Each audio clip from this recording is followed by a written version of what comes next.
Space Mowgli. Chapter 1. Silence and Emptiness. "You know," Micah said, "I have this funny premonition." We were standing next to the glider, and she was staring at the ground and gouging holes in the frozen sand with the heel of her shoe. I did not know what to say. I had no premonitions at all, funny or otherwise, but I did not like the place either. I squinted and looked at the iceberg. It was towering over the horizon like a giant lump of sugar, a blindingly white, jagged fang, very cold, very immobile, very solid, and without any picturesque glittering or play of colors. It was apparent that it had forced its way up against the flat, defenseless shore 100,000 years ago, and was determined to remain there another 100,000 years, much to the envy of all its colleagues, who were drifting restlessly on the high seas. The beach, smooth, grayish-yellow, glittering with myriads of hoarfrost scales, sloped down to it.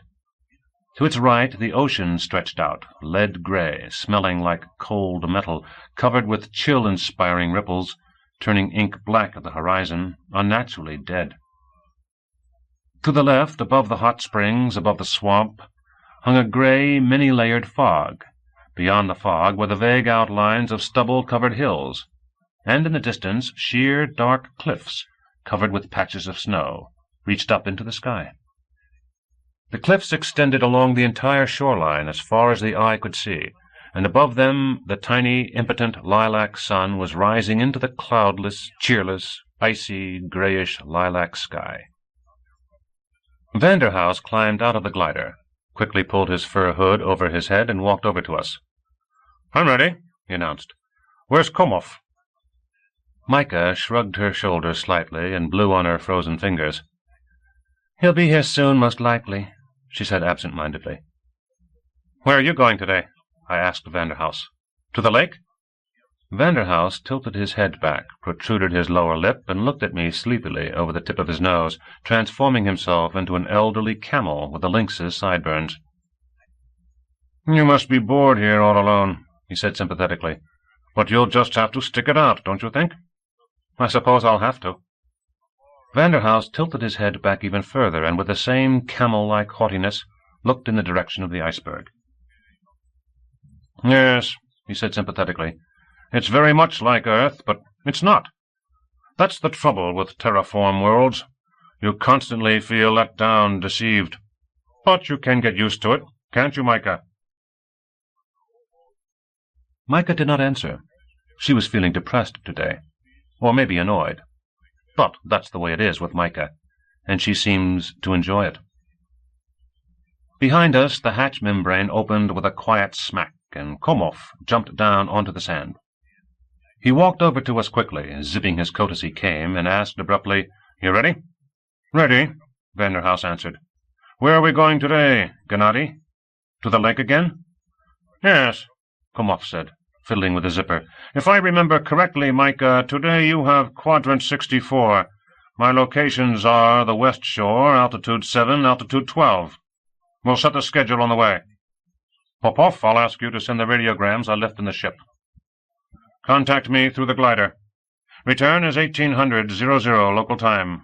In case of a delay, we'll let you know." "I've got it," I said without enthusiasm. I did not like the reference to a possible delay. Micah walked to the glider without saying a word. Komov finally got his zipper fixed, smoothed out his coat with the palm of his hand, and also walked to the glider. Vanderhouse looked at me and shrugged his shoulders. "Spend as little time as possible looking at the scenery," he advised. "Stay in your cabin as much as you can and read. Conserve the fruits of your spleen." He climbed slowly into the glider, settled into the pilot's seat, and waved to me. Micah finally allowed herself to smile, and also waved. Komov, looking straight ahead, nodded his head. The cockpit canopy closed, and I could no longer see them. The glider set into motion noiselessly, slid swiftly forward and upward, and immediately turned into a small black dot that soon disappeared as though it had never been. I was alone. I stood for a while, my hands plunged deep into my coat pockets, and watched my guys working. During the night they had done a tremendous job, really worked themselves hard, and now, having unfolded their energy collectors to the maximum, were gulping down the weak bouillon the sickly lilac sun fed them. And that was all they needed. Even I was superfluous, at least until their program was completed. True, the clumsy, pudgy Tom lit up the ruby signal light on his forehead every time I fell into the range of his viewer, and if you wanted, you could take it as a greeting, as a distractedly polite bow. But I knew that it just meant, everything with me and the others is in order. We are fulfilling the assignment. Any new instructions? I had no new instructions. I did have a lot of loneliness, and a great deal of deathly silence. It was not the cotton silence of an acoustics lab, which seems to stuff your ears, and it was not the marvelous silence of an evening in the country back on Earth, the refreshing silence that gently soothes your brain, calms your nerves, and merges you with all that is good in the world. It was a unique silence, a piercing, transparent, vacuum-like silence that set your nerves on edge, the silence of an enormous but absolutely empty world. I could have pulled myself together and gone to the iceberg. It was 5 kilometers away, and the standard regulations strictly forbid the duty officer from going more than 100 meters from the ship. Under other conditions, most likely, I would have been strongly tempted to take a chance and disobey. But not here. Here I could go 5 kilometers or 125, and nothing would happen to me or to my ship, or to the dozen other ships that were sprawled out to the south all over the planet's climatic zones. No bloodthirsty monster would leap out of the gnarled underbrush to gobble me up. There are no monsters here. No ferocious hurricane would hurl itself forward, raising the ship into the air and hurling it against the cliffs. Here there are no hurricanes or earthquakes. And there would be no urgent calls from the base declaring a biological alert. There could be no biological alert, because there were no viruses or bacteria dangerous to multicellular organisms. There was nothing on the planet except the ocean, cliffs, and dwarf trees. Disobeying regulations would be boring. But obeying them was just as boring. On any decent, biologically active planet, there is no way I would have just stood around, my hands in my pockets, on only the 3rd day after landing. I would have been running around like a madman. The adjustment, launching, and daily inspection of the watchman scouts, the establishment of a biological safety zone around the ship, around the whole construction area, the securing of the BSZ against underground attacks. Every 2 hours inspecting and changing the filters, the ship's external filters, the ship's internal filters, and personal filters. Construction of a burial place for all refuse, including the used filters.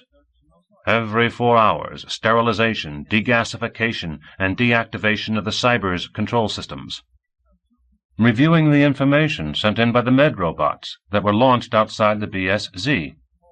And all sorts of details. Weather probes, seismic reconnaissance, speleological dangers, hurricanes, avalanches, karst faults, forest fires, volcanic eruptions. I paused in front of the hatch, shook the grains of sand off the soles of my boots, and stood for a moment, resting my palms against the ship's warm, breathing sides. Then I poked my finger into the membrane.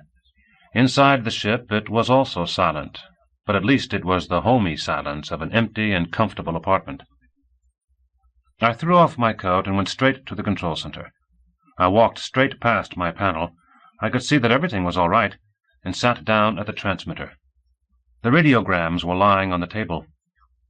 I turned on the coder and began to compose the text.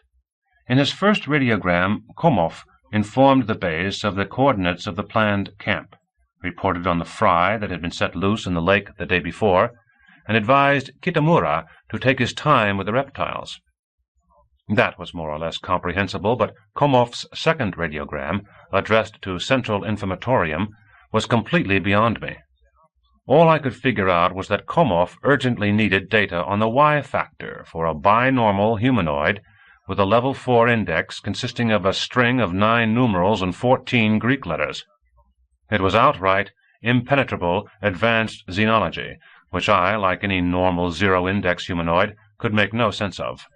And there was no need to. After composing the text, I turned on the service channel and transmitted all the messages in one impulse. Then I registered the radiograms. It occurred to me that it was time for me to send my first report. That is, more precisely, I would report Group ER-2, construction work according to Standard 15, such and such % completed, date, signature. And that was all. I had to get up and go over to my panel to look at the completion graph. Suddenly I realized why the report had popped into my head. It was not a question of the report. Rather, as a somewhat experienced cyber engineer, I had sensed an interruption in the work, without even seeing or hearing anything. Tom had once again stopped, just like yesterday, for no apparent reason. And like yesterday, I jabbed the inspection report button. "What's the matter?" And like yesterday, the halt signal went out, and the ruby light flashed on. "Everything is in order. We are completing our assignment. Any new instructions?" I instructed him to get back to work and turned on the video screen. Jack and Bob were working hard, and Tom also looked busy, but for the first few seconds he moved strangely, almost sideways. But then everything settled down. "My fine friend," I said aloud, "I guess I've worn you out, and it's time for an overhaul." I glanced in Tom's work diary. He was due for an overhaul this evening. "Okay, we'll hang on until tonight, okay?" Tom did not object. I watched them work for a few minutes and then turned off the video screen. The iceberg, the fog over the swamp, the dark cliffs, I could do without them. I sent in my report and then contacted ER-6. Vadik answered immediately, as though he had been waiting for my call. "Well, what's happening?" we asked each other. "Nothing here," I answered. "The lizards have died off on us," Vadik reported. "You're in trouble now," I said. "Komov, Dr. Mboga's prize pupil, wants you to take your time with the reptiles." "So who was rushing?" Vadik objected. "If you want my opinion, they just can't survive here. It's like an oven." "Do you go swimming?" I asked enviously. Vadik paused, then answered, "We do, now and then." "How is it?" "Empty," Vadik announced. "Like a nightmarishly huge bathtub. You can't understand. A normal person can't imagine such an impossible tub. I swam out 5 kilometers. At first everything was fine, but then it occurred to me that it wasn't a swimming pool, but an ocean. And except for me, there was not a single living creature around. No, my friend, you just can't understand. I almost drowned." We chatted for a few minutes, and then Vadik received a call from the base, and we said goodbye in a hurry. I called ER-9. Hans did not answer. I could have tried ER-1, ER-3, ER-4, and so on, up to ER-12, and talked about how empty and lifeless everything was, but what was the point? None. So I turned off the transmitter and settled in at my panel. For a while I just sat there, staring at the work screens, thinking that the job we were doing was a doubly good deed. We were not only saving the Pantheons from inevitable and universal destruction, but also saving this planet from emptiness, from deathly silence, from absurdity. Then it occurred to me that the Pantheons must be a strange race if our xenobiologists believed that this planet was the best place for them. They must lead strange lives on Panta. We bring them here, of course not all of them at first, just 2 or 3 representatives from each tribe, and they see this frozen beach, this iceberg, this empty icy ocean, this empty lilac sky. They see it and say, "Beautiful, just like home." Somehow it's hard to believe. True, by the time they arrive it will not be so empty. There will be fish in the lakes, game in the bush, edible shellfish along the shore. Perhaps even the lizards will adjust. And then, it must be said, the Pantheons are in no position to be picky. If we learned that our sun was on the verge of exploding, wiping out all life on Earth, I would not be that choosy either. I would probably say to myself, "All right, we'll survive somehow." But no one has bothered asking the Pantheons. All the same, they would not understand a thing. They have no cosmography, not even the most primitive. So they would never know that they'd been moved to a different planet. Then suddenly I realized that I was hearing something. A kind of rustling, as though a lizard was running past. I thought of a lizard because of my conversation with Vadik, but really the sound was barely audible and totally indistinct. Then there was a click at the far end of the control center, and immediately the sound of running water somewhere in the distance. At the very limit of audibility, a fly struggled and buzzed, caught in a spider web, and agitated voices mumbled a rapid jumble of words, and the lizard ran down the corridor. I felt a cramp in my neck from the tension and stood up. In doing so, I knocked the directory off the edge of the desk, and it fell to the floor with a terrifying bang. I picked it up and slammed it back on the desk with a terrifying bang. I struck up a cheerful march and strode boldly out into the corridor. Silence. Silence and emptiness. Vanderhouse explained it to us every evening with maximal clarity. A person is like nature. He, too, abhors a vacuum.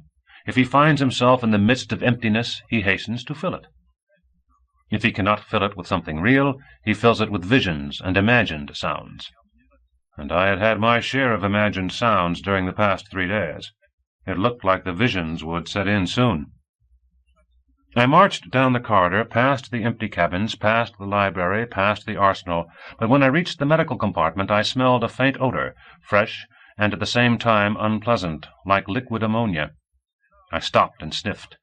A familiar odor, although I could not figure out what it was. I looked into surgery.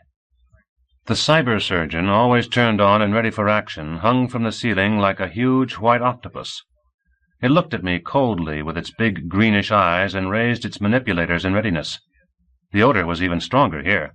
I turned on the emergency ventilator and marched on. That was all I needed. All my senses had become so sensitive, even though my sense of smell had never been very good. I ended my patrol march in the kitchen. Here, too, there were many odors, but I had nothing against them. No matter what anyone says, I think a kitchen should have its smells. In other spaceships, the kitchens are like the control centers, but not with me. I have my own system. Cleanliness is all right, but a kitchen should still smell good, appetizing, stimulating. Here I put together a menu 4 times a day, despite a total lack of appetite, because appetite and emptiness, or silence, are incompatible. It took me at least a half-hour to make up the menus. It was a difficult half-hour, but I did the best I could. Then I switched on the cook, fed him the menus, and went to see how my guys were doing. As soon as I entered the control center, I saw that it was an emergency situation. All 3 work screens in my panel showed a complete halt. I ran over to the panel and turned on the video screen. My heart skipped a beat. The work area was deserted. Nothing like that had ever happened to me, and I had never heard that it was possible. I shook my head, then rushed to the exit. Someone must have led the cybers away. A stray meteor hitting Tom in the sacrum. The program gone mad. Impossible! Impossible! I flew into the entrance chamber and grabbed my coat. My arms would not go into the sleeves, the buttons seemed to get lost, and while I battled with my coat, a terrible picture floated before my eyes. An unknown, an impossible person was leading my Tom away, like a dog, and the other cybers followed submissively right into the fog, into the smoking bog, sinking into the brown ooze and disappearing forever. I gave the membrane a kick and jumped out. Everything swam before my eyes. The cybers were right there, by the ship. They were crowded together near the freight hatch, jostling each other gently, as though each was determined to be the first one into the hold. It was impossible and terrifying. It was as though they were rushing to hide in the hold, to save themselves. Cases of mad robots have been documented, but they are very rare, and I had never heard of a mad construction robot. However, my nerves were so tense that I was prepared even for this. But nothing unusual happened. When Tom caught sight of me, he stopped his jostling and turned on his awaiting instructions signal. I gave an order using hand signs. Return to your positions and complete your program. Tom obediently put himself in reverse and rolled back to the work area. Jack and Bob naturally followed him. And I just stood there by the hatch, my throat dry, my knees weak, wanting to sit down and rest. But I did not. I started to get a hold of myself. My coat was buttoned crookedly, my ears were freezing, and the sweat on my forehead and cheeks was turning to ice. Slowly, trying to control all my movements, I wiped my face, buttoned up my coat the right way, pulled my hood over my head, and put on my gloves. I am ashamed to admit it, of course, but I was terrified. Actually, it was not terror itself, but the remnants of terror mixed with shame. A cyber technician frightened of his own robots. It was clear to me that I would never tell anyone anything about the whole business. I stuck my hands in my pockets decisively and strode over to the construction area. The guys were working as though nothing had happened. Tom, as always, asked if I had any new instructions. Jack was working on the dispatcher station foundation according to his program. Bob was zigzagging along the completed section of the landing strip, cleaning it up. But still, something must have been wrong with their programs. They had piled up some stones on the landing strip, but they were not needed. There was enough construction material without the stones. Yes, ever since Tom stopped about 1 hour before, something was not right. There were sticks scattered over the landing strip. I bent over, picked one up, and walked back and forth, hitting my boot tops with it. Maybe I should stop them now, not waiting for the scheduled overhaul. Could I somehow, damn it, have fouled up the program? It was all beyond me. I threw the stick on top of a pile of stones Bob had gathered, turned around, and went back to the ship. Chapter 2. Emptiness and Voices. The next 2 hours I was very busy, so busy that I noticed neither the silence nor the emptiness. For a start, I consulted with Hans and Vadik. I had to wake Hans up, and he only grunted and mumbled some nonsense about rain and low atmospheric pressure. I got nothing sensible out of him. I had to convince Vadik that I was not putting him on. It was hard, because I had to keep suppressing nervous laughter. Finally, I convinced him that I was not in any condition to play games, and there was another reason for my laughter. Then he became serious and told me that his senior robot stopped spontaneously from time to time, but that there was nothing surprising about it. The heat, work at the limit of the technical standards, and a system that had not yet had time to adjust. Perhaps the trouble was the cold? Perhaps it was, I could not say. That is what I wanted to find out from Vadik. Then Vadik called Ninon at ER-8, and the three of us discussed this possibility without finding any answers, and Ninon advised me to contact the head cyber engineer at the base, who had cut her teeth on just such construction systems, who was practically their creator. I knew that myself, but I did not feel like crawling to the base for consultation after only 3 days of work on my own, especially since I did not have a single sensible suggestion of my own. So I sat down at my control panel, displayed the program, and started going over it with a fine-tooth comb, instruction by instruction, block by block, field by field. I found no flaws. I temporarily switched off all the fields that were not immediately necessary, simplified the program as much as possible, entered it into the control system, and was just about to push the start button when I suddenly realized that for the last few minutes I had been hearing a noise again. A completely strange noise, this time totally out of place, and impossibly familiar. A child was crying.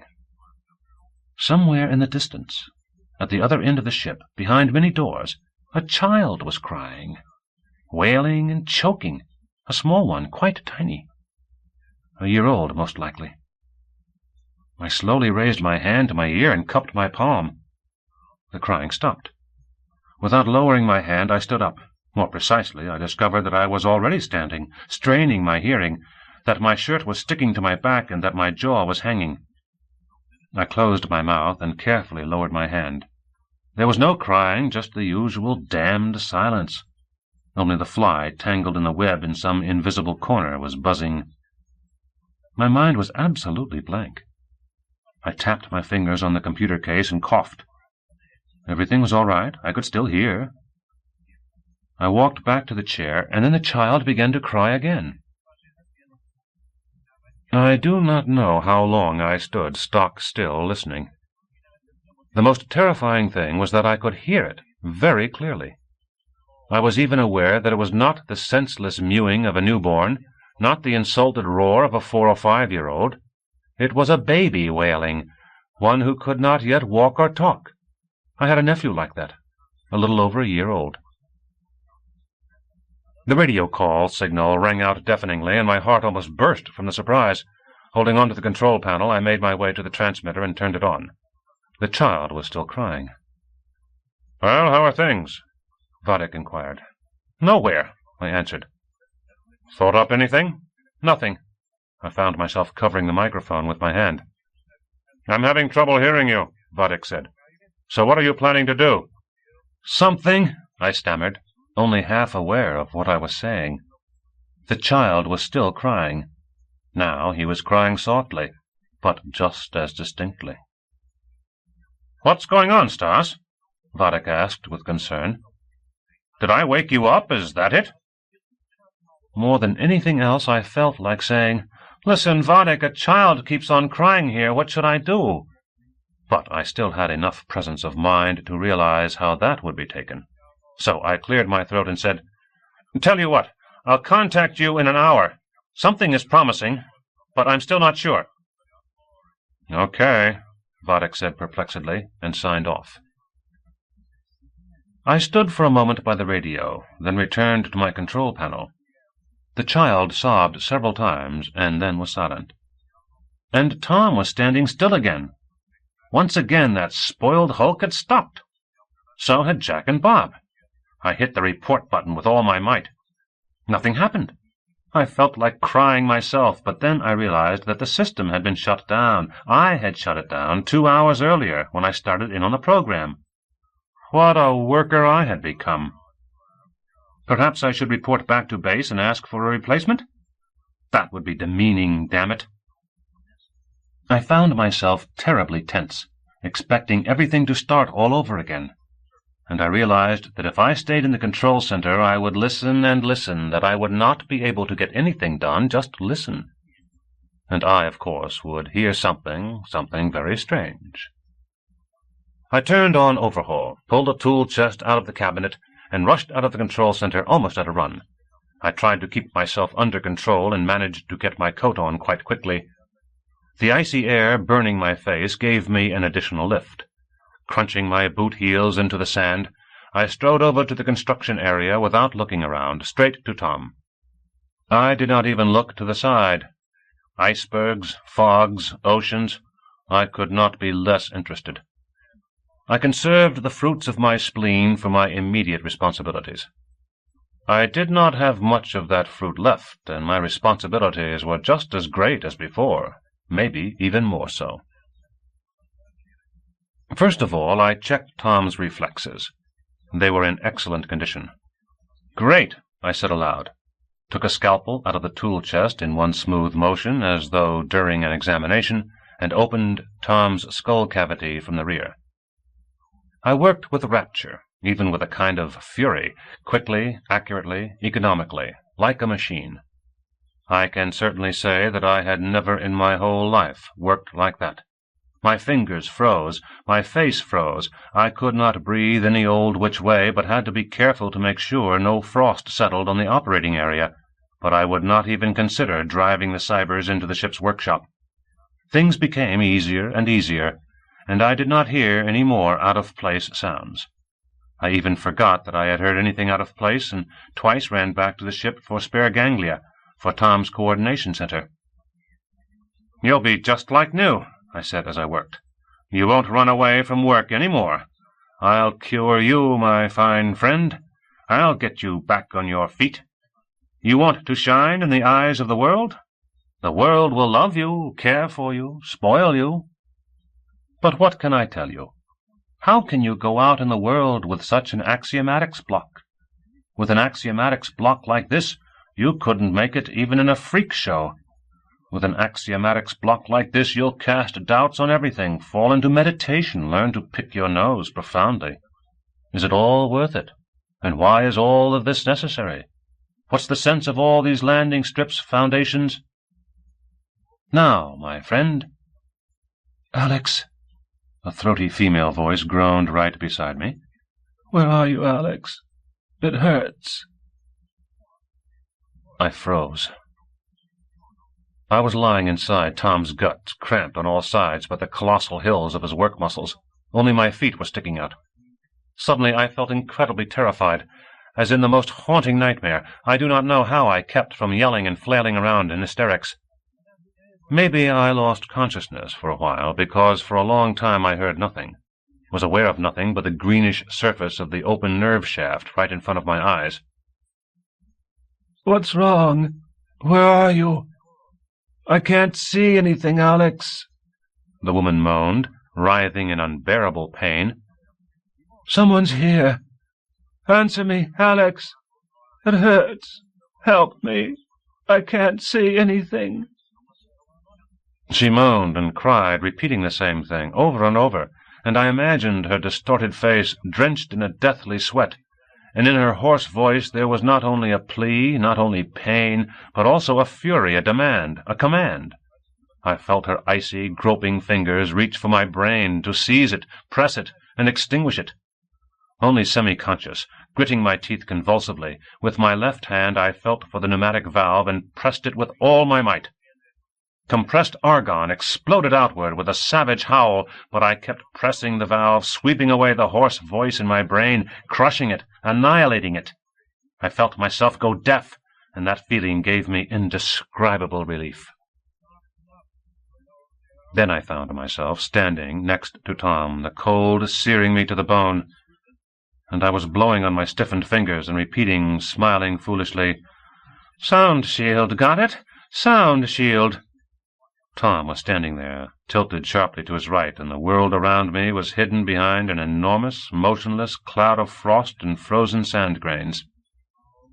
Tucking my shivering hands under my arms, I walked around Tom and noticed that the stream of argon had blasted a huge hole on the edge of the construction area.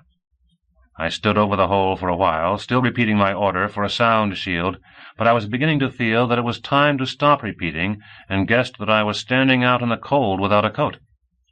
I remembered that I had thrown the coat in precisely the place where the hole now was, and tried to remember whether there was anything important in my pockets, but remembered nothing, waved my hand thoughtlessly, and ran back to the ship at a shaky trot.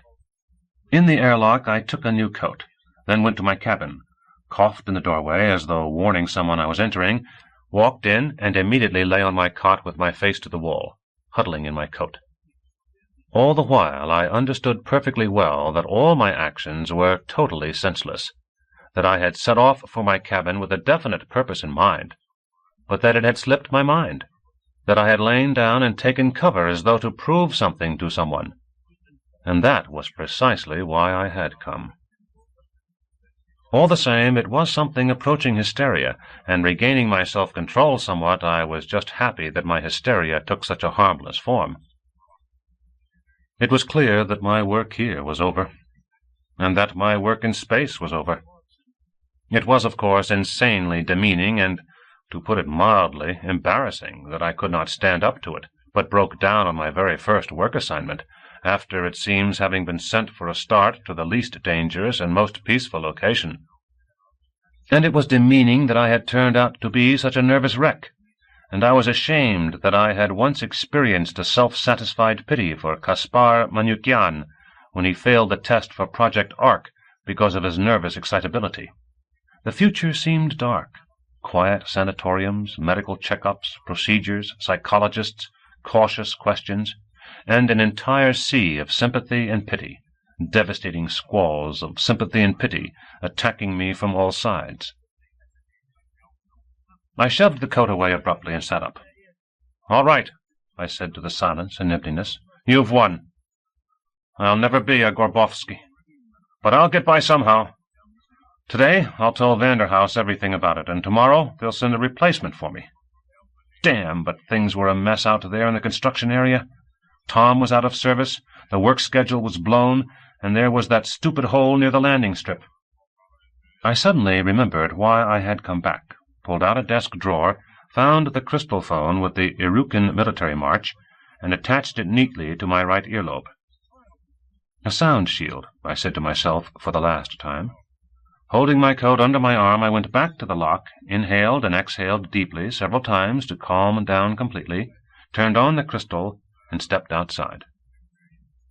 Now I felt good. Around me and inside me, barbarian horns blasted, bronze clanked, drums rolled. The Telem legions, covered with orange dust, were marching briskly through the ancient city of Setem. Towers blazed, roofs collapsed, and the dragon-shaped battering rams hissed ominously, casting fear into the enemy's hearts. Surrounded and shielded by these immemorial sounds, I climbed inside Tom again, and this time finished the overhaul without any hindrances. Jack and Bob had already filled the hole, and the last liters of argon were being compressed into Tom's innards, when I saw a fast-growing black dot over the beach. The glider had returned. I glanced at my watch. It was 2 minutes to 1800 hours local time. I had made it. Now I could turn off the drums and once more think over the question. Should I bother Vanderhouse? Bother the base? After all, it would not be that simple to find a replacement. And it was a strange occurrence. Work on the whole planet could be held up while all kinds of commissions raced in to check and recheck, and the job would be halted. Vodek would go around angry as a demon, and if in addition you picture how I would be looked on by the Doctor of Xenology, the member of CONCOM, the special representative for Project Ark, Gennady Komov, a rising star of science, Dr. Mboga's favorite pupil, the new colleague of Gorbovsky himself. No, I had to think things over carefully. I looked at the approaching glider and thought, I have to think things over in the most exacting way. First of all, I have a whole evening ahead, and second, I have a premonition that we will postpone everything temporarily. Finally, my experiences are my concern alone, but my resignation would affect not only me, but everyone, and the sound shield had worked perfectly. So I decided I could put off telling Vanderhouse. All these thoughts vanished from my mind as soon as I saw Micah's and Vanderhouse's faces. Komov, well, he looked the same as usual, and as usual glanced around as though everything around was his personal property, had been forever, and had succeeded in boring him to tears.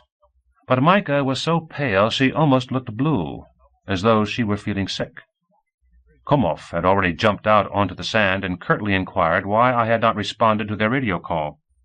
Then his eyes spotted the crystal phone on my ear, and he chortled condescendingly, and without waiting for an answer rushed to the ship.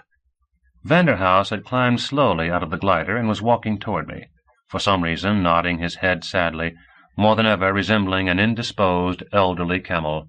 And Micah was still sitting motionless in her seat, her hair tousled, and hiding her chin in her fur collar, and her eyes were glassy, and her reddish freckles looked black. "What happened?" I asked, startled. Vanderhouse stopped in front of me. He tilted his head back and thrust his jaw forward. He put his hand on my shoulder and shook me gently. My heart dropped, and I did not know what to think. Once again he took me by the shoulder and then said, "A very sad discovery, Stas. We found a lost ship." I gulped nervously and asked, "Ours?" "Yes, ours." Micah crawled out of the glider, waved limply to me, and headed for the ship. "Many killed?" I asked. "2. "Who?" I asked with difficulty.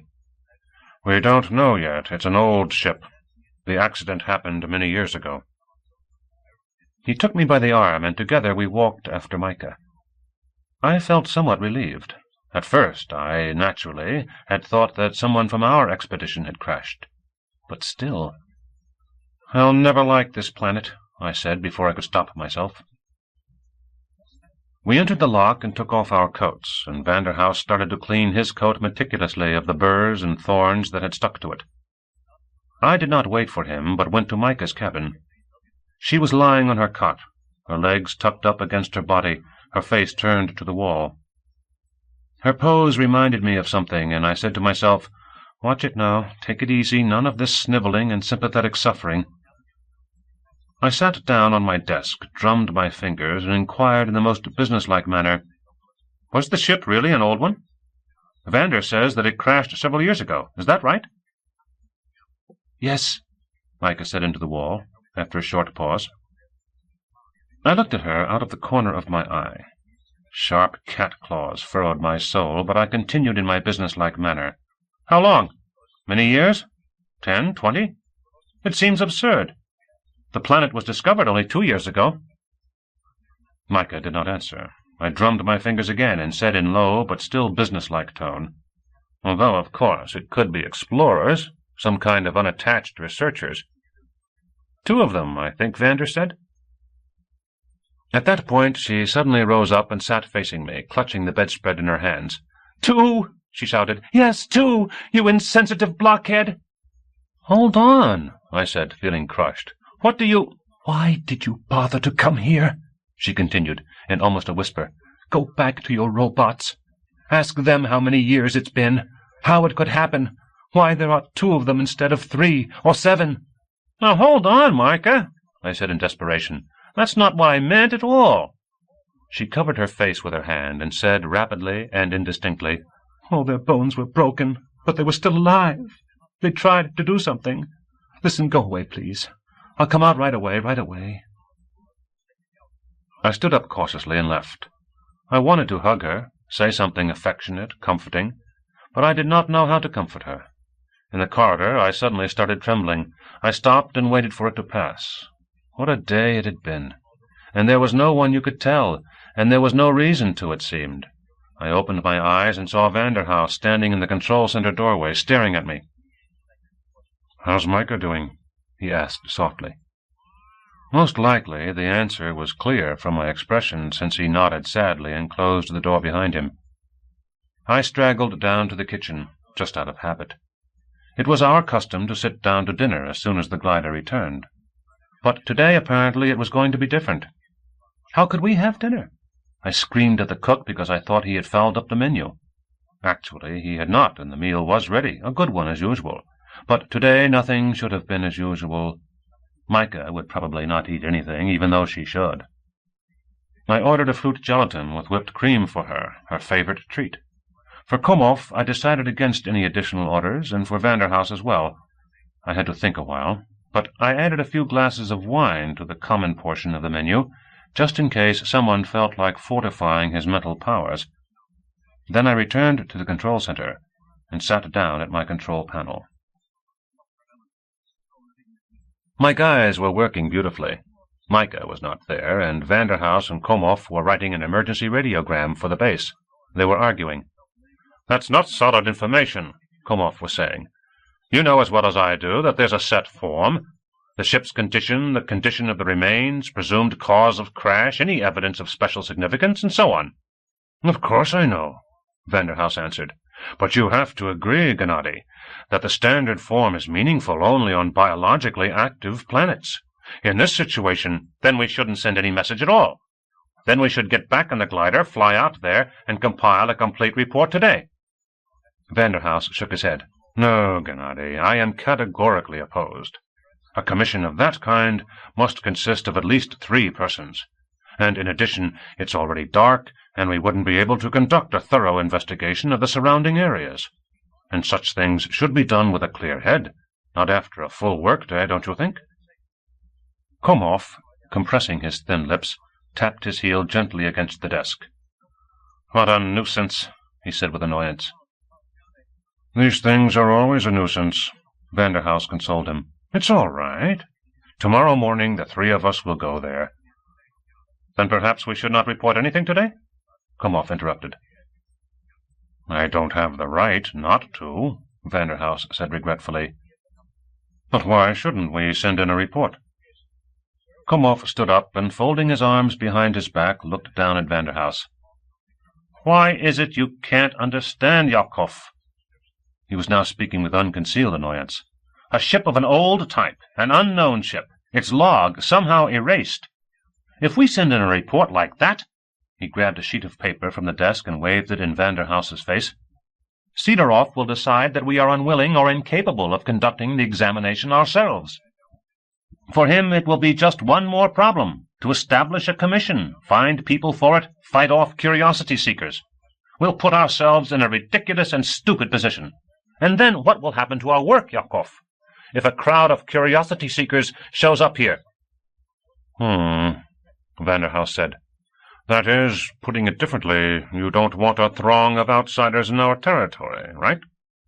"Exactly," Komov said firmly. Vanderhouse shrugged.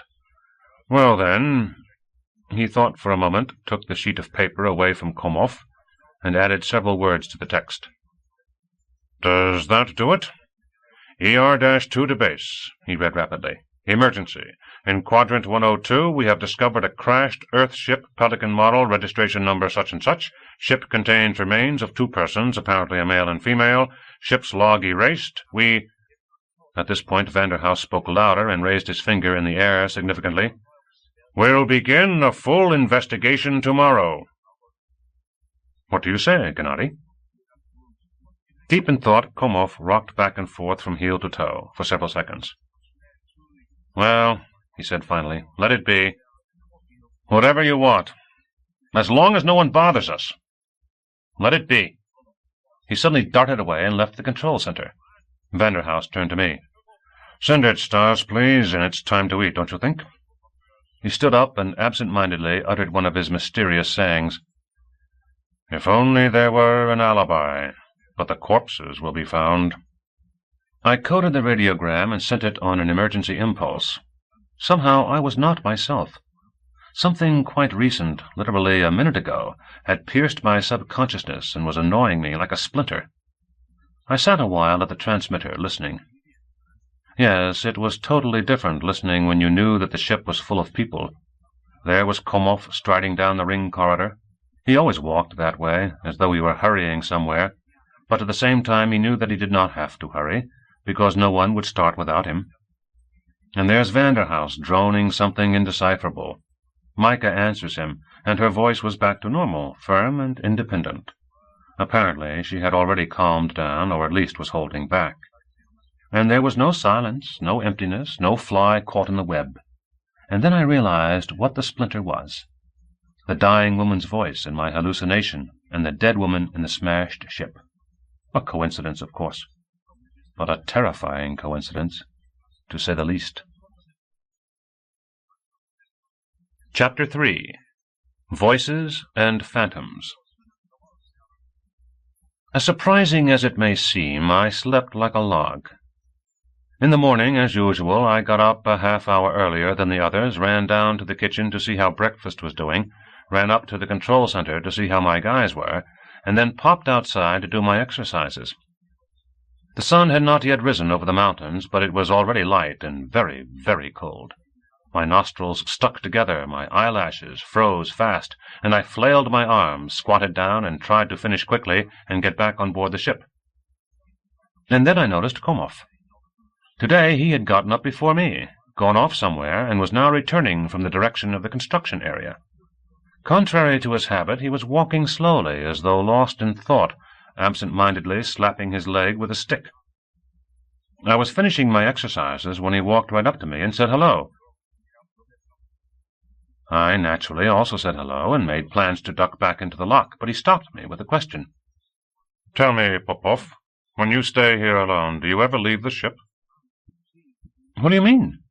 I was surprised, not so much by his question, as by the fact that Gennady Komov had condescended to take an interest in my leisure activities. My relations with Gennady Komov were complicated. I was not all that fond of him. "I mean, do you ever take walks? Over to the swamp, for example, or to the hills?" I detest it when someone talks to you, but looks anywhere but at you. And when that someone is in a warm fur coat with a hood, and you are wearing a jogging suit over a bare body. But despite it all, Gennady Komov was Gennady Komov, so I, wrapping my arms across my chest and dancing in place, answered him, "No, I don't have time, not for walks." At that point he finally allowed himself to notice that I was freezing and politely pointed the stick at the hatch, saying, "Please, it's cold." But in the lock he stopped me again. "Do the robots go far from the construction area?" "The robots?" I could not understand what he was getting at. "No, why would they?" "I don't know. For example, for materials." He leaned his stick neatly against the wall and started unbuttoning his coat. I was beginning to get angry. If he somehow had gotten wind of the disorders in my construction system, then first of all it was none of his business, and second, he could have said it straight out. What was it, an interrogation? "The construction material for cyber systems of this type," I said as dryly as possible, "consists of the material that lies at the cyber's feet. In this case, sand." "And stones," he added offhandedly, hanging his coat on a hook. He got me with that one. But it was really none of his business, so I responded with a challenge. Yes, if any turn up, stones too. He looked me straight in the eye for the first time. I am afraid that you have taken things incorrectly, Popov, he uttered with an unexpected softness. I'm not trying to interfere with your work. It's just that there's something puzzling me, so I turned to you, since you're the only person who can solve the problem. Well, then, if you treat me right, I'll do the same for you. Generally speaking, of course, stones are useless to them, I said. Yesterday my system was acting up a little, and the machines strewed these stones all over the construction area. Who knows what got into them? Then, of course, they cleaned the area up. He nodded. Yes, I noticed. What was the matter? I told him briefly about yesterday, not mentioning, of course, any intimate details. He listened, nodding from time to time, and then snatched up his stick, thanked me for the explanations, and walked away. Only in the lounge, while I was eating my oatmeal with cold milk, did I realize that I still did not know what was puzzling Dr. Mboga's favorite pupil, or how much I had succeeded in helping, or whether I had helped at all. I stopped eating and looked at Komov. No, apparently I hadn't helped at all. Gennady Komov, as a rule, looks like a man from another world. He is eternally scrutinizing something far beyond the distant horizon, and thinking his private thoughts, fiendishly elevated ideas. He descends to earth in those cases when someone or something, accidentally or deliberately, becomes an obstacle to his quest. He removes the obstacle with a steady and at times merciless hand, and then soars back to his home on Olympus. At least that is what they said about him, and there is nothing surprising about it. When a person studies the problems of alien psychology, and does so successfully, he is struggling on the leading edge and spares himself nothing. When, in addition, he is one of the planet's leading future masters, he can be forgiven many things, and his manners taken with a grain of salt. Finally, not everyone can be as charming as Gorbovsky or Dr. Mboga.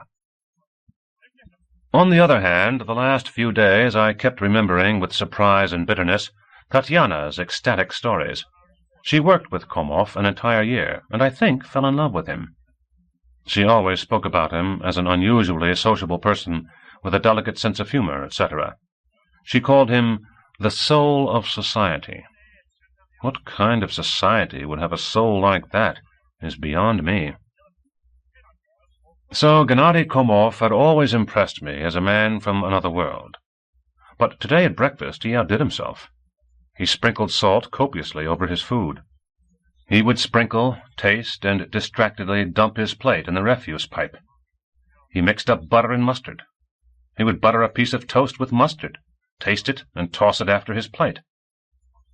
He did not answer Vanderhaus's questions, but stuck to Micah like a leech, trying to find out whether she and Vanderhaus were together the whole time, or whether they separated at all. And from time to time he would look around nervously, and once suddenly jumped to his feet, ran out into the corridor, was gone several minutes, returning as though nothing had happened. Again he buttered his toast with mustard, until we finally took the mustard away from him. Micah was also nervous. She answered in fragments, stared at her plate, and did not smile once during the whole breakfast. However, what was happening to her I could understand. In her place, I, too, would be nervous before such an assignment. Finally, Micah is my age, and although she has much more work experience, it was not at all the kind of experience she would need. To put it briefly, Komov was obviously nervous. Micah was nervous, and Vanderhaus, too, looking at them, began to display signs of uneasiness. It was clear to me that to raise the question of my taking part in the investigation now was definitely inappropriate. I realized that facing me was another work-day of silence and emptiness, and I also became nervous. The atmosphere at the table became tense. Then Vanderhaus, as the ship's captain and doctor, decided to discharge the tension. He tilted his head back, stuck his jaw forward, and stared at us over the tip of his nose. His lynx's sideburns were sticking out. For a beginning, he told us several Starflyer jokes. The jokes were old, worn out, and I had to force myself to smile. Micah did not respond at all, but Komov responded strangely. He listened with attentive seriousness, nodded at the punch-lines, and then looked Vanderhouse over thoughtfully and proclaimed, "You know, Yakov, a pair of earrings would go very well with your sideburns." It was a clever remark, and under any other circumstances I would have been overjoyed at Komov's bon mot, but now it seemed totally tactless. However, Vanderhouse himself apparently was of a different opinion. He chuckled contentedly, fluffed up his sideburns with a bent finger, first the left one, then the right, and told us the following story. An Earthman shows up on some civilized planet, enters into contact with the natives, and offers his services as Earth's leading specialist in the construction and utilization of perpetual motion machines of the first type. The natives naturally hang on to his every word, and following his instructions, immediately set to work. They build one. It does not work. The Earthman turns wheels, crawls amid the rods and gears, and curses them out for doing everything wrong. "Your technology," he says, "is backward. Those assemblies definitely have to be redone, and those over there should be replaced, don't you think?" There is nothing else for the natives to do. They set about redoing and replacing. And as soon as they have finished, an ambulance ship arrives from Earth. The orderlies seize the inventor and give him the appropriate injection. The doctor sends the natives his apologies, and the rocket takes off. The natives are overwhelmed with sorrow and confusion. Ashamed to look each other in the eye, they begin to separate, when suddenly they notice that the machine has started working. Yes, my friends, the machine started working, and is still going to this very day, for over 150 years. I like Vanderhouse's simple tale. It was evident that Vanderhouse had made it up himself, and on the spur of the moment, most likely. To my great surprise, Komov also liked the story. By the middle of it, he had stopped looking around the table for the mustard and fixed his gaze on Vanderhouse, not dropping his eyes until the very end of the story, and then said something to the effect that the idea of the mental deficiency of one of the partners in contact between civilizations seemed to him theoretically interesting. "In any case, the general theory of contact has never yet considered such a possibility, although in the early 21st century a certain Strauch proposed including schizoids in spaceship crews. Even then it was known that schizoid types have a vividly expressed capability to associate without preconceptions. Where a normal person, faced with the chaos of the unusual, unconsciously attempts to find the familiar, the already known, the stereotype, the schizoid, in contrast, not only sees everything as it is, but is capable of creating new stereotypes, resulting directly from the secret nature of the perceived chaos. By the way," Komov continued, getting carried away, "that characteristic is almost universal among schizoid representatives of the most various kinds of reason. And since the theoretical possibility that the object of contact will be a schizoid individual cannot be excluded, and since a schizoid condition that is not diagnosed in time can lead during the contact to most serious consequences, the problem you raised, Yakov, would seem worthy of scientific attention." Vanderhouse, chuckling, announced that he was making Komov a gift of the idea and that it was time to get moving. At those words, Micah, who had gotten interested and was listening to Komov with an open mouth, immediately wilted.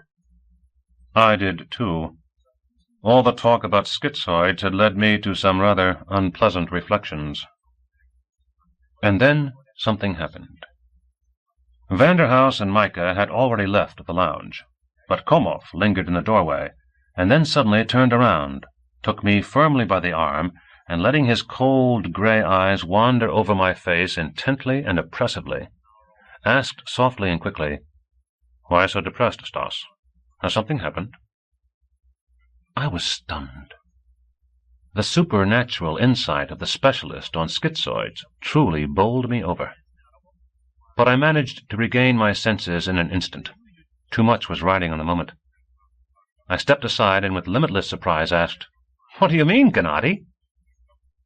His eyes continued to slide over my face, and he asked, even more softly and quickly, "Are you afraid to stay behind alone?" But I was already firmly seated in the saddle. "Afraid?" I asked. "That's a bit too strong, Gennady. I'm no child." He let go of my arm. "How about coming along?"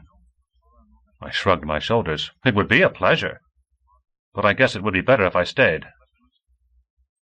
Well, well, he said, with an ambiguous intonation, turned around abruptly and left. I remained standing there in the lounge, trying to get myself completely together. My mind was a jumble, but I felt the way I did after passing an examination.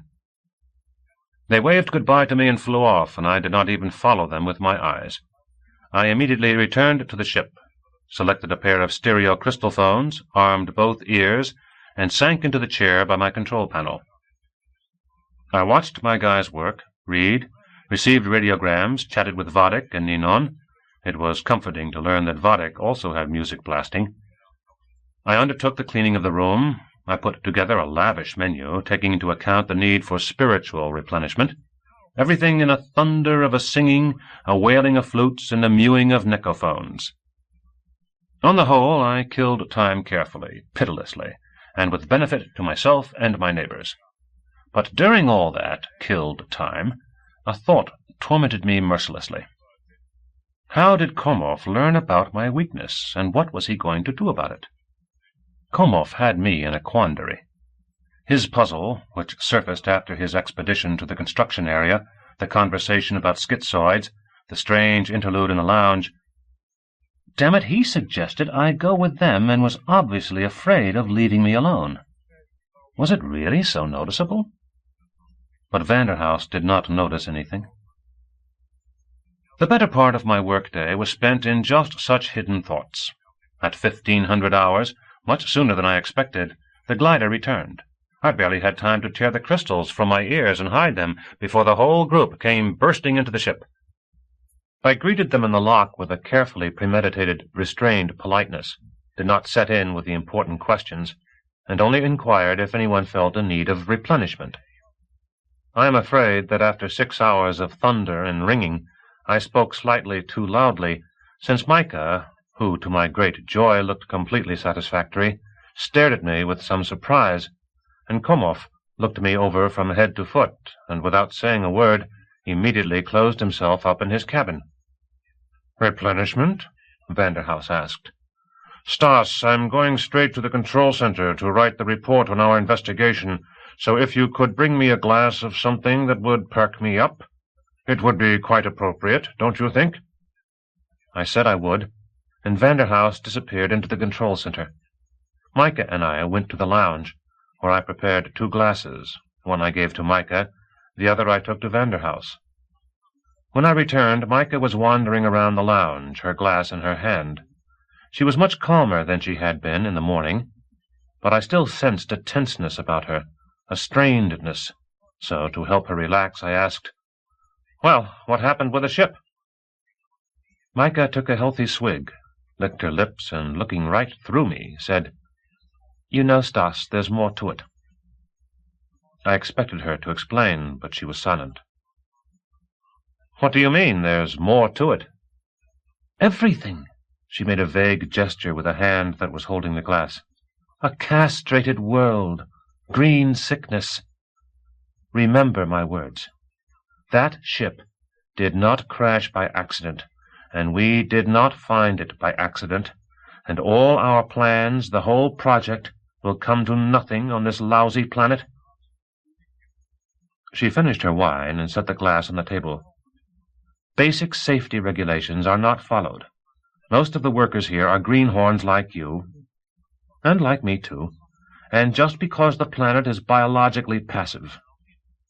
But that's not really the point. Any person with half a brain in his head senses that something's wrong here during his first hour here. There was life here once, and the star flared up, and in one moment it was all over. Biologically passive, yes, but active necrotically. This is the way Panta will be a few years from now. Small, gnarled trees, sickly grass, and everything around saturated with ancient deaths. The smell of death, do you understand? And even worse than that, the smell of past life. No, Stas, remember my words. The Panteans won't survive here. They'll find no happiness. A new home for an entire humankind? No, not a new house. An old castle with ghosts.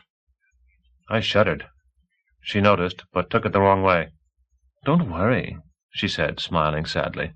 "I'm perfectly all right. I'm just trying to express my impressions and my premonitions. I see that you can't understand me, but judge for yourself what kind of premonitions they are, if words like necrotic and ghost keep crawling to my tongue." "But do you understand me? Even a little?" She stared straight at me with her green eyes, but I hesitated and then lied. "Not entirely. That is, of course, you're partially right." "So there you are," she said. "Even you don't understand." "Okay, then, enough said." She sat down at the table opposite me, and suddenly, poking her finger against my cheek, broke out laughing. "I've had my say, and I feel better. With Komov, you can understand why. A person just can't talk. And it's better not to go to Vander with such stuff. He'd chase you off to the medical ward." The tension that had gripped her, and me too, immediately disappeared, and our conversation turned into insignificant chatter. I complained to her about yesterday's difficulties with the robots, told her how Vadik went swimming alone in the ocean, and asked how the settlement operation was coming. Micah answered that they had spotted 4 places for camps, on the whole quite satisfactory locations where, other things being equal, any Pantheon would spend the rest of his life with pleasure. But since the whole venture was doomed, it was really not worth talking about. I pointed out that she had always demonstrated a natural skepticism, and that her skepticism had far from always been borne out. Micah retorted that it was not a question of natural skepticism, but of nature's skepticism, and I was a young pup, a greenhorn who should stand at attention before her, the experienced Micah. Then I told her that a really experienced person would never argue with a cyber-engineer, for the cyber-engineer is the axis around which life on a ship turns. Micah pointed out that most axes of rotation are, by definition, an imaginary concept, no more than a geometric locus of points. Then we started arguing about the difference between rotating and revolving. We were chattering away, and from a distance the scene probably looked very nice. But although I do not know what Micah was thinking about, I myself kept wondering in the back of my mind whether I should go check out all the safety systems right away. It was true that the systems had been designed for biological dangers, and it was impossible to say whether they would work for necrotic danger. But all the same, God helps those who help themselves. A rolling stone gathers no moss, and, finally, the quieter you go, the further you'll get. To put it briefly, when Micah started stifling yawns and complaining about lack of sleep, I sent her off for a nap before dinner, and I went first of all to the library, found the unabridged dictionary, and looked up necrotic. The definition depressed me, so I decided to start to check the systems immediately. Before that, of course, I stopped by the control center to see how my guys were doing. I walked in just as Vanderhouse was straightening his report on the investigation into a neat pile. "I'll take it to Komov right now," he announced as soon as he saw me. "Then give it to Micah, and then we'll have a discussion." "What do you think? Should I call you?" I asked him to, and told him that I would be in the safety systems compartment. He glanced at me with curiosity, but left without saying anything. I was called 2 hours later. Vanderhouse announced over the intercom that the report had been read by all members of the commission, and asked me if I wanted to read it, too. I, of course, would have liked to, but I was in the middle of my work. A watchman scout was half disemboweled. There had been a short circuit. So I answered to the effect that I would not read it, but would definitely come to the discussion as soon as I was finished. "I still have another hour's work," I said, "so go ahead with dinner without me." When I finally entered the lounge, dinner was over, and the discussion had begun. I got myself some soup, sat down off to the side, and started eating and listening. "I can't accept the meteor hypothesis without any reservations," Vanderhouse was saying reproachfully. Pelicans have marvelous protection against meteor collisions, Gennady. The ship would have avoided it. I can't argue, Komov argued, staring at the table and knitting his brow fastidiously. But suppose the meteor attack occurred at the moment the ship exited subspace. Yes, Vanderhouse agreed. In that case, of course. But the probability— You amaze me, Yakov. The ship's main engine was totally destroyed. An enormous hole through the entire ship with signs of thermic action. In my opinion, it is clear to any normal person that it could only be a meteorite. Vanderhouse looked very unhappy.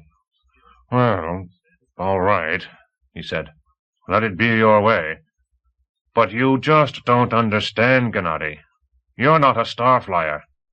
You just don't understand how improbable it is.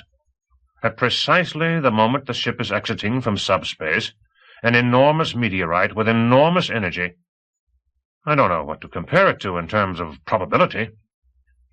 All right, what do you suggest? Vanderhouse looked around at everyone in search of support, and, finding none, said, All right, let it be that way, but I will still insist that the wording must have a conditional overtone. Let's say the above-mentioned facts compel us to assume— To draw the conclusion, Komov corrected. To draw the conclusion? Vanderhouse frowned. No way, Gennady. How can we draw a conclusion? Only an assumption. Compel us to assume that the ship was struck by a high-energy meteorite as it exited from subspace. That's it. I ask for your agreement. Komov thought for several seconds, twitching his cheeks, and then said, Agreed. Let me go on to the next correction. 1 minute, Vanderhouse said. What about you, Micah? Micah shrugged her shoulders. To be honest, I don't see any difference. I agree. The next correction, Komov said impatiently. We should not ask the base for their opinion about how we should proceed with the remains. That question does not belong in an investigation report. We should send a special radiogram to the effect that the pilot's remains have been put in containers, filled with glassoplast, and will be sent to the base in the near future. But— Vanderhouse began, perplexed. I'll take care of it tomorrow, Komov interrupted. Myself. Maybe we should bury them here? Micah said quietly. I wouldn't object, Komov answered immediately. But as a rule, in such cases, the remains are sent to Earth. He turned to Vanderhouse and said, Well? Vanderhouse, who had been about to say something, just shook his head and said, It's all right.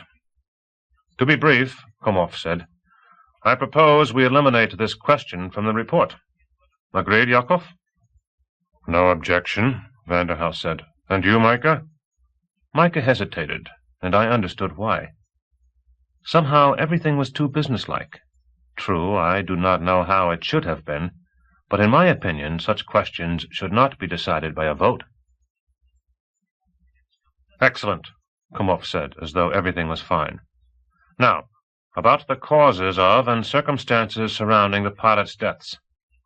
The autopsy report and photomaterials are completely satisfactory to me, but I suggest the following wording. The position of the corpses indicated that the pilot's deaths occurred as a consequence of the ship's impact against the planet's surface. The man died before the woman, and had time only to erase the ship's log. He was unable to get out of the pilot's seat. The woman, on the other hand, remained alive somewhat longer, and attempted to leave the ship. Death overtook her in the lock chamber. After that, we follow your text. Vanderhouse said, with a great deal of doubt. Isn't all that too clear-cut, Gennady? After all, if we stick to the autopsy report, to which you have no objection, the poor woman was in no condition to crawl all the way to the lock chamber. All the same, that's where she was, Komov retorted coldly. But it's precisely that fact, Vanderhouse said with feeling. Listen, Yakov, Komov said. No one knows what a human being is capable of in critical situations, and especially a woman. Remember the story of Martha Priestley? Remember the story of Kolesnichenko? Remember all the stories, Yakov." A silence set in. Vanderhouse was sitting with an unhappy expression and mercilessly tugging on his sideburns. "I'm not at all surprised that she was found in the lock," Micah spoke up. "It's something else I can't understand. Why did he erase the ship's log? There was the collision. The man was dying." "Well, that's a problem," Vanderhouse said hesitantly. "It can happen. In his death throes, he runs his hand over the control panel, hits the button." "The question of the ship's log," Komov said, "has been transferred to the section dealing with facts of special importance. Personally, I believe that the mystery will never be solved, if indeed it is a mystery and not just a coincidence. Let us continue." He quickly sorted through the sheets of paper spread out before him. "I have no more comments on the report. All Earth microflora and microfauna apparently died. In any case, there are no traces of it. So then, the personal papers. Analyzing them is not our business, and besides, they're in such poor condition that we could only ruin them. Tomorrow I'll conserve them and bring them back." "Oh, yes. Popov, here's something in your department." "Are you familiar with the cybernetic equipment on Pelicans?" "Yes, of course," I answered, hurriedly pushing my dish away. "Please be so kind as to look at this." He tossed me a sheet of paper. "This is a list of all the cyber mechanisms we've found. Check to make sure everything is in order." I picked up the paper. Everyone was staring at me expectantly. "Yes," I said. "It looks like everything is okay. Even the initiatory scouts are in place, although usually there isn't a full set. But here's something I can't understand. A repair robot re-equipped as a sewing device." "Yakov, explain," Komov ordered. Vanderhouse tilted back his head and stuck out his jaw. "You have to understand, Stas," he said, as though hot in thought. "It's hard to find an explanation. Just a repair cyber turned into a sewing machine. One of them, most likely the woman, had a somewhat unusual hobby." "Uh-huh," I said in surprise. "But it was just a repair cyber?" "Beyond a doubt," Vanderhouse said with assurance. "Then it's a full set," I said, returning the list to Komov. "Only it's unusual that it should be full. They must have never landed on a heavy planet." "Thank you," Komov said. "When the final draft is ready, I will ask you to sign the section on loss of surviving cyber systems." "But there wasn't any loss," I objected. Komov paid no attention to me, but Vanderhouse explained. "That's just the title of the section, Loss of Surviving Cyber Systems. You'll just verify that there were no losses." "So now," Komov said, collecting the scattered sheets of paper, "I will ask you, Yakov, to put this in final form. We'll sign it, and we can radio it in today. And now, if no one has any additional considerations, I will leave." There were no additional considerations, and he left. Vanderhouse stood up with a deep sigh, weighed the pile of paper in his hand, looked at us, his head tossed back, and also left. "Vander is obviously dissatisfied," I remarked, while I was putting some meat on my plate. "I am dissatisfied, too," Micah said. "Somehow it all turned out wrong. I can't explain it, and maybe I'm acting like a naive child. But there should have been a minute's silence. But no, it was 1, 2, 3. The position of the remains, the loss of cybers, the topographic parameters. Damn, as though we were doing an exercise at school." I fully agreed with her. "And that Komov doesn't let anyone else open his mouth," she continued bitterly. "It's all clear to him, everything's obvious. But actually it's not. It's not clear about the meteorite, and certainly not about the log. I really don't believe that he is so sure. If you ask me, he has his reason, and Vander understands what it is, but doesn't know how to slow him down. And maybe he doesn't think it's important." "Maybe it really isn't important," I mumbled uncertainly. "But I'm not saying that it is important," Micah objected. "I just don't like the way Komov is acting. I can't understand him." And I just don't like him. Everyone praised him to the skies, but now I'm counting the days until I don't have to work with him. Never again will I work with him. Well, it's not so much longer, I said conciliatorily. Only another 20 days or so. With that, we parted. Micah went off to get her measurements and sketches for the camp in order, and I headed for the control center, where I found a little surprise. Tom reported that the foundation had been laid and proposed that the work be accepted. I threw on my coat and ran to the construction area. The sun had already set, and the dusk had thickened the air. The planet had strange dusks, a deep purple like diluted ink. No moon, but abundant northern lights. And what lights! A gigantic rainbow-colored canvas unfolds noiselessly over the black ocean, rolls itself up and then unrolls, flickers and shudders as though a wind were blowing it, shifts from white to green to pink, and then suddenly goes out for a moment, leaving dim spots of colors in your eyes, and then flares out again. And the stars disappear, the dusk disappears, and everything is tinged with unnatural but very pure colors. The fog over the swamp becomes reddish-blue, the iceberg glimmers in the distance like a block of amber, and greenish shadows race headlong down the beach. Rubbing my frozen cheeks and nose furiously, I inspected the completed foundations in the marvelous light. Tom, following close upon my heels, was obligingly citing the necessary figures, and when the northern lights died out, no less obligingly turned on his lights. As always, it was deathly quiet. Only the frozen sand crunched under my feet. Then I heard voices. Micah and Vanderhouse stepped out to enjoy a breath of fresh air and the performance in the heavens. Micah especially liked the northern lights, the only thing she did like on the whole planet. I was quite a distance from the ship, about 100 meters, and could not see them, but could hear their voices distinctly. However, at first I did not pay much attention. Apparently they were discussing the causes of the Pelican's crash again. There was something strange about their conversation. I repeat, at first I did not pay much attention to their conversation and realized what the matter was only later on. They were talking as though they were not listening to each other. For example, Vanderhouse would say, "One planetary engine was left intact. Otherwise they would not have been able to maneuver in the atmosphere." And Micah would keep repeating, "No, Yakov, not less than 10 to 15 years. Just look at these growths."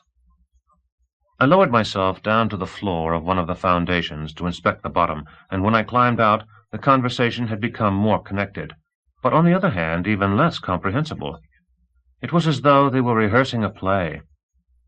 "And what do you think this could be?" Micah asked. "I'd say that it was a toy," Vanderhouse answered. "That's what I'd say, too. But what's it doing there?" "A hobby. Nothing surprising. It's a very popular hobby." In any case, this strange conversation soon came to an end. The hatch membrane popped open distinctly, and once again silence set in. I inspected the last foundation, praised Tom for his good work, and ordered him to switch Jack to the next stage. The northern lights had died out, and in the ensuing darkness nothing was visible except my cyber's lights. Feeling that the tip of my nose was about to drop off, I trotted back to the ship, opened the hatch, and jumped into the lock chamber. The chamber was beautiful. It was one of the most marvelous rooms on the ship. Most likely it was because the lock was the first room in the ship to give you this sweet sensation of home. You had come home, to your own place, warm, protected, out of the alien, icy, threatening world, out of the darkness into the light. I threw off my coat and, yelling out as I walked and rubbing my hands, set out for the control center. Vanderhouse was already sitting there, surrounded by his papers, and with his head dolefully inclined, was retyping a page of the final draft. The coder chattered briskly under his fingers. "My guys have already finished the foundations," I boasted. "Uh-huh," Vanderhouse responded. "Say, what were those toys you found out there?" I asked. "Toys?" Vanderhouse said absent-mindedly. "Toys?" he asked, without stopping chattering on the coder. "Oh, the toys." He pulled out a completed page and inserted a new sheet of paper. I waited a moment and then reminded him, "What were those toys?" "What were those toys?" Vanderhouse repeated significantly, and tilting his head back looked at me. Is that the way you put the question? It was, you see, but who knows what they are? Out there on the Pelican... Excuse me, Stars, let me finish first, all right? I tiptoed to my control panel and watched Jack work for a minute or two. He had already begun building the walls of the weather station. Then I tiptoed out of the control center and headed for Micah's. Every conceivable source of light in Micah's cabin was turned on, and she was sitting cross-legged on her bed and was very busy. On the desk, on the bed, on the floor, were spread out maps, sketches, half-unfolded aerial photographs like accordions, designs, and reports, and Micah was inspecting them all, one by one, making notes, sometimes grabbing a magnifying glass, sometimes a bottle of fruit juice standing on the chair next to her. After observing her for a few minutes, I chose the moment when the bottle left the chair and walked over and sat down, so that when Micah, without looking, went to put the bottle back, it landed right in my waiting hands. "Thanks," I said, and took a swig. Micah raised her head. "Oh, it's you," she said with displeasure. "What do you want?" "I just dropped by," I said equably. "Have a good walk?" "No," she objected, taking the bottle away from me. "I'm sitting here like a prisoner. Last night I didn't do any work, so it's really piled up. Can't even think about going for a walk." She handed me the bottle, and I mechanically took a swig, feeling a dull uneasiness, and then it was as though the scales fell from my eyes. Micah was dressed in her favorite fluffy blouse and shorts, and she had a handkerchief around her head, and her hair was wet. "Take a shower?" I asked stupidly. She answered, but I had already understood everything. I stood up. I carefully placed the bottle back on the chair. I mumbled something, I don't remember what. I somehow found myself in the corridor, then in my cabin, for some reason turned out the overhead light and turned on the night light, lay down on my bed and turned my face to the wall. I was shaking again. I remember snatches of thoughts kept spinning in my head. It's all over now. There's no hope. Now it's final and irretrievable. I caught myself listening again. And again I heard something out of place. I leaped to my feet, groped around in the night table drawer, found a sleeping pill, and put it under my tongue. Then I lay down again. Lizards stamped up and down the walls. The shadowy ceiling revolved slowly. The night light would grow dim, then flare up with unbearable brilliance, and doomed flies buzzed desperately in the corners. It seemed that Micah came in, looked at me with concern, covered me with something, and disappeared, and then Vodek showed up, sat down on my legs, and said angrily, "What are you lying around for? The entire commission is waiting for you, and you're sprawled out here." "Speak louder," Ninon told him. "There's something the matter with his ears, so he can't hear." I put on a stony expression and said that it was all a lot of nonsense. I got to my feet, and we all went into the smashed Pelican. All the organics had decomposed, and there was an ammonia smell, like the time in the corridor. But it was not the Pelican at all, more like the construction area. My guys were swarming around. The strip shone wondrously in the sun, and I kept fearing that Tom would run over 2 mummies that were lying crosswise in front of him. At least everyone thought that they were mummies, but really it was Komov and Vanderhaus. Only no one must have noticed because they were talking to each other, and I was the only one who could hear them. But you can't hide anything from Micah. "Can't you see he's not feeling well?" she said angrily, and put a damp handkerchief over my mouth and nose that had been soaked in ammonia. I almost suffocated, shook my head, and sat up in bed. My eyes were open, and by the light of the night light I immediately saw a person in front of me. He was standing right next to the bed, and bending over, and looking at me attentively right in the face. In the dim light he looked dark, almost black, a delirium-contorted, faceless figure, wavering without a distinct outline, and an equally wavering, indistinct reflection lay on his chest and shoulders. Knowing beforehand how it would turn out, I reached out my hand, and my hand went right through him, like thin air, and he flickered, began to dissolve, and disappeared without a trace. I fell to my back and closed my eyes. The last line of Gogol's Diary of a Madman filled my mind. "And did you know that the Bey of Algiers has a boil right under his nose?" Right under his nose. I was soaked with perspiration, and the cabin felt unbearably stuffy. I almost suffocated. Chapter 4. Phantoms and Humans. I woke up late with a fuzzy head and the firm intention of seeing Vanderhouse immediately after breakfast and telling him everything. It seemed that I had never in my whole life felt so miserable. It was all over with me. So I did not even do my exercises, but just took a high-intensity ion shower and wandered over to the lounge. As soon as I reached the doorway, I realized that, because of my various misfortunes, I had completely forgotten last night to give the cook instructions for breakfast. That was the last straw. Having mumbled an inaudible greeting and feeling my face turn lobster red from misery and embarrassment, I sat down at my place and dejectedly glanced around the table, trying to avoid the other's eyes. The fare was, to be blunt, monastic, fit for a group of ascetic novices. Everyone was eating black bread and drinking milk. Vanderhouse was sprinkling salt on his slices. Micah spread hers with butter. Komov ate his plain, without even resorting to the milk. I had no appetite whatsoever. Even the idea of eating was frightening. I took a glass of milk and took a sip. Out of the corner of my eye, I saw Micah looking at me, dying to ask me what the matter was. However, she did not, and Vanderhouse launched into a wordy disquisition on what a useful thing, from a medical point of view, a lean day was, and how good it was that today we should have just such a breakfast and no other. He explained to us in detail what fasting was, and what Lent was, and, not without respect, discussed the early Christians, who really knew their business. At the same time, he told us what Shrovetide was, but soon felt that he was getting carried away with his description of blenny with caviar, smoked sturgeon and salmon, and other tasty items, broke off his speech and started to smooth down his sideburns with a certain embarrassment. No one struck up a conversation. I was worried about myself. Micah was worried about me. As for Komov, he was obviously not himself. His eyes were red. Most of the time he stared at the table, but from time to time tossed back his head and looked around as though someone were calling him.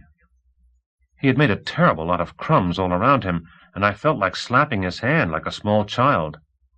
So we sat there, a dejected crew, and poor Vanderhouse was going crazy trying to think of some way to dispel the gloom. He was meandering on with some long, doleful story, which he was making up as he went along, but could not seem to conclude, when suddenly Komov let out a strange, suppressed sound, as though a dry crumb of bread had finally stuck in his throat. I glanced at him across the table and became frightened. Komov was sitting stiffly erect, clasping the edge of the table with both hands, and his red eyes seemed to pop out of his head. He was looking right past me and rapidly turning pale. I turned around. My heart stood still. Near the wall, between the film library and the chessboard, I saw my phantom. Now I could see him absolutely clearly. It was a man, at least a humanoid, small, thin, and completely naked. His skin was dark, almost black, and shone as though covered with oil. I could not make out his face, but it immediately caught my attention that, as in my nightmare, the man was totally contorted and looked washed out, and his eyes, big, dark, totally motionless, blind as in a statue. "That's him! There he is!" Komov blurted out. He pointed with his finger in a completely different direction, and there, right before my eyes, another figure materialized out of thin air. It was the same motionless, shiny phantom, but this time he was fixed in the midst of a headlong spurt, on the run, like a photograph of a sprinter at the start. And at that very second, Micah hurled herself against his legs. A chair flew to the side with a crash, and Micah, with a warrior's cry, leaped through the phantom and smashed against the videophone screen. I had time to notice the phantom wavering and beginning to dissolve, and Komov was already shouting, "The door! The door!" And I saw it. Someone small, white, and dull-colored, like the lounge walls, bending over while running silently, slipped through the door and disappeared into the corridor. I raced after him. It is embarrassing to remember, but at that time I was completely indifferent to what kind of being it was, where he came from, why he was here. I experienced unlimited relief, realizing that from that moment on all my nightmares and fears were at an end, and I also experienced a fierce desire to catch him, tie him up, and drag him back. In the doorway I collided with Komov, knocked him down, and tripped over him. I crawled down the corridor on all fours. The corridor was empty, but smelled sharply and familiarly of ammonia. Komov was shouting something behind me. Heels clattered in a staccato, and I leaped to my feet, raced through the lock, dove through the hatch, not bothering to close the hatch, and flew outside into the sun's lilac glow. I saw him immediately. He was running toward the construction area, barely touching the frozen sand with his bare feet. He was as contorted as ever, and rather strangely moved his spread-out elbows as he ran. But now he was no longer dark and dull, but a bright lilac, and the sun reflected on his thin shoulders and sides. He was running straight toward my cybers, and I slowed down, waiting for him to get frightened and turn to the left or right, but he did not. He leaped through the gap, about 10 paces away from Tom, and I could not believe my eyes when that majestic idiot politely signaled him the usual awaiting instructions. "To the swamp!" Micah screamed in a breathless voice. "Drive him toward the swamp!" The little native was headed in that direction anyway. I have to admit that he sure could run, and the distance between us grew smaller very slowly. The wind whistled in my ears. Komov was shouting in the distance, but Micah definitely out-yelled him. "To the left!" she howled heatedly. I headed to the left, jumped out onto the landing strip, the section already completed, level, with a most convenient ribbed surface, and here things started going better. I began to catch up. "You're not going to get away," I repeated to myself. "No, my friend, now you're not going to get away. You'll pay for everything." I watched, not taking my eyes off him, his rapidly moving shoulder blades, his flashing bare feet, the clumps of steam that flew over his shoulders. I was catching up and felt like rejoicing in triumph. The strip was ending, but there were still 100 meters to the gray shroud over the swamp, and I was catching up. He ran up to the edge of the bog, to the melancholy clumps of dwarf reeds, and stopped. He stood for several seconds, as though making up his mind, then looked at me over his shoulder, and again I saw his big, dark eyes, not motionless at all, but on the contrary very much alive and sort of smiling. And suddenly he squatted down, clasped his arms around his knees, and started rolling. I did not catch on right away to what was happening. A man had just been standing there, a strange man, it's true, probably not a man at all, but in the image of a man, and suddenly the man was gone, and in the bog, across an impassable, bottomless slush, a weird gray round pancake was rolling along, spattering mud and dirty water. And how he rolled! I did not manage to reach the shore before he disappeared behind some wisps of fog, and I could only hear from behind the grayish shroud rustling, splashing, dying away, and a high-pitched, piercing whistle. Micah ran up with a clatter and stopped beside me, breathing heavily. "He got away," she noted with disappointment. "So he did," I said. We stood there for several seconds, staring into the turbid clumps of fog. Then Micah wiped the perspiration off her forehead and recited, "I ran away from my grandmother, I ran away from my grandfather, and I'll run away from you, billeteer," I added, and then looked behind me. It seemed that the fools had run, while the wise ones, it goes without saying, waited and watched. Micah and I were alone. Komov's and Vanderhaus's tiny figures were dark spots against the ship. "So our race got us nowhere," Micah said, also looking back at the ship. "About 3 kilometers at least, wouldn't you say, Captain?" "I'm in agreement with you, Captain," I responded. "Listen," Micah said pensively. "Maybe it was all an illusion?" I shook her by the shoulders. The feeling of freedom, health, ecstasy, the sense of an enormous, brilliant future exploded within me with a new force. "What do you know about it, you dunderhead?" I barked, almost crying from happiness and shaking her with all my might. "What do you know about hallucinations? But you don't have to know a thing about them. Live happily and don't worry about them." Micah blinked her eyes in confusion and tried to break loose, but I gave her a final shake, put my arm around her shoulders, and dragged her back to the ship. "Hold on," Micah tried weakly to escape, overwhelmed. "Why are you— And let me go. What kind of sloppy sentimentality is this?" "Let's go," I said. "Let's go. Dr. Mboga's favorite is really going to let us have it. My heart knows that we ran our race in vain, that it was wrong." Micah burst loose, stood still for a second, then squatted down, bent down her head, and, clasping her arms around her knees, rocked forward. "No," she said, standing up straight again. "I just can't understand it." "You don't have to," I said. "Komov will explain everything. First he'll give us a dressing down, since we broke off his contact, and then, all the same, he'll explain things." "It's cold," Micah said, jumping up and down in place. "Let's run." So we ran. My initial rapture subsided, and I began to consider what had happened. It turned out that the planet was inhabited after all, and by large humanoid beings, perhaps even intelligent, perhaps even civilized. We stopped in front of the hatch, and I let Micah go first. "Brr!" she exclaimed, rubbing her shoulders. "Shall we go get our clobbering?" "With a club 1/2 meter long." "And with knots?" "And 75 millimeters in diameter." We crept into the control center, but we did not manage to escape notice. They were waiting for us.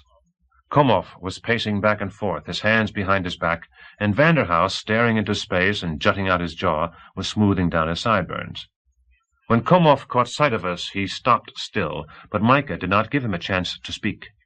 "He got away," she said matter-of-factly. "He got away across the bog, and in a very unusual manner—" "Be quiet," Komov interrupted her.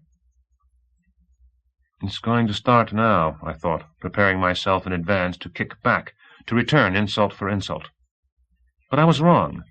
Komov ordered us to take a seat, sat down himself, and turned straight to me. "I'm listening, Popov. Tell us everything, down to the last detail." It's interesting that I was not even surprised. That way of putting the question struck me as completely natural. And I told them everything, about the rustling, the odors, the child's crying, the woman's shouts, the strange dialogue last evening, and the black phantom last night. Micah listened to me with her mouth gaping. Vanderhouse scowled and shook his head reproachfully, but Komov did not take his eyes off me. His squinting eyes were once again piercing and cold. His face stiffened. He bit his lower lip from time to time and folded his hands, cracking his knuckles. When I finished, silence reigned.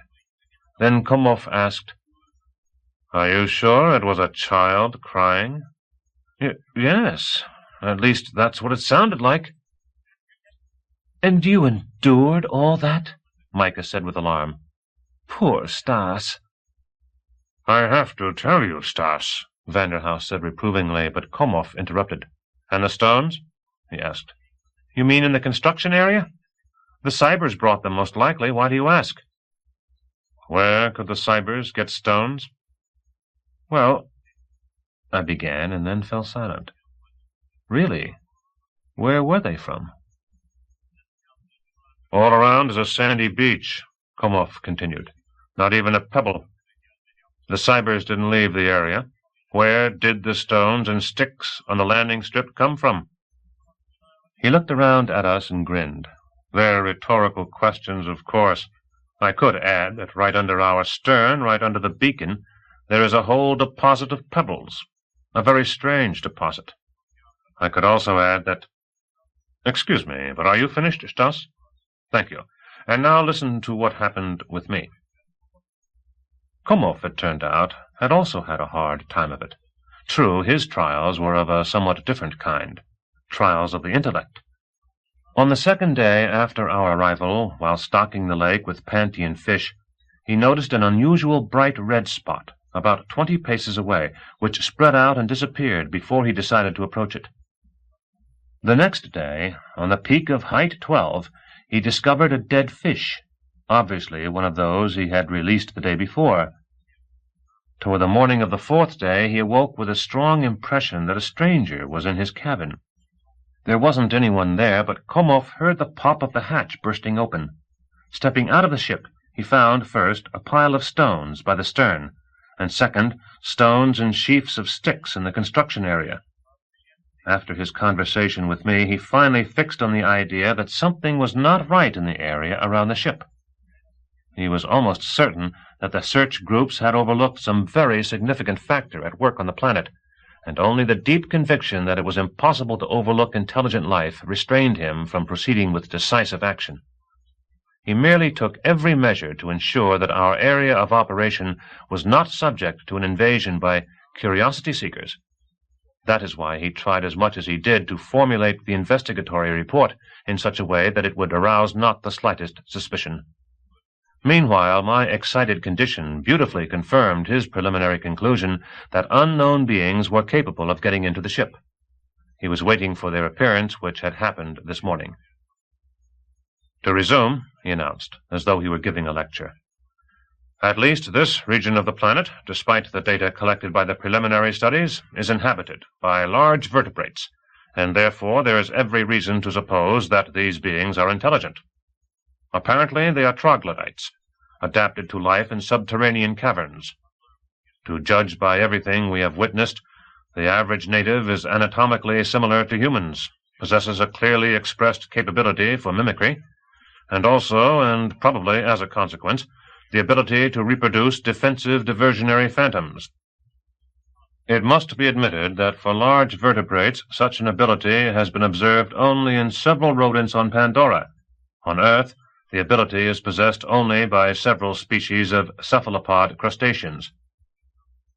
And now I would like to emphasize strongly that despite these non-human and even non-humanoid abilities, the local natives, not only in an anatomical but also in a physiological and particularly in a neurological regard, are unusually, unprecedentedly close to Earth humans. I have finished." "What do you mean, finished?" I shouted, alarmed. "And my voices? You mean they were hallucinations?" Komov grinned. "Calm down, Stas," he said. "You're okay. Your voices are easily explained if we suppose that the structure of the voice apparatus is like ours. The similarity of the voice apparatus, plus a highly developed imitative ability, plus a hypertrophied phonetic memory—" "Wait a minute," Micah said. "I can understand their listening in on our conversations, but what about the woman's voice?" Komov nodded. "Yes, we have to assume that they were present when the pilots died." Micah whistled. "It's too complicated," she muttered in doubt. "Propose a different explanation?" Komov objected coldly. "However, most likely we will soon find out the pilots' names. If one was named Alexander—" "Well, good," I said. "And the child crying?" "Are you really sure it was a child?" "How could it be anything else?" Komov stared at me, pressed his finger against his upper lip, and suddenly broke out in a deafening bark. A real bark, no other way to describe it. "What was that?" he asked. "A dog?" "Sounded like one," I said with respect. But I was pronouncing a sentence in one of the Leonidian dialects. I was crushed, and Micah as well. We all were quiet for a while. It was beyond a doubt the way he explained it. There was an explanation for everything. It was all very elegant, but of course it was very pleasant to learn that all my fears were behind me, and that it was our group who had succeeded in discovering still another humanoid race. However, along with that, it meant the greatest change in our futures, and not only in ours. First of all, it was clear that Project Ark was finished. The planet was occupied. Another would have to be found for the Pantheons. Second, if it was finally determined that the natives were intelligent, we would be sent away, and the Commission on Contacts would take over for us. All these considerations were obvious not only to me, of course, but to the others as well. Vanderhouse dejectedly plucked at his sideburns and said, "Why intelligent? In my opinion, for the time being, it doesn't follow that they have to be intelligent. What do you think, Gennady?" "I'm not maintaining that they have to be intelligent," Komov objected. "I only said that there is every reason to suppose that they are." "But what are those reasons?" Vanderhouse continued to become more and more upset. He did not want to retreat from familiar ground. That weakness of his was well known, a love for familiar ground. "What is the every reason? Can we conclude from the external appearance?" "It's not only a question of anatomy," Komov said. "The stones under the beacon were placed in a definite pattern. They are signs of some kind." The stones and sticks on the landing strip.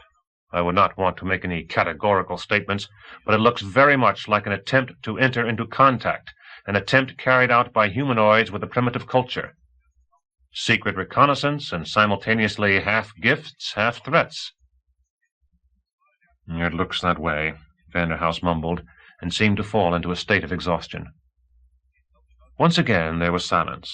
Then Micah asked softly, "What are the reasons for concluding that they are so very close to us in their physiological and neural structure?"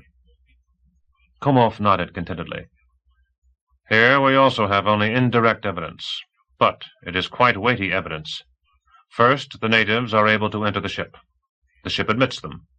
I will remind you, by way of contrast, that neither the Tokorians nor the Pantheons, despite their great resemblance to humans, could get through the hatch membrane. The hatch simply would not open for them." At that point I slapped myself on the forehead. Damn!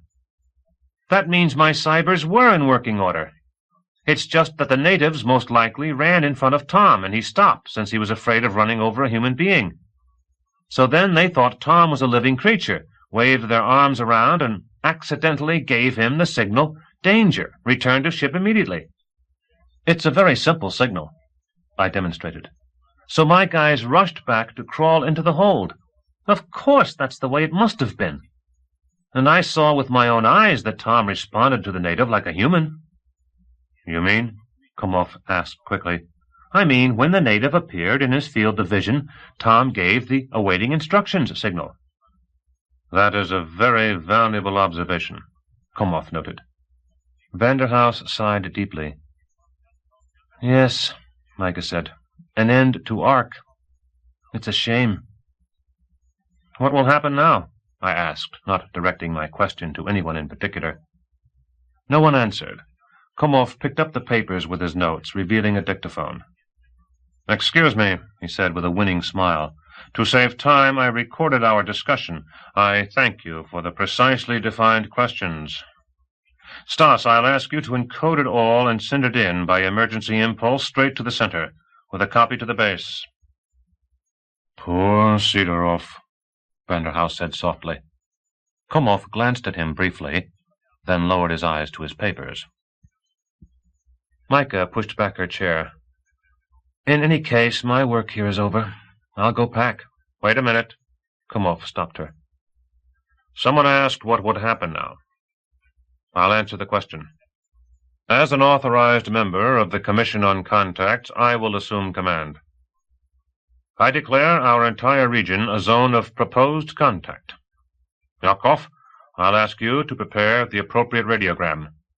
All work on Project Ark is to cease. Robots will be deactivated and stored in the hold. No one is to leave the ship without my personal permission. Today's chase by our hounds has probably already created problems for contact. Any new misunderstandings are highly undesirable. Therefore, Micah, I'll ask you to put the glider in the hangar. Stas, I'll ask you to take care of your cyber system."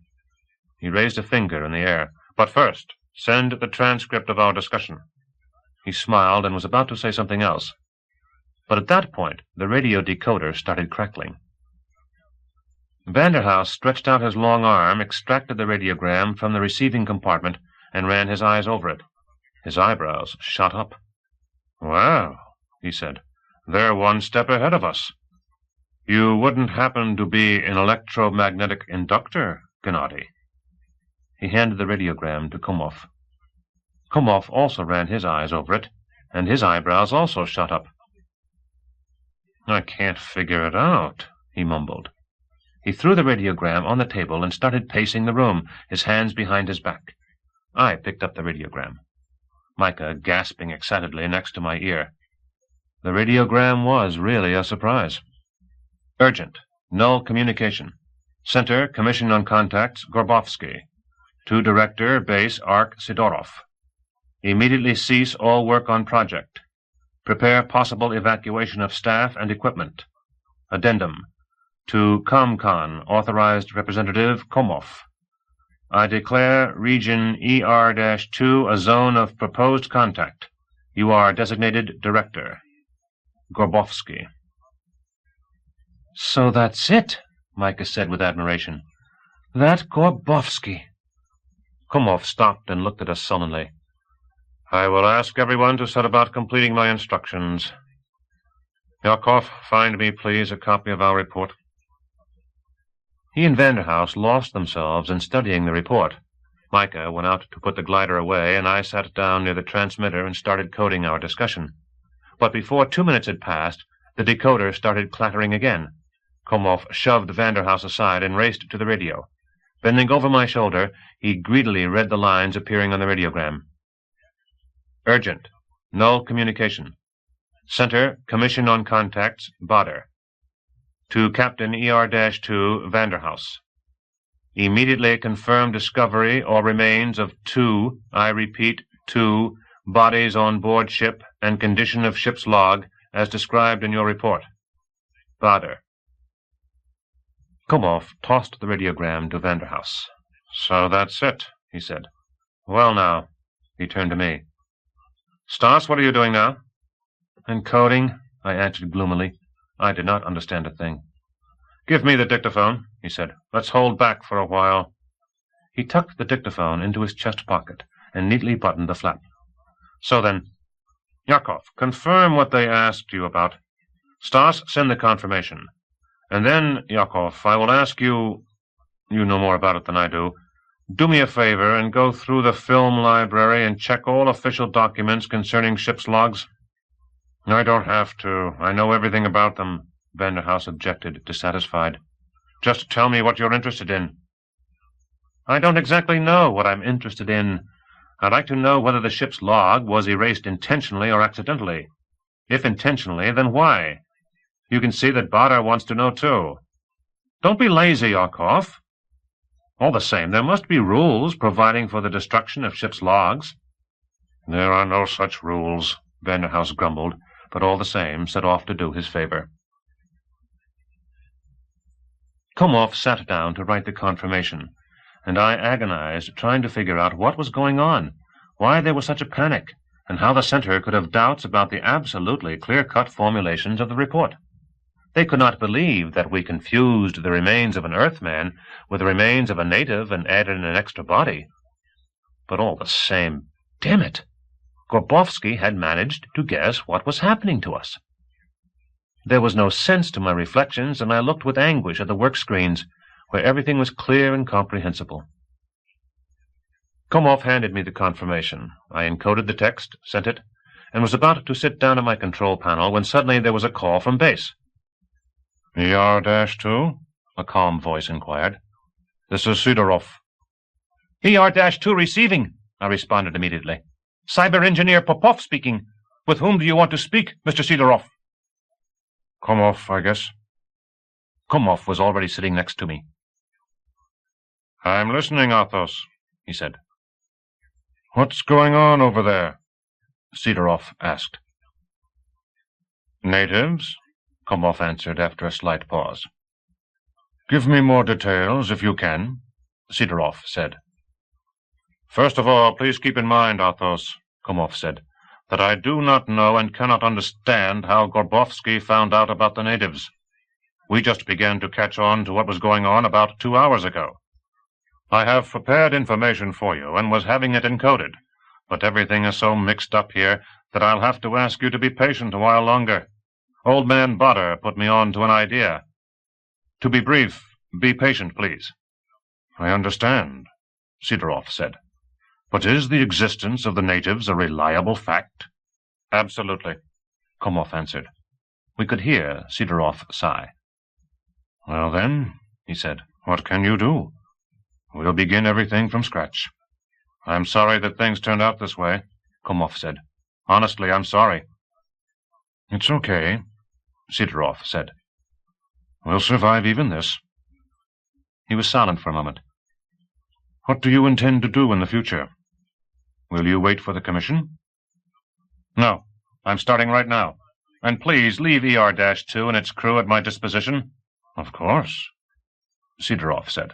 I won't get in your way. If you need anything. Thanks, Athos. And don't take it hard. Everything will still work out all right. Let's hope so. They said goodbye, Komov bit the nail of his thumb, looked at me with some kind of incomprehensible irritation, and once again started to pace. I guessed what the problem was. Komov and Sidorov were old friends, had gone to school together, worked together. But Komov had always been lucky, while Sidorov had a series of failures, and people started calling him Athos the Flop. I do not know why things worked out that way. In any case, Komov must have been feeling very awkward, and Gorbovsky's radiogram on top of everything else. It looked as though Komov informed the center, bypassing Sidorov. I stealthily went over to my control panel and stopped the cybers. Komov was already sitting at the table, biting his nail and goggling at some scattered sheets of paper. I requested permission to go outside. "Why?" He was on the point of getting excited, but then he caught on. "Oh, the cyber system. Please go ahead, but come back as soon as you've finished." I drove the guys into the hold, deactivated them, bolted them down in case of a sudden takeoff, and stood for a while near the hatch, staring at the deserted construction area, at the white walls of the never-to-be weather station, at the iceberg, still just as ideal and indifferent. The planet now seemed somewhat different to me. Something in it had changed. Some sort of sense had appeared in that fog, in the dwarf thickets, in the abrupt mountain spurs covered with lilac patches of snow. The silence remained, of course, but the emptiness was gone, and that was good. I returned inside, glanced into the lounge, where an angry Vanderhouse was digging through the film library. My feelings burst loose, and I headed to Micah's to console myself. Micah had spread out an enormous map over her whole cabin, and was lying on it with a magnifying glass at her eye. She did not even turn around. "I can't understand it," she said angrily. "There's no place for them to live. We have studied all the locations that are even remotely suitable for habitation. They can't be wallowing in a swamp." "And why not in the swamp?" I asked, taking a seat. Micah sat up with her legs folded and stared at me through the magnifying glass. "Humanoids cannot live in swamps," she declared weightily. "Why not?" I objected. "Back on Earth there were tribes that even lived on lakes and houses on poles." "If there was even one house in the swamps, and maybe they live under the water, like water spiders and air bells." Micah pondered. "No," she said with regret. "He would have been dirty, would have tracked dirt into the ship." "And if they have a water-repellent layer on their skin? Water and mud repellent? Did you see the way he shone? And where did he run to? And that means of locomotion, what's its purpose?" The discussion was launched. Pressed by the numerous hypotheses I advanced, Micah was forced to agree that theoretically nothing prevented the natives from living in air bells, although she personally was inclined to agree with Komov, who believed the natives were cave-dwellers. I imagined such a life, a poor parody of what we think of as life, a tenacious but sluggish struggle for existence, a monstrous monotony of impressions, and I felt terribly sorry for the natives. I declared that concern for this race was a quite noble and worthwhile undertaking.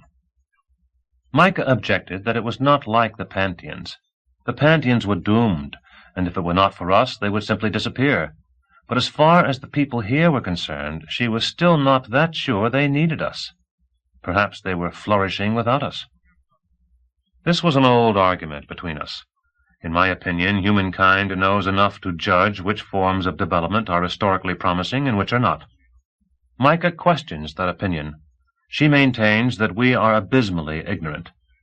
We have established contact with 12 intelligent races, including 3 that are non-humanoid.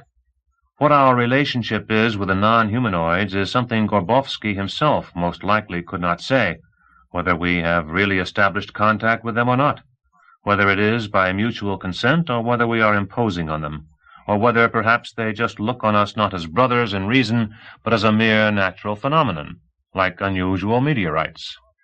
With the humanoids, everything is clear.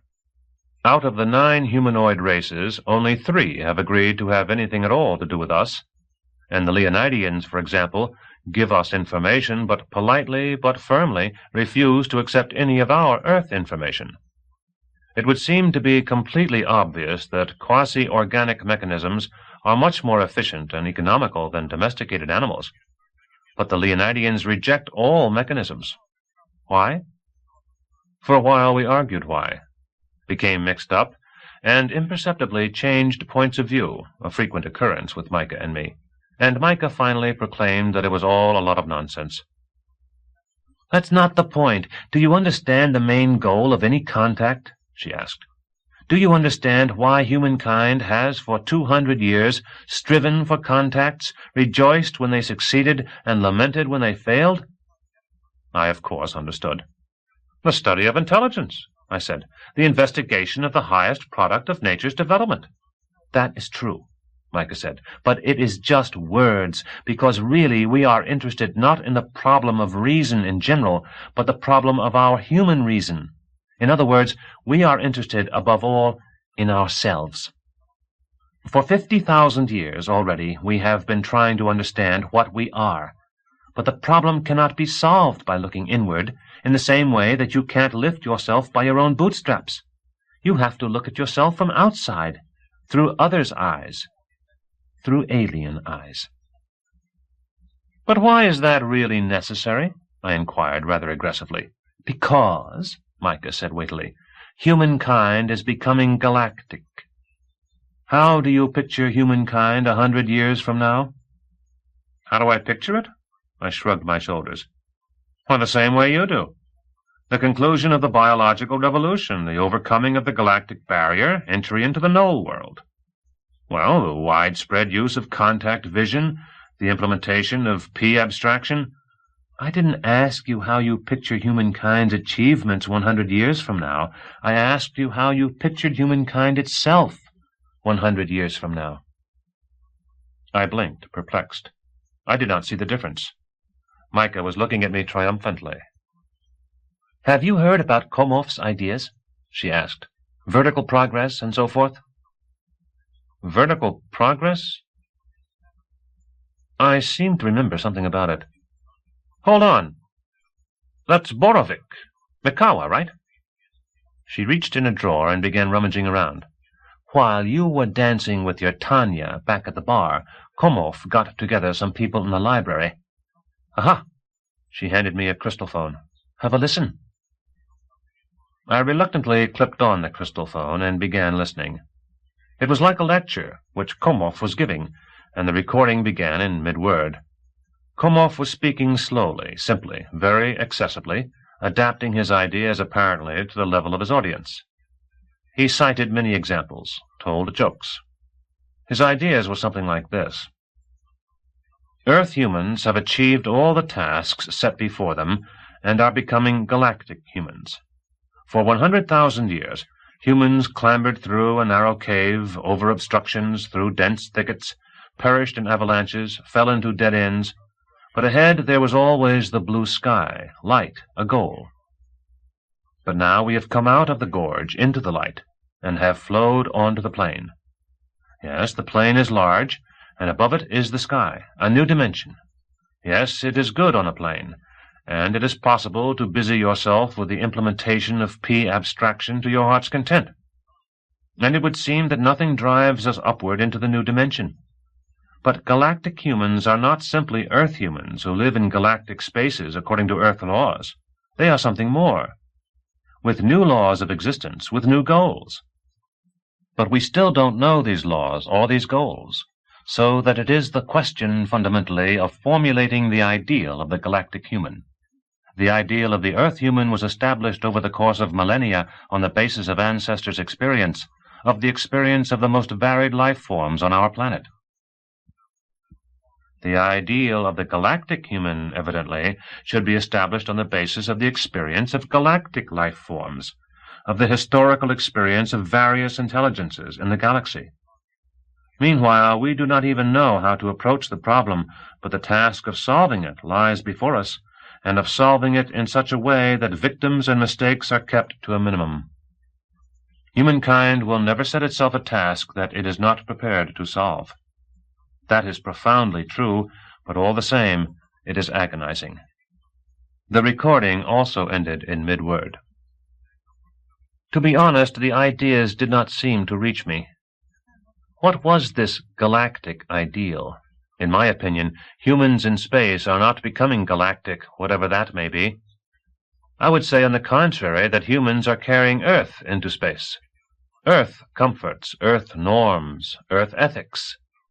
If it comes to that, for me, and for all my friends, the ideal of the future is our little planet, spread out to the extreme limits of the galaxy, and later, perhaps, even beyond these limits. I was about to expound my thoughts to Micah in this general direction, when we noticed that Vanderhouse was in the room, and had been for some time. He was leaning against the wall, fluffing up his lynx's sideburns, and was examining us with his meditative, distracted expression. I stood up and pushed a chair toward him. "Thank you," Vanderhouse said, "but I'd rather stand." "And what do you think on the subject?" Micah asked him bellicosely.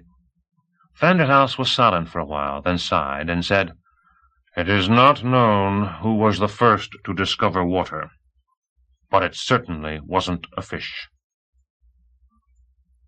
We thought intensely. Then Micah lighted up, raised her finger in the air, and said, "Aha!" "It's not mine," Vanderhouse objected with melancholy. "It's a very old aphorism. I've liked it for a long time, but there was never any chance to use it." He was silent for a minute, then said, "About the ship's log. Can you imagine there really was a regulation?" "Well?" we asked simultaneously. Vanderhouse was again silent, then waved his hand. "A disgrace," he said. "There is, it turns out, one regulation, or more accurately, there was one. In the old instruction code. It's not in the new one. How was I supposed to know? I'm no historian." He lost himself in thought. Micah fidgeted impatiently. "Yes," Vanderhouse said. "It was this way. If you suffered a collision on an unknown planet, inhabited by intelligent beings, non-humanoid or humanoid, in the stage of clearly marked machine civilization, you were required to destroy all space maps and ship's logs." Micah and I exchanged glances. "The commander of the Pelican, the poor fellow," Vanderhouse continued, "probably knew the old regulations inside out. That regulation is probably 200 years old, thought up at the dawn of starflights, thought up out of thin air, trying to anticipate everything. But can you really anticipate everything?" He took a deep breath. "Of course, we could have guessed why the ship's log was erased. Komov did. And do you know how he reacted to my announcement?" "No," I said. "How?" "He nodded and went on to other business," Micah said.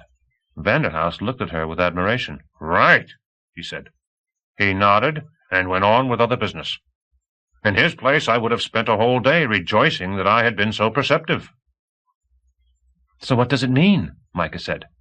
"It means they are either non-humanoid or humanoid, but at the machine civilization stage." "I don't understand. Do you?" she asked me. I am really amused by Micah's way of proudly declaring that she doesn't understand. I often act the same way. "They approached the Pelican on bicycles," I said. Micah impatiently shrugged off my answer. "There is no machine civilization here," she muttered, "and no non-humanoids either." Komov's voice rang out over the intercom. "Vanderhouse, Glumova, Popov, please come to the control center." "It started," Micah said as she leaped to her feet. We barreled into the control center. Komov was standing by the table and putting a portable translator into its plastic case. The position of the switches indicated that the translator was switched into the ship's computer. Komov's expression was unusually concerned, very human, without his usual icy concentration that could set your teeth on edge. "I'm going out now," he announced. "The first attempt. Yakov, you will remain in charge. The most important thing, ensure constant observation and the uninterrupted operation of the ship's computer. If the natives appear, inform me immediately. I recommend establishing a 3-shift watch at the observation screen. Micah, go to the screen right now. Stas, there are my radiograms. Send them as soon as possible. I believe there is no need to explain why no one should leave the ship. That's all. Let's get to work." I sat down at the transmitter and started work. Behind me, Komov and Vanderhouse were quietly talking about something. Micah, at the other end of the control center, was tuning the observation screen.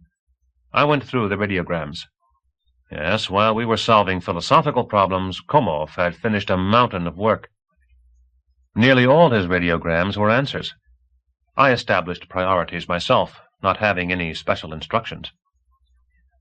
ER-2 Komov. To Center, Korbovsky. Thank you for the kind offer. I do not consider myself entitled to tear you away from more important concerns. We'll keep you informed of any new developments. ER-2 Komov. To Center, Badr. I am forced to decline the post of Chief Xenologist for Project ARC-2. I recommend Amarejibi. ER-2 Komov. To Base, Sidorov. Please spare me any volunteers. ER-2 Komov. To European Press Center, Dombini. I consider the presence here of your science commentator premature. For information, please use Center Commission on Contacts. And so forth in the same style. 5 radiograms were for the Central Informatorium. Those I did not understand. My work was whipping along when the decoder started clattering again. Where from? Komov asked from the other end of the room.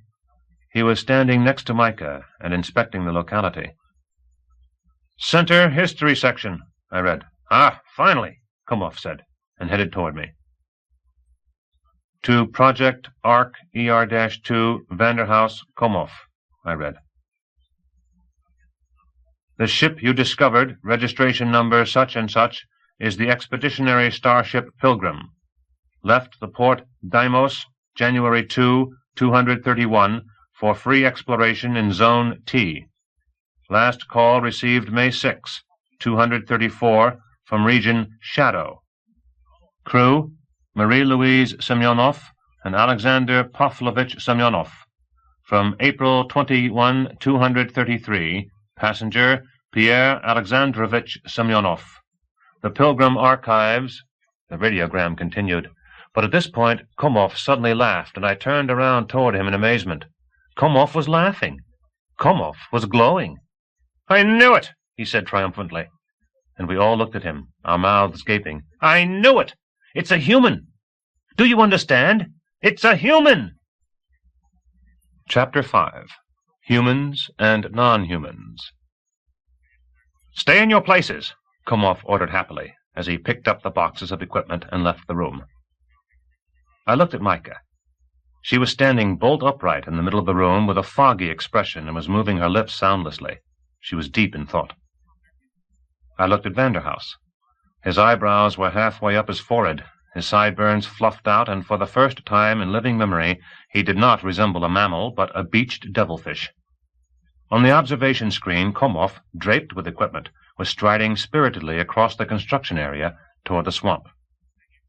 "Well, well, well," Micah said. "So that's why there were toys."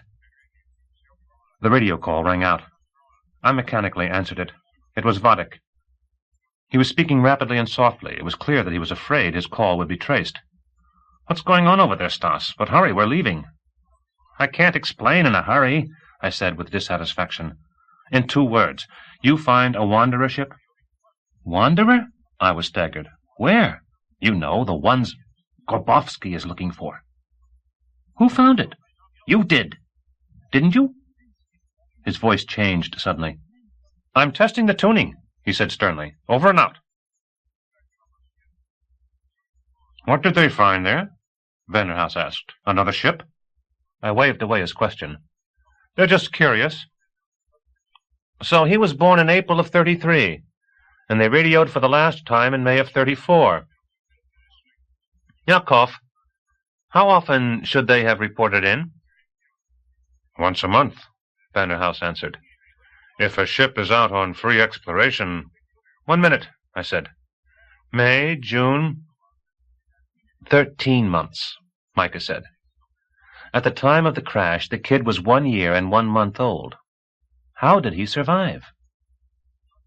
"The natives," I said. "Semyonov erased the ship's log. That means he saw someone, and there was no reason for Komov to bark at me. It was a real child's cry. Do you think I can't tell the cry of a year-old child? They recorded everything, and when he grew up, had him listen to it." To record something, you have to have technology, Micah said. Well, then they didn't record it. They memorized it, I said. It's not important. Uh-huh, Vanderhouse said. He saw either non-humanoids or humanoids, but in the machine civilization stage, and therefore erased the ship's log, according to regulations. It doesn't look like a machine civilization, Micah said. So then non-humanoid. Then it suddenly dawned on me. Friends, I said, if there are non-humanoids here, it's such an opportunity that I can't believe it. A human intermediary, do you understand? He is both human and non-human, humanoid and non-humanoid. Nothing like it has ever happened. No one would have dreamed it was possible. I was in ecstasy. So was Micah. The possibilities dazzled us. Cloudy, fuzzy, but blindingly rainbow visions. It was not just that for the first time in history contact with non-humanoids had become possible. Humankind had received a unique mirror. In front of humankind, a door had opened into a previously inaccessible, inscrutable world of a fundamentally different psychology, and Komov's vague ideas of vertical progress had finally acquired an experimental foundation. Why would non-humanoids concern themselves with a human child? Vanderhouse said thoughtfully. What's in it for them, and what could they understand about it? The possibilities seemed to dim somewhat, but Micah immediately challenged him. On Earth, there have been cases when non-humans raised human children. That's on Earth, Vanderhouse said gloomily. And he was right. All known intelligent non-humanoids were further from humans than wolves or even octopuses. Even such a respected specialist as Kruger maintained that the intelligent slime molds on Garata considered human beings with all their technology not as a phenomenon in the real world, but as a figment of their unimaginable imaginations. But all the same, he survived and grew up, Micah said. And she, too, was right. I am skeptical by nature. I do not like getting carried away and indulging in wild fantasies, not like Micah. But now there was just nothing else to believe. A year-old child, an icy wilderness, alone. It was obvious that he could not have survived on his own. And then there was the ship's erased log. What other conclusion could one draw? That some kind of humanoid aliens accidentally turned up in the neighborhood, raised him, and then flew off? Ridiculous. But perhaps he didn't survive, Micah said. Maybe all that's left of him is his cry and his parents' voices. For a second I felt that everything had collapsed, that Micah was always coming up with something. But then I hit on the answer. So how does he get in the ship?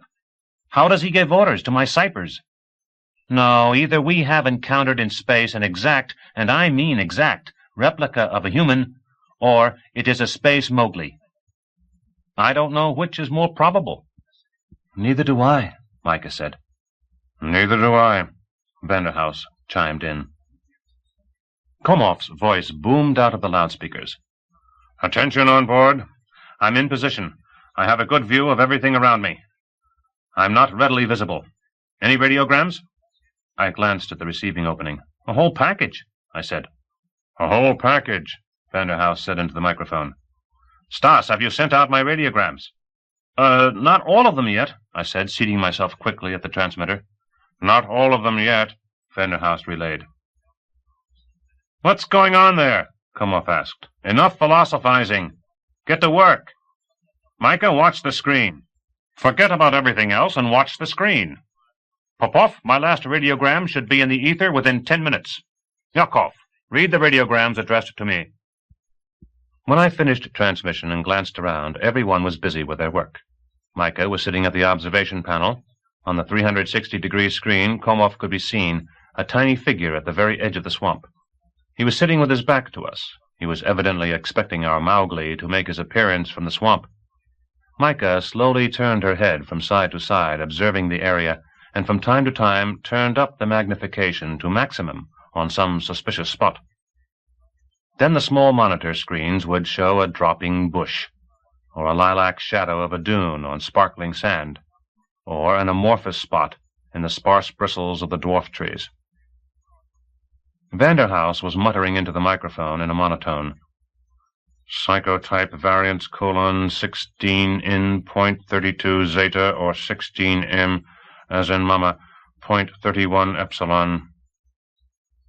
Enough, Komov would say. Next. Earth, London, Cartwright. Dear Gennady, I am reminding you again about your promise to send information. Enough. Next. Press Center. Enough. Next. Yakov, read only the ones from the center or from the base. At that point, the base called. It was Sidorov, asking for Komov. Komov is making contact, Mr. Sidorov, I said guiltily. Has contact started? Not yet, we're waiting. Sidorov cleared his throat. All right, then, I'll contact him later. It's nothing urgent. He was silent for a moment. Are you excited? I concentrated on my feelings. Not exactly excited. A little strange, like in a dream or a fairy tale. Sidorov sighed. I won't take your time, he said. I wish you success. I thanked him. Then I rested my elbow on the control panel, put my chin in my hand, and concentrated again on my feelings. Yes, it was a little strange. A human is a non-human. Most likely he really couldn't be called a human. A human child raised by wolves grows up to be a wolf. And if a human child was raised by a giant squid, not eaten but raised.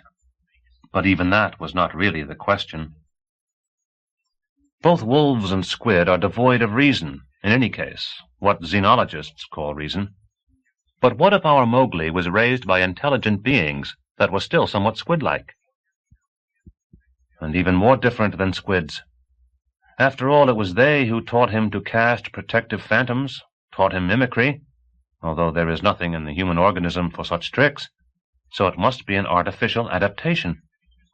Hold on. Why does he need mimicry? From whom was he trained to protect himself? The planet is supposed to be empty. So it is not empty. I imagined enormous caves lit by a ghostly lilac light, dark crannies in which a deadly danger lurked, and the small boy who was creeping along a slimy wall, ready at any moment to vanish, to dissolve into a deceptive glow, leaving his enemy only a flickering, vague shadow. The poor kid. We have to get him away. But hold on, that's absurd. It cannot happen. It cannot be that a complex, wise, and experienced life form exists without simpler, stupider life forms teeming around it. How many species have been discovered here? 11, maybe 12, but extending the whole range from a virus to a human child. No, it cannot be. Something is wrong. Well, we'll soon find out. The kid will tell us. But suppose he does not? Did wolf children have much to say about wolves? What is Komov counting on? I felt like asking Komov immediately, without delay, what he was counting on. Vanderhouse had finished the radiograms and was stretched out in an armchair, his hands behind his head. He was saying thoughtfully, You know, I knew the Semyonovs. I have to say that they were fine people, but very strange. Romantics of olden days. Of course, Alexander knew all the ancient regulations. He was constantly citing them. To us, they seemed ridiculous and absurd, but he found a kind of charm in them. Accidents, death, terrible monsters climbing into the ship, to destroy the ship's log, erase his tracks in space, which would lead back to Earth. Yes, it's very much like him. Vanderhouse paused. By the way, people who are searching for solitude are much more numerous than you and I might think. Solitude is not such a bad thing, don't you think? Not for me, Micah said sharply, not taking her eyes off the screen. That's because you're young, Vanderhouse retorted. Back in 20, Alexander and Marie joined a free exploration group. After that, I never saw them again. Talked with them once over the video. At the time, I was a dispatcher, and Alexander was asking for permission to take off from Pandora. Vanderhouse sighed again. Incidentally, Alexander's father is still alive today. I really should stop by and see him when we get back. He paused. "If you want to know," he announced, "I was always against free exploration. An archaism. Wandering through space on your own is dangerous. The scientific benefits are negligible, and sometimes they cause problems. Remember the business with Camera? They all pretend that we have conquered space, that space is our home. But that's not correct, and it never will be. Space will always be space, and a human being will always be nothing more than a human being. He may acquire more and more experience, but no experience is enough to feel entirely at home in space. In my opinion, Alexander and Marie found nothing in space, at least nothing that would be worth discussing even over dinner in the lounge." "But still they were happy," Micah said, without turning around. "Why do you think so?" "Otherwise they would have returned. Why did they have to find anything if they were happy with what they had?" Micah looked at Vanderhouse petulantly. "And what is worth seeking except happiness?" "I could answer that whoever is happy seeks nothing," Vanderhouse said. "But I am not prepared for such a profound dispute, nor are you. Don't you agree? Sooner or later we will begin to extend the concept of happiness to non-humanoids." "On board!" Komov's voice rang out. "Look carefully." "That's just what I wanted to say," Vanderhouse said, and Micah turned back to the screen. Now all three of us were watching the screen. The sun was very low, hanging right over the mountain tops, and the hills were already in shadows. All around, everything was motionless, even Komov. "5 o'clock, Vanderhouse said quietly. "Isn't it time to eat?"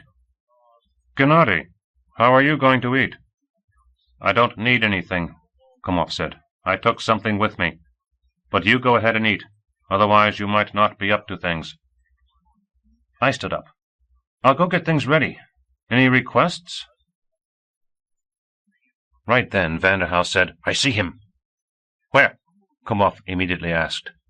"He's walking toward us along the edge of the swamp from the iceberg, 60 degrees to the left of your position." "Aha!" Micah exclaimed. "I see him too. He's walking." "I don't see him," Komov said impatiently.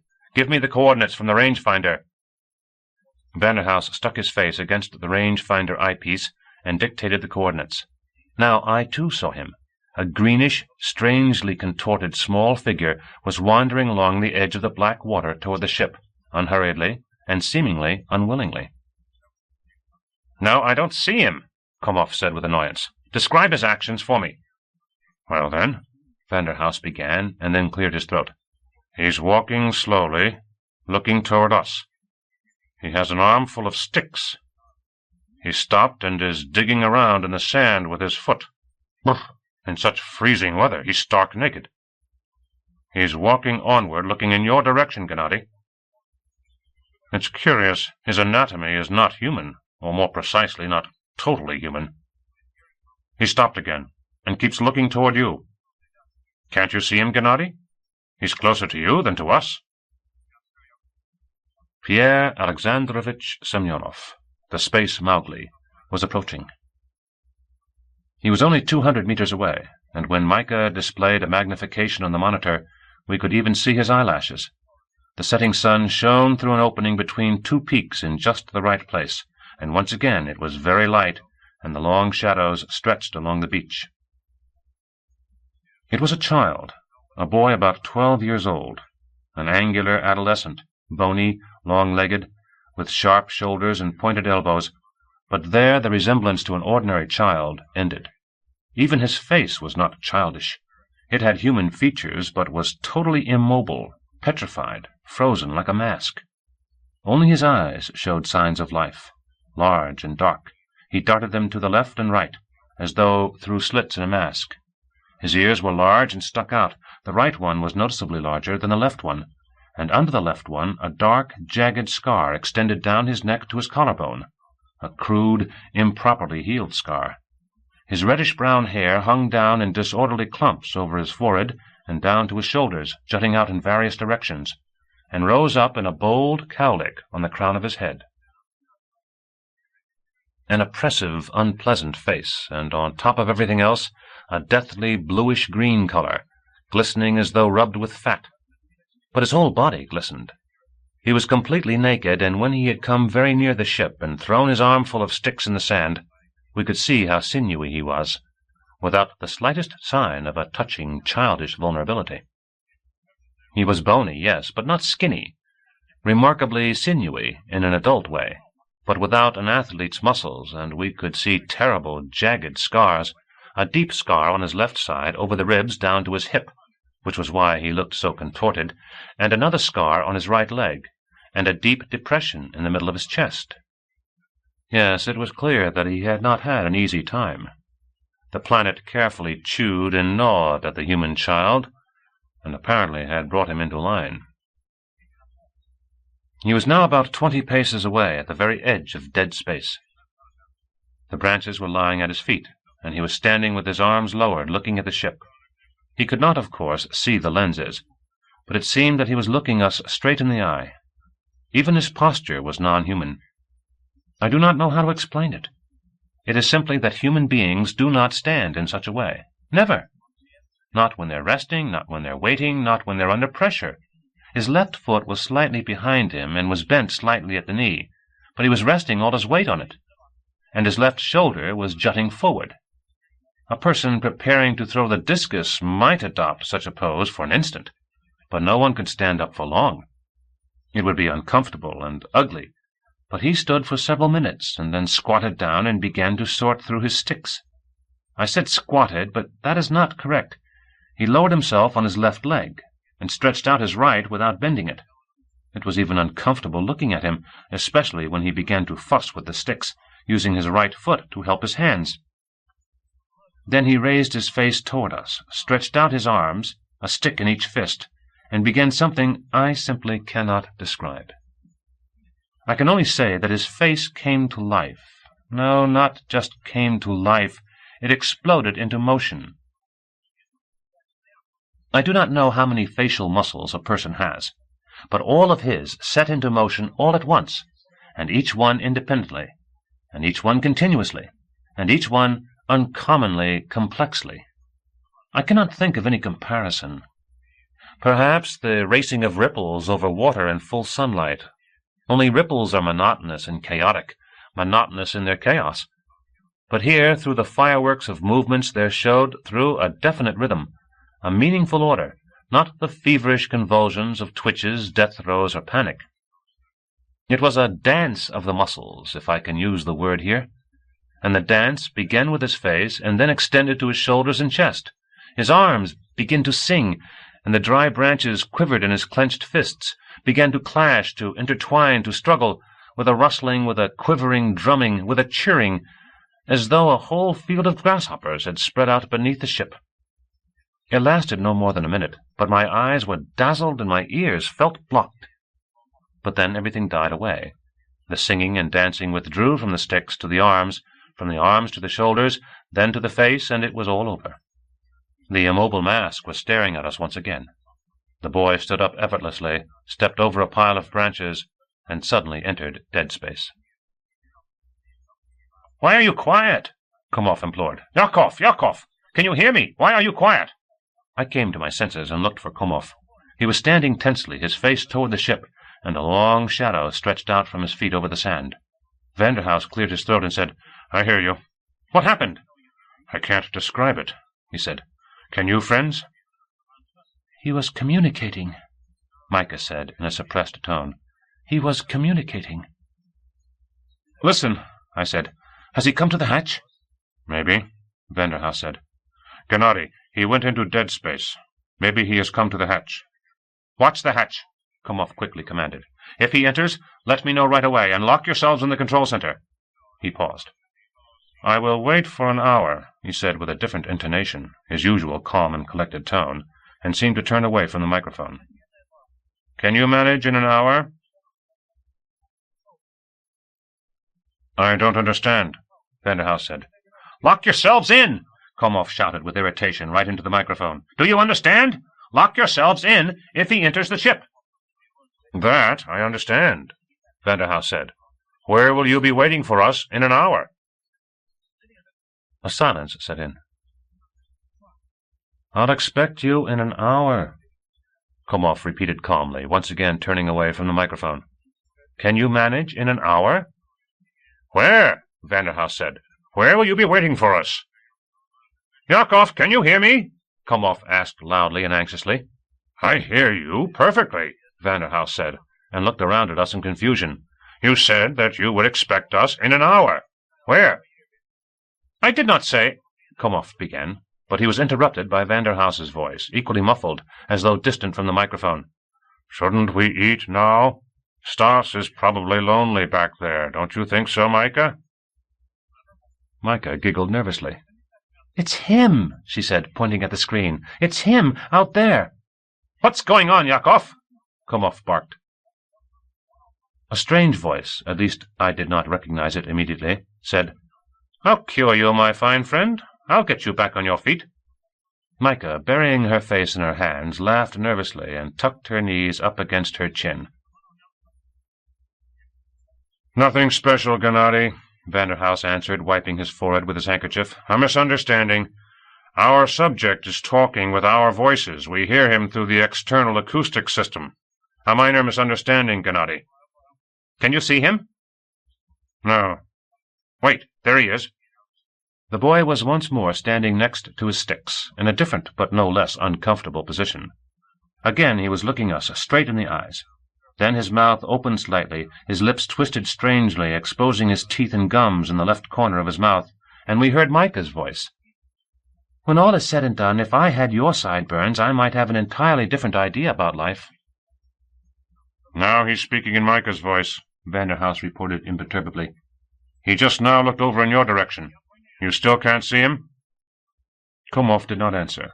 The boy was still standing, his head turned in Komov's direction, absolutely motionless, as though turned to stone, a strange figure in the deepening twilight.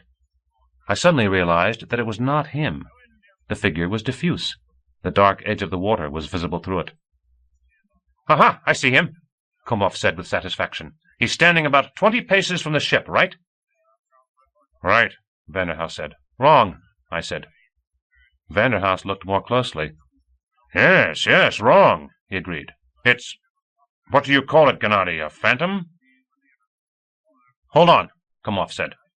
"Now I see him for real. He's walking toward me." "You see him?" Micah asked me. "No," I answered. "It's dark already." "It's not a question of darkness," Micah retorted. She was in all likelihood right.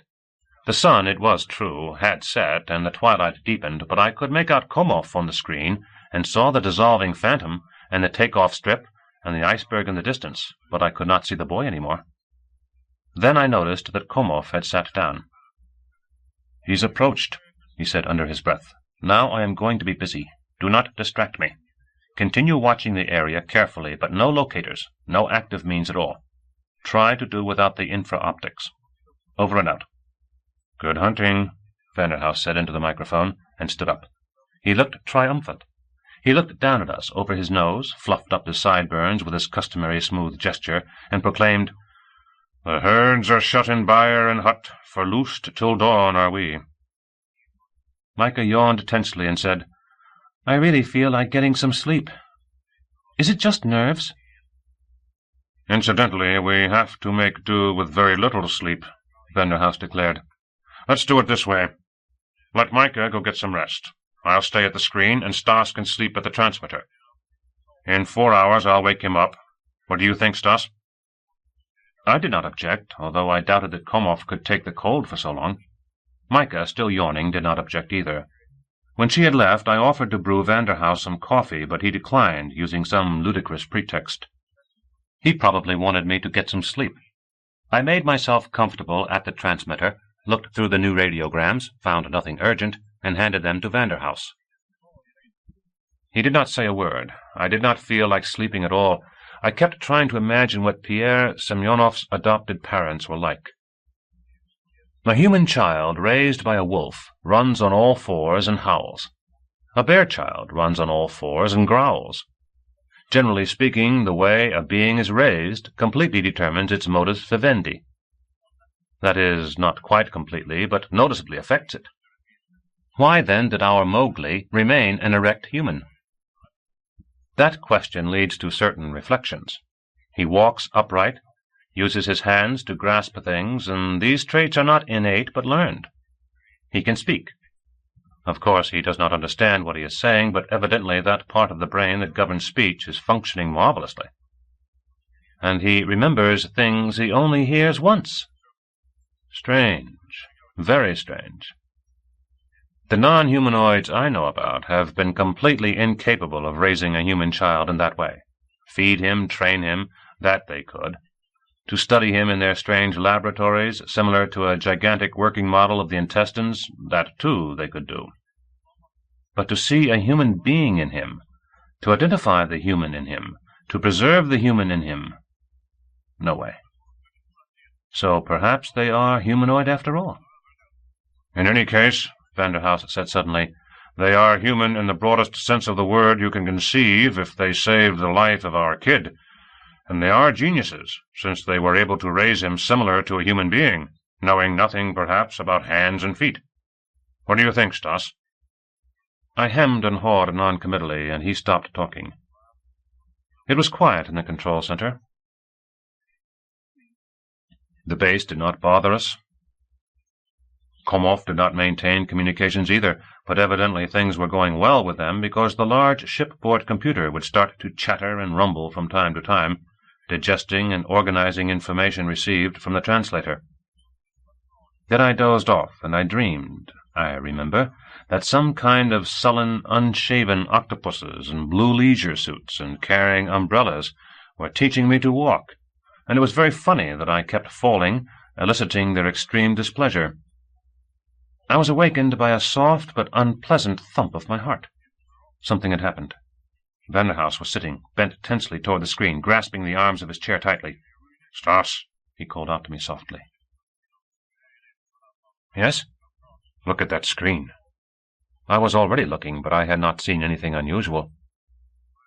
Just as before, the northern lights were flickering and glowing. Komov was sitting in his previous position, the distant iceberg reflected pink and green. Then I noticed it. "Over the mountains?" I asked in a whisper. "Yes, right over the mountains." "What is it?" "I don't know." "Been there long?" "I don't know. I noticed it 2 minutes ago. I thought it was a tornado." At first I, too, thought it was a tornado. Over the pale, jagged line of the mountains, against the background of the rainbow sheets, something like a long, thin whip reached up into the sky, black, crooked, like a crack on the screen. The whip was vibrating barely noticeably, bent over, sometimes seeming to squat, and then straightening up again. It was noticeable that it was not smooth, but jointed like a bamboo branch.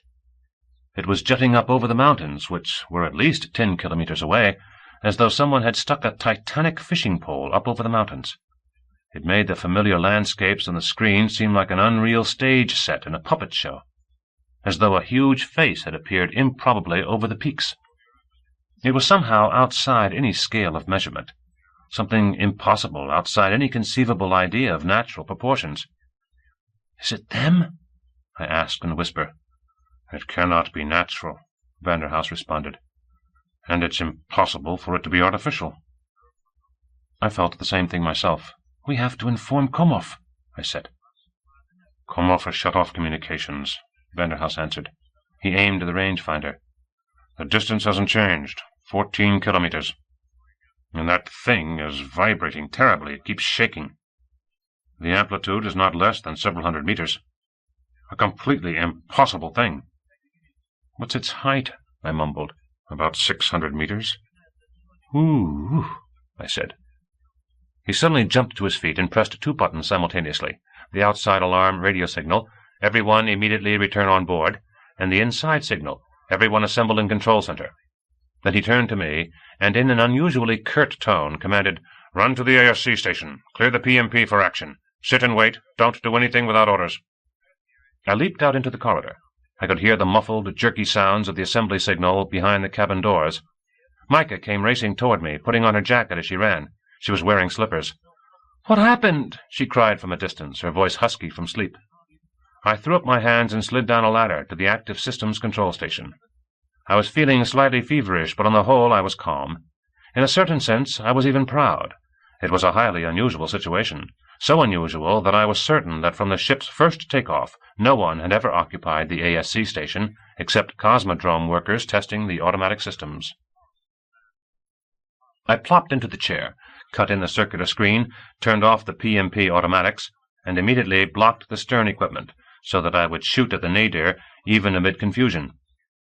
Then I took the manual turning dial, and the picture on the screen crawled past the black intersecting lines before my eyes.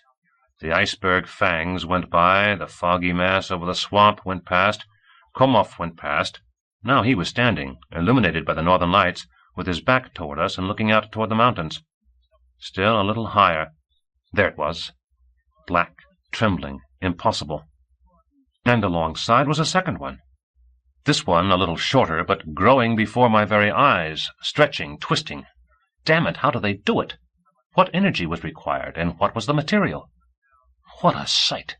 Now it looked as though a giant cockroach was hiding behind the mountains and sticking out its feelers. I estimated the hit angle and set the crosshairs so that one shot would hit both targets. Now all I had to do was press a pedal with my foot. "ASC station," Vanderhouse barked. "ASC station here," I responded. "All ready?" "Ready." "Do you see both targets?" Vanderhouse asked in his usual tone. "Yes, I have both covered with one impulse." "Pay attention. 40 degrees to the east is a third target." I glanced over. Indeed, still another gigantic feeler was twisting and trembling in the unsure light of the northern lights. I did not like it. Would I have time or not? In any case, I had to make time. I rehearsed in my mind how I would fire an impulse, and then with 2 movements turn the cannon onto the third target. Nothing to it, I'd have time. "I see the third target," I said. "Very good," Vanderhouse said. "But don't get carried away. Fire only if I order you to." "I understand," I growled. Why did I suddenly get so excited? Was there any reason to panic? So it stuck out its feelers. Big feelers, no question about it. I would even say feelers of a mind-blowing size. But after all, they were probably not feelers, but something like antennas. Perhaps they were just observing us. We watch them, they watch us. And most likely not even us, but their adopted child, Pierre Alexandrovich Semyonov. "Let's see how the kid is," they were probably saying, "and make sure the aliens don't harm him." When you consider what a terrifying thing an anti-meteorite cannon is, you don't feel like using it here. It's one thing to level a cliff to the ground or to clear a landing area, or, let us say, to cut a gorge when you need a fresh water source, but something quite different to fire at something living.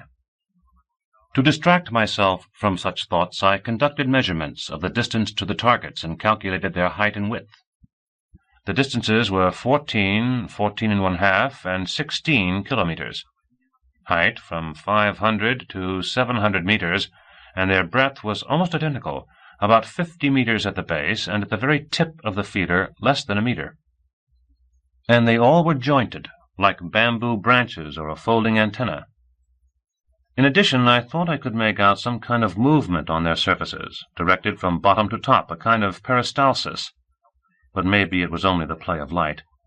I tried to figure out the qualities of the material that such formations could consist of, but got nowhere.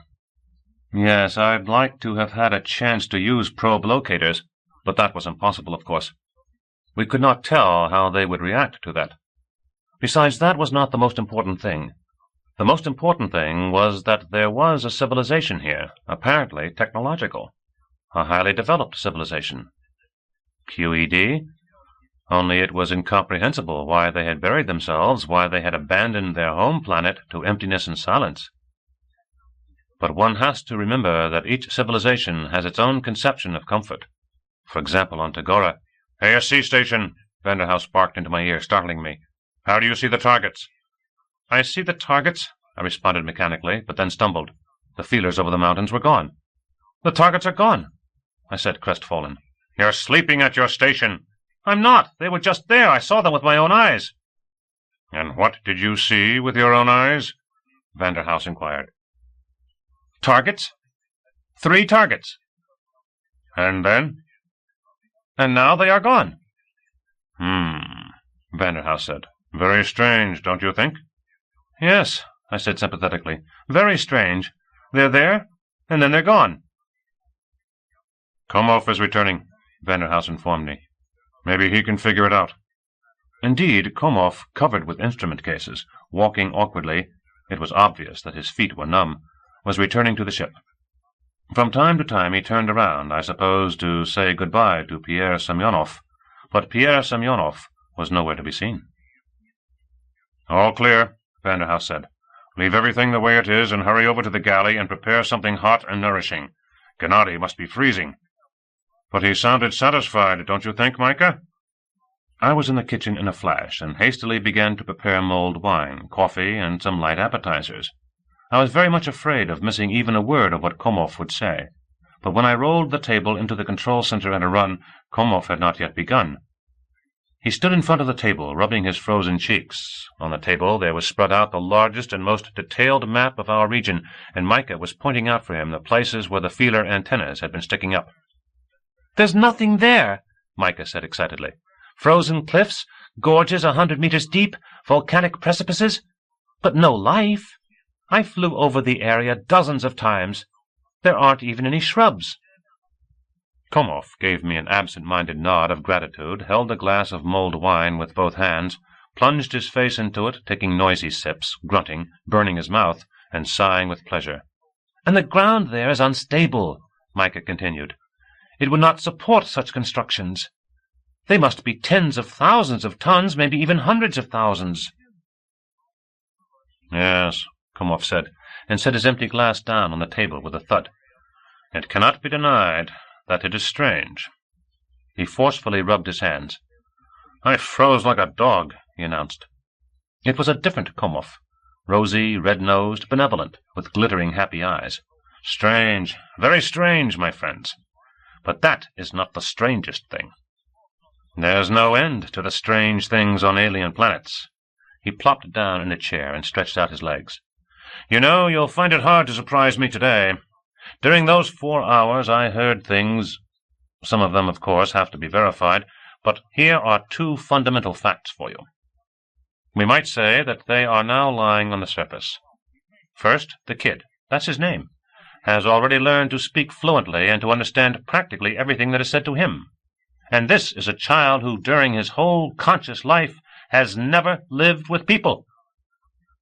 "What do you mean fluently?" Micah asked suspiciously.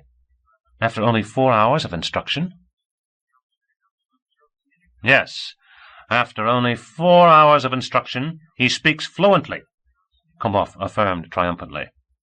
"But that is just the first fact. The second is that the kid is absolutely convinced that he is the only inhabitant of this planet." We did not understand. "How can he be the only one?" I asked. "The kid is absolutely convinced," Komov said, stressing his words, "that beside himself there is not a single intelligent being on the whole planet." Silence reigned. Komov stood up. "We have a lot of work to do," he said. "Tomorrow morning the kid plans to pay us a visit." Chapter 6.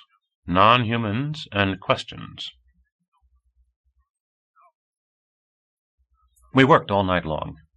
In the lounge we improvised a diagnoster with an emotion indicator. Vanderhouse and I put it together out of practically nothing. The apparatus turned out low-powered, sickly, with terrible sensitivity, but it measured several physiological parameters more or less satisfactorily. As for the indicator, it registered only 3 different states: strong negative emotions, a red light on the control panel; strong positive emotions, a green light; and the whole remaining range of emotions, a white light. But what else could we do? The medical section had a beautiful stationary diagnoster, but it was evident that the kid would not agree, without any good reason, to be packed into the dull white sarcophagus with a massive hermetic lid. But by 9 o'clock we had managed more or less, and then the problem of manning the ASC station faced us in all its magnitude. Vanderhouse, as the captain of the ship responsible for its security, inviolability, etc., refused outright to cancel the watch. Micah, who had sat up the second half of the night at the post, naturally flattered herself with the hope that she would be present at the visit. However, she was bitterly disappointed. It turned out that the only person qualified to operate the diagnoster was Vanderhouse, and it turned out that the only person who could maintain the diagnoster in working order, since it constantly threatened to lose its proper tuning, was me. And finally it turned out that Komov, for some sort of advanced xenological reasons, considered the presence of a woman during the first conversation with the kid undesirable. To be brief, Micah, pale with rage, headed back to the ASC station. Vanderhouse, who had maintained a complete calm, did not fail to train the diagnoster's receptor funnel on her, so that it would be clear to all that the emotion indicator was working. The red light burned until Micah disappeared into the corridor. But at the ASC station she would be able to hear everything over the intercom. At 9:15 ship time, Komov walked to the middle of the lounge and looked things over. Everything was ready. The diagnoster was tuned and turned on. A dish with candy stood out vividly on the table, and the lighting was set to match the local daylight. Komov repeated briefly the instructions for behavior during contact, turned on the recording apparatus, and invited us to our places. And we waited. He arrived at 9:40 ship time. He stopped in the doorway, grasping the door jamb with his left hand and drawing his right leg up under his body. He must have stood that way for a full minute, staring at each of us in turn through the slits in his deathly mask. It was so quiet that I could hear him breathe, regularly, deeply, freely, as though an efficient mechanism were working. Close up and in the bright light he produced an even stranger impression. Everything about him was strange, his posture totally unnatural for a human, but at the same time graceful, and his glistening greenish-blue skin that seemed lacquer-covered, and an unpleasant disproportion in the location of his muscles and sinews, and unusually muscular knee joints, and remarkably narrow and long feet. And the fact that he did not turn out to be that small, Micah's height, and that he had no fingernails on his left hand, and that in his right fist he clenched a handful of fresh leaves. His eyes finally came to a rest on Vanderhouse. He stared at Vanderhouse so long and so fixedly that a crazy idea popped into my mind. Perhaps the kid would guess the purpose of the diagnoster. But our brave captain, although slightly nervous, finally fluffed up his sideburns with a bent finger and, despite our instructions, bowed slightly. "Phenomenal," the kid said loudly and clearly in Vanderhouse's voice. The green light on the indicator glimmered. The captain nervously fluffed up his sideburns again and smiled ingratiatingly. And the kid's face immediately came to life. Vanderhouse was rewarded with a whole series of horrifying grimaces, one replacing the other in an instant. A cold sweat broke out on Vanderhouse's forehead. I do not know how things would have turned out, but at this point the kid finally unstuck himself from the doorway, slid along the wall, and stopped in front of the videophone screen. "What's this?" he asked. "A videophone?" Komov answered. "Yes," the kid said. "Everything moves and there is nothing. A picture." "Here's some food," Komov stated. "Would you like to eat?" "Food? Separate?" the kid asked incomprehensibly, and approached the table. "Is that food? It doesn't look like it. A charade." "Try some anyway," Komov advised, pushing the dish of candy toward him. The kid suddenly fell to his knees, stretched out his arms, and opened his mouth. We were silent, flabbergasted. The kid did not move. His eyes were closed. He stayed that way for several seconds, then dropped gently on his back, sat up, and with an abrupt motion threw the crumpled leaves on the floor in front of him. A rhythmic tremor once again passed over his face. With rapid but somehow very accurate movements of his fingers, he began to move the leaves around from time to time, helping himself with his feet. We, sitting up in our chairs and stretching our necks, followed his movements. The leaves seemed to form a strange design by themselves, indubitably correct, but definitely not provoking any clear meaning. For an instant the kid froze into immobility, then with one abrupt gesture raked the leaves into a pile. His face froze. I understand, he announced. That is your food. I do not eat such food. Watch me. This is the way we do it, Komov said. He reached out, took a candy, brought it up to his mouth with a deliberately slow movement, carefully bit off a piece, and chewed exaggeratedly. A shudder passed over the kid's deathly face. "Must not!" he almost shouted. "You must not put things in your mouth with your hands. It will be bad." "Just try," Komov offered again, looking at the indicator and then stopping short. "You are right. You do not have to. What should we do?" The kid squatted down on his left heel and said in a rich baritone, "Cricket on the hearth. Rubbish. Explain it to me again. When are you leaving?" "It is difficult to explain right now," Komov answered gently. "It is very, very important that we find out everything about you. You still have not told us anything about yourself. When we learn everything about you, we'll go away if you want us to." "You know everything about me," the kid declared in Komov's voice. "You know how I came into being. You know how I came here. You know why I came to you. You know everything about me." My eyes popped out of my head, but Komov acted as though he wasn't surprised. "Why do you think I know everything?" he asked. "I have thought about it. I figured it out." "That's tremendous," Komov said calmly, "but not exactly right. I know nothing about how you lived here before me." "You'll leave as soon as you find out everything about me?" "Yes, if you want." "Then ask," the kid said. "Ask quickly, because there are things I want to ask." I looked at the indicator, just happened to glance at it, and I felt lost. A moment before there had been the neutral white light, but now the negative emotion signal was shining in a bright ruby fire. I noticed that Vanderhouse looked anxious.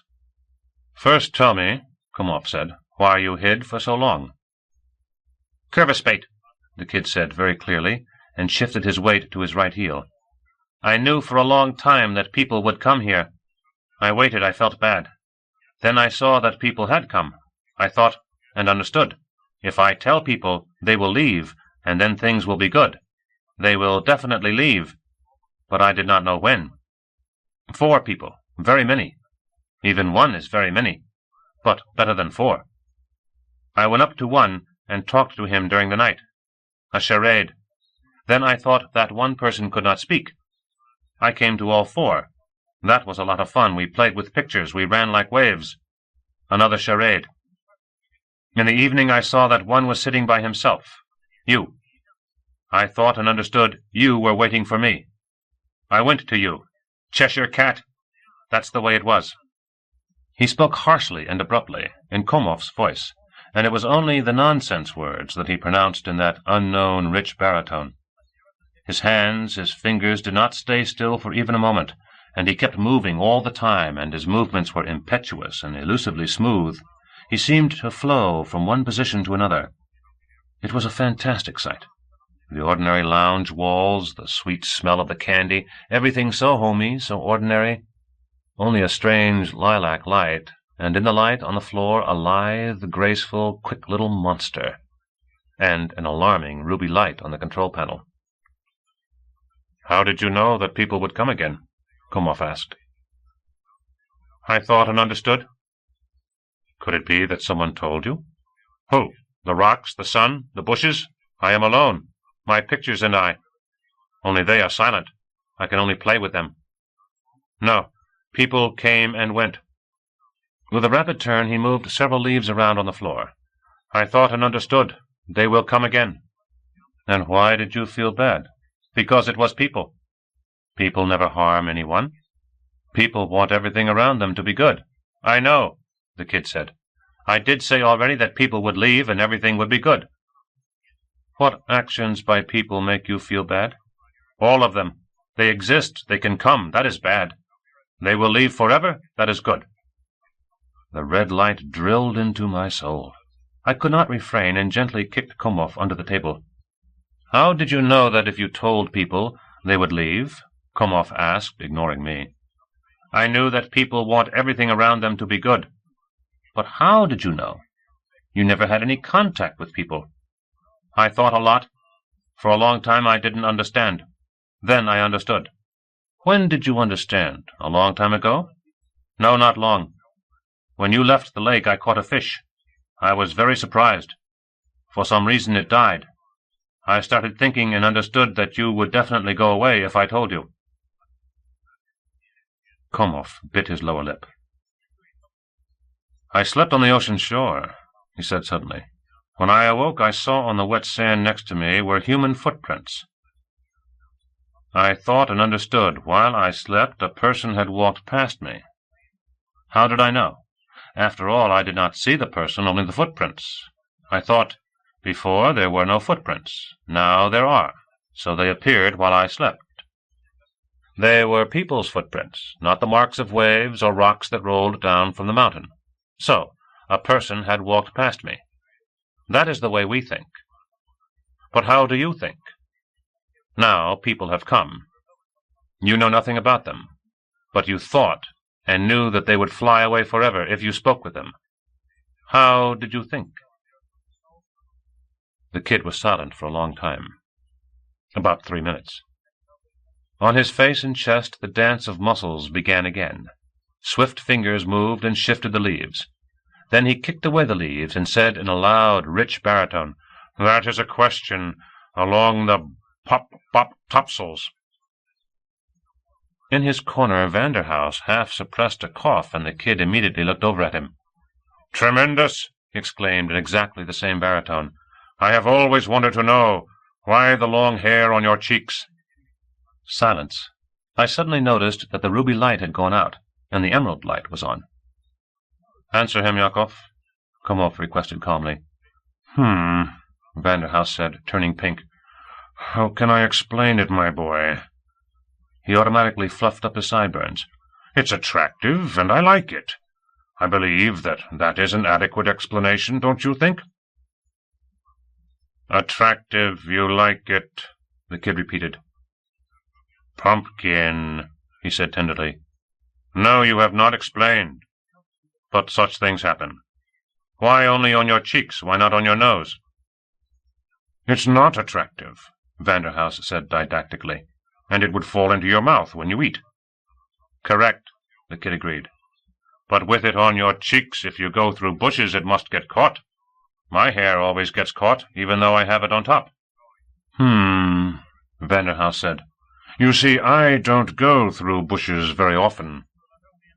"Don't go through the bushes," the kid said. "It will be painful. Cricket on the hearth." Vanderhouse could not think of a reply, but everything indicated that he was satisfied. The emerald light shone, the kid had evidently forgotten his worries, and our brave captain, who really loved children, undoubtedly felt tenderness. In addition, I think he was flattered that his sideburns, until now merely the object of rather stale jokes, had played such a significant role in establishing contact. But then my turn came. The kid unexpectedly looked me in the eye and shot out, "And you?" "Me?" I asked, confused and therefore aggressive. Komov immediately, and with obvious pleasure, kicked me in the shins. "I have a question for you," the kid declared. "Always. But you were afraid. Once you almost destroyed me. You hissed, roared, and struck me with air. I ran all the way to the hills. That big warm thing with lights that makes the ground level, what is that?" "Machines," I said, and cleared my throat. "Cybers." "Cybers," the kid repeated. "Are they alive?" "No," I said. "They are machines. We make them." "You made them? So big? And they move?" "Tremendous. But they are big." "We have bigger ones," I said. "Even bigger?" "Much bigger," Komov said. "Bigger than the iceberg." "And they move too?" "No," Komov said, "but they think." And Komov started to tell him about cybernetic machines. It was very hard for me to judge the kid's state of mind. If one started from the assumption that his mental state was in one way or another expressed in his physical movements, then one would conclude that the kid had been overwhelmed. He rushed around the room like Tom Sawyer's cat after eating the painkiller. When Komov explained why my cybers could not be considered living or dead, he clambered up on the ceiling and hung there impotently, sticking to the plastic with his hands and feet.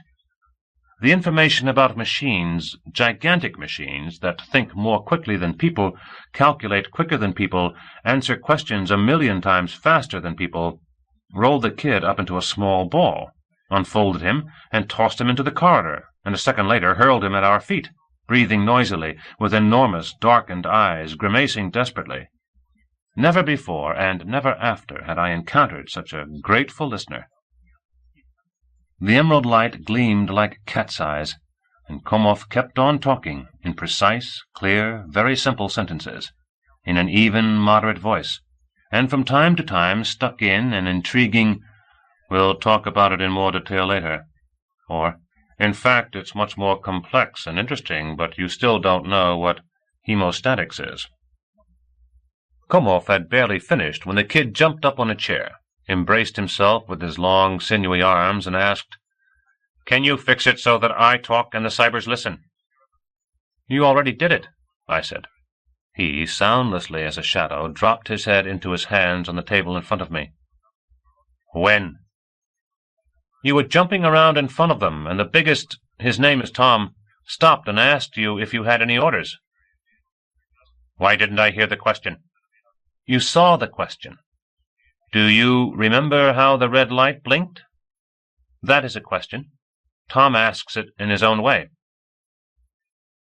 The kid flowed to the floor.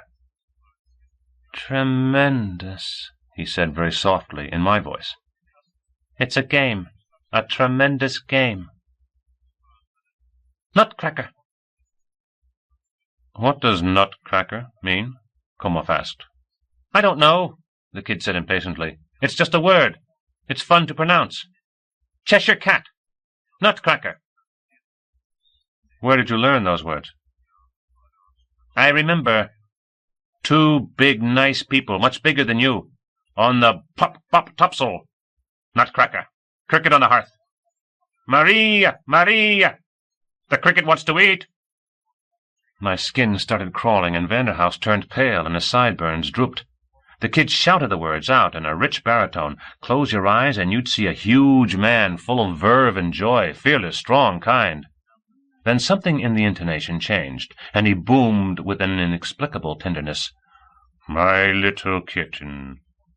And suddenly, in a gentle woman's voice, "Little pumpkin, wet again." He stopped, tapping his finger against his nose. "Do you remember it all?" Komov said in a slightly different tone. "Of course," the kid said in Komov's voice. "Don't you remember everything?" "No," Komov said. "That's because you don't think the same way I do," the kid said confidently. "I remember everything. Everything that ever was around me. I will never forget. When I do forget, all I have to do is to think hard, and everything comes back. If you are interested about me, I will tell you later. But now answer me. What is above? You said yesterday stars. What are stars? Water falls from above. Sometimes I do not want it to, but it falls. Where is it from? And where are ships from? Very many questions. I have been thinking very much. So many answers that I do not understand anything. No, that's not it. So many different answers, and they are all jumbled together like leaves." He moved the leaves on the floor into a disorderly pile. "They cover each other, get in each other's way. Will you answer?" Komov began talking, and the kid began rushing around again, quivering with excitement. I started thinking about why it would be that the natives had not explained such simple things to the kid, and how they had been shrewd enough to fool him to the point where he did not even suspect their existence, and how he managed to remember so accurately everything that he had heard in his childhood, and how it was terrifying, particularly the fact that he understood nothing about what he remembered. Komov suddenly fell silent, and the sharp smell of ammonia struck my nose, and I opened my eyes. The kid was no longer in the lounge, only a weak, completely transparent phantom that quickly dissolved over the handful of scattered leaves. In the distance, the hatch membrane popped faintly. Micah inquired anxiously over the intercom, "Where did he run off to? Did something happen?" I glanced at Komov. He was rubbing his hands vigorously and smiling pensively. "Yes," he said. "It's an interesting state of affairs." "Micah," he called, "did those feelers appear?" "8 of them," Micah answered. "They just now disappeared, but were jutting up along the entire mountain ridge. And they were colored, yellow, green. I took some photographs." "Good work," Komov praised. "Micah, remind me, you have to be at the next meeting. Yakov, collect the diagnoster registergrams, and we'll go to my cabin. And you, Stas." He stood up and headed toward the corner where the video recorder block was installed. "Here's a cassette, Stas. Transmit everything straight to the center, on emergency impulse. I'll take a copy with me. I have to analyze it. Where did I see a replay machine? Ah, there it is. I think we have 3 or 4 hours at our disposal before he comes again. And yes, Stas, take a look at the radiograms while you're there. If there is anything important, only from the center, the base, or from Gorbovsky or Mboga." "You asked me to remind you," I said as I got up. "You have to talk with Mr. Sidorov." "Oh, yes." Komov looked guilty. "You know, Stas, it's not quite legal. Do me a favor and send the recording on 2 channels, one to the center and the other to Sidorov, confidentially. I'll take responsibility." "I could take it myself," I muttered, already out of the room. When I got to the control center, I inserted the cassette in the automatic transmitter, turned on the transmission, and looked through the radiograms. This time there were only a few, 3 of them. Apparently the center had taken steps. One radiogram was from the infirmatorium, and consisted of numerals, Greek letters, and symbols that I had seen only when I adjusted the printing mechanism. The second radiogram was from the center. Bader once again insistently demanded ideas about other likely zones inhabited by natives, the possible types for the impending contact according to the Biulov classification, etc. The third radiogram was from the base, from Sidorov. Sidorov officially requested Komov to specify the order of delivery of the requisition equipment to the contact zone. I thought it over and decided that Komov might need the first radiogram. Not to give him the third would put me in an awkward position with Sidorov. But as for Bader's, it could wait a while. It concerned only preliminary ideas. A half-hour later, the automatic transmitter signaled that the message had been sent. I removed the cassette, took the 2 radiograms, and set off for Komov's. When I entered, Komov and Vanderhaus were sitting in front of the replay machine. The kid was racing back and forth across the screen like lightning, and our tense faces could be seen. Vanderhaus was leaning forward toward the screen, his elbows on the table. He was clasping his sideburns in his clenched fists. "A sharp increase in temperature," he was mumbling. "It reaches 43 degrees. And now look at the encephalogram, Gennady. There it is. The Peters wave will appear again." Rolls of the diagnoster registergram were spread out on the table in front of them, and many more were heaped on the floor and the bed. "Ah," Komov said pensively, tracing the curve with his finger. "Ah. Wait a minute. What were we doing at this point?" He stopped the projector, turned around to take one of the rolls, and noticed me. "Yes?" he said with displeasure. I set the radiograms in front of him. "What's this?" he asked impatiently. "Oh." He skimmed the radiogram from the infirmatorium, grinned, and tossed it aside. "Everything is wrong," he said. "But how could they know?" Then he looked over Sidorov's radiogram and raised his eyes to me. "Did you send it to him?" "Yes," I said. "Good, thank you. Write a radiogram under my name saying that the equipment is not needed for the time being, until a new request." "All right," I said, and left. I wrote the radiogram and sent it off to the base and decided to go see how Micah was doing. A gloomy Micah was carefully turning the dials. As far as I could figure it out, she was practicing aiming the cannon at distant and dispersed targets. "It's hopeless," she declared, noticing me. "If they all decide to fire at the same time, we're done for. There just wouldn't be time." "First of all, you could increase the hit angle," I said, walking up to her. "The effectiveness is reduced by a factor of 3 or 4, but that way you can take in a quarter of the horizon, and the distances involved are not that great. And second, do you really believe that they would fire on us?" "Do you?" "It seems unlikely." "If it's so unlikely, then why am I sitting here?" I sat down on the floor next to her chair. To be honest, I don't know, I said. In any case, we have to maintain observation. Once the planet turns out to be biologically active, we have to follow instructions. They won't permit us to launch the Watchmen scouts. We were silent. Do you feel sorry for him? Micah asked suddenly.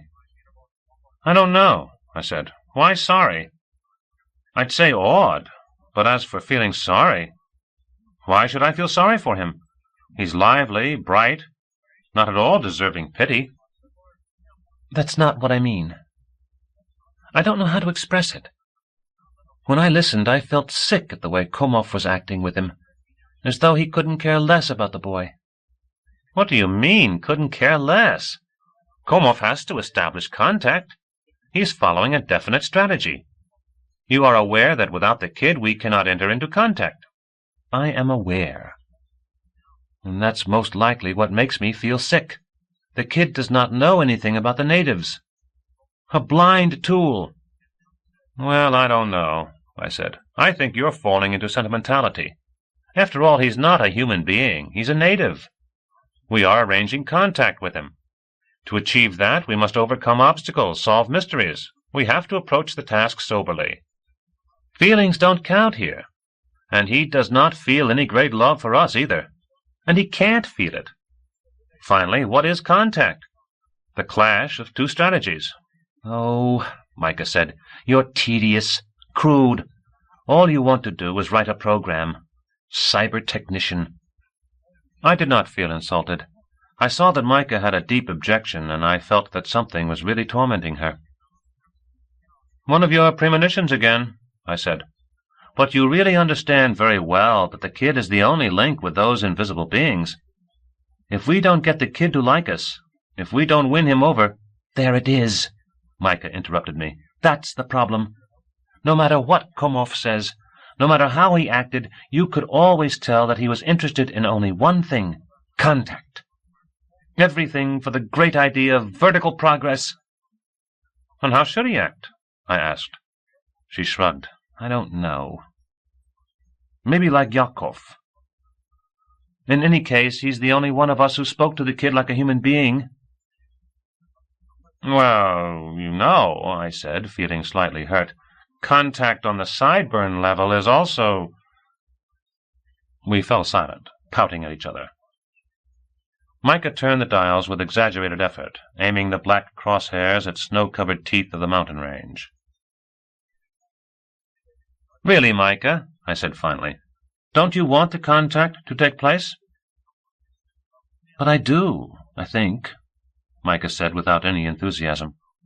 You saw how happy I was when we finally figured out what was what. But now that I have listened to your conversation, I don't know. Maybe it's just because I've never taken part in a contact. I never imagined it would be like this. No, I said, that's not the problem. I can guess what's happening with you. You think that he is a human being. You already said that, Micah said. Now hear me out. You are always struck by the human element in everything. But try approaching it from a different direction. If we don't mention phantoms or mimicry, what does he have in common with us? To a certain degree, physical appearance, walking erect, and vocal cords. And what else? Even his musculature is not ours, although that would seem to be straight from the genes. You're just thrown off because he can talk. And really he does talk marvelously, but that, too, when all is said and done, is not ours. No human is capable of learning to speak fluently in 4 hours. And it's not just a question of vocabulary. You have to master intonations, phraseology. He's a monster, if you really want to know, but not a human being. A skillful forgery. Just think. To remember what happened to you in infancy, perhaps even, how can we know for sure, in your mother's womb. Is that human? Have you ever seen android robots? You haven't, of course, but I have. So what? Micah asked sullenly. So we know that the theoretically ideal android robot can be constructed only out of a human being. It would be a super thinker. It would be a super strong man, a super sensitive, a super whatever you want, even a superhuman. but only not a human. "It seems you mean that the natives have transformed him into a robot," Micah said, smiling wryly. "No, I don't," I said with annoyance. "I only want to persuade you that all the human elements in him are accidental, just the characteristics of the raw material, and that you shouldn't swamp him with sentimentality. Imagine that you are conducting negotiations with those feelers." Micah suddenly grabbed me by the shoulders and said under her breath, "Look, he's returning." I raised myself up and looked at the screen. From the swamp, straight toward the ship, a contorted figure was scampering, its legs flailing at top speed. A short, dark lilac shadow dangled over the ground in front of him. The dirty cowlick on his head looked reddish-brown. The kid was coming back. The kid was hurrying. With his long arms, he was embracing something like a large woven basket filled to the top with stones, and squeezing it against his stomach. The basket must have weighed a ton. Micah turned on the intercom. "ASC station to Komov," she said loudly. "The kid is approaching." "I read you," Komov responded immediately. "Yakov, everyone to their places. Popov, replace Glumova at the ASC station. Micah, go to the lounge." Micah stood up reluctantly. Go on, I said. "Get a look at him close up, vessel of grief." She snorted angrily and climbed up the ladder. I took her seat. The kid was already very close. He had slowed his pace and was looking at the ship, and once again I had the feeling that he was looking me straight in the eye. Then I noticed that over the mountains, in the grey lilac sky, the monstrous feelers of the monstrous cockroaches had arisen out of nothingness, as though film were being developed. As previously, they slowly bent, shuddered, grew shorter. I counted 6 of them. "ASC station," Komov called. "How many feelers on the horizon?" 6, I answered. 3 white, 2 red, 1 green. "You see, Yakov," Komov said, "there's a pattern. The kid comes to us, and the feelers appear."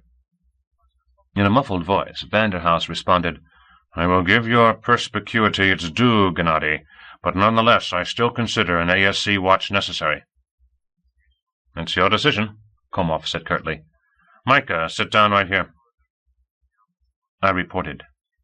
"The kid has disappeared into dead space. He's carrying a big wicker basket with rocks." "I hear you," Komov said. "Get ready, colleagues." I became all ears and started trembling madly when a crumbly rumble burst out over the intercom. At first I did not realize that it was the kid dumping his stones on the floor. I heard his deep breathing, and then suddenly a childish voice said, "Mama," and then again, "Mama." And then I heard the already familiar cry of a year-old baby. From old memories, something inside me shrunk, and at that instant I realized what it was. The kid had seen Micah. It lasted no more than half a minute. The cry ended abruptly, the stones rattled again, and Komov's voice said, very businesslike, "Here's a question. Why is everything interesting to me? Everything around me. Why do questions keep coming to me? I feel bad because of them. They itch me. Many questions. 10 questions a day, 20 questions a day. I try to get away. I run all day. I run or swim. But it doesn't help. Then I start thinking. Sometimes an answer comes. That is a pleasure. Sometimes many answers come, and I can't choose. That is unpleasant. Sometimes no answer comes. That is terrible. It itches a lot. Charade. First I thought the question came from inside, but I thought and understood everything that comes from inside should be a pleasure for me. So the questions come from outside. Right? I think like you. But then where do they lie? Where do they hang? Where is their point? A pause. Then Komov's voice rang out again.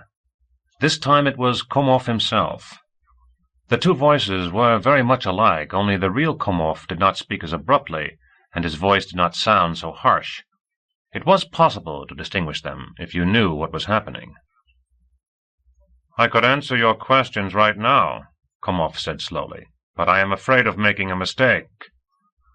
I am afraid of answering incorrectly or inaccurately. When I learn everything about you, I will be able to answer without mistakes." Pause. The clatter and scratching of stones being moved around on the floor. Fragment the kid said. Another question. Where do answers come from? You make me think. I always believed if there is an answer, it is a pleasure. No answer, it is terrible. You told me how you think. I tried remembering, and remembered that I, too, thought that way very often, and often an answer would come. It is clear how it comes. That is the way I do a volume for stones, like this. Komov prompted him. A basket. Yes, a basket. One branch catches a second, the second a third, the third another, and you get a basket. It's clear how. But much more often, I think, the stones clattered again, and the answer comes all done. There is a pile of branches and suddenly a basket all done. Why? That is a question, Komov said. I will be able to answer only when I learn everything about you. Then learn, the kid demanded. Learn fast. Why don't you know? I will tell you myself. There was a ship, only bigger than yours. Now it has shrunk, but it was very big. That you know yourself. Then it was this way. Out of the intercom came a heart-rending crunch and crackle, and immediately after a baby howled forlornly, in an unbearably high pitch. And above the cry, above the abating crackle, blows, tinkle of broken glass, a man's breathless voice gasped, "Marie! Marie! Marie!" The baby screamed as though tortured, and for a moment nothing else could be heard. Then there was a rustling, a muffled groan. Someone was crawling along the floor, scattered with fragments and slivers of glass. Something rolled with a crunch of broken glass. A terrifyingly familiar woman's voice groaned out, "Alex! Where are you, Alex? It hurts. What happened? Where are you? I can't see anything. Alex?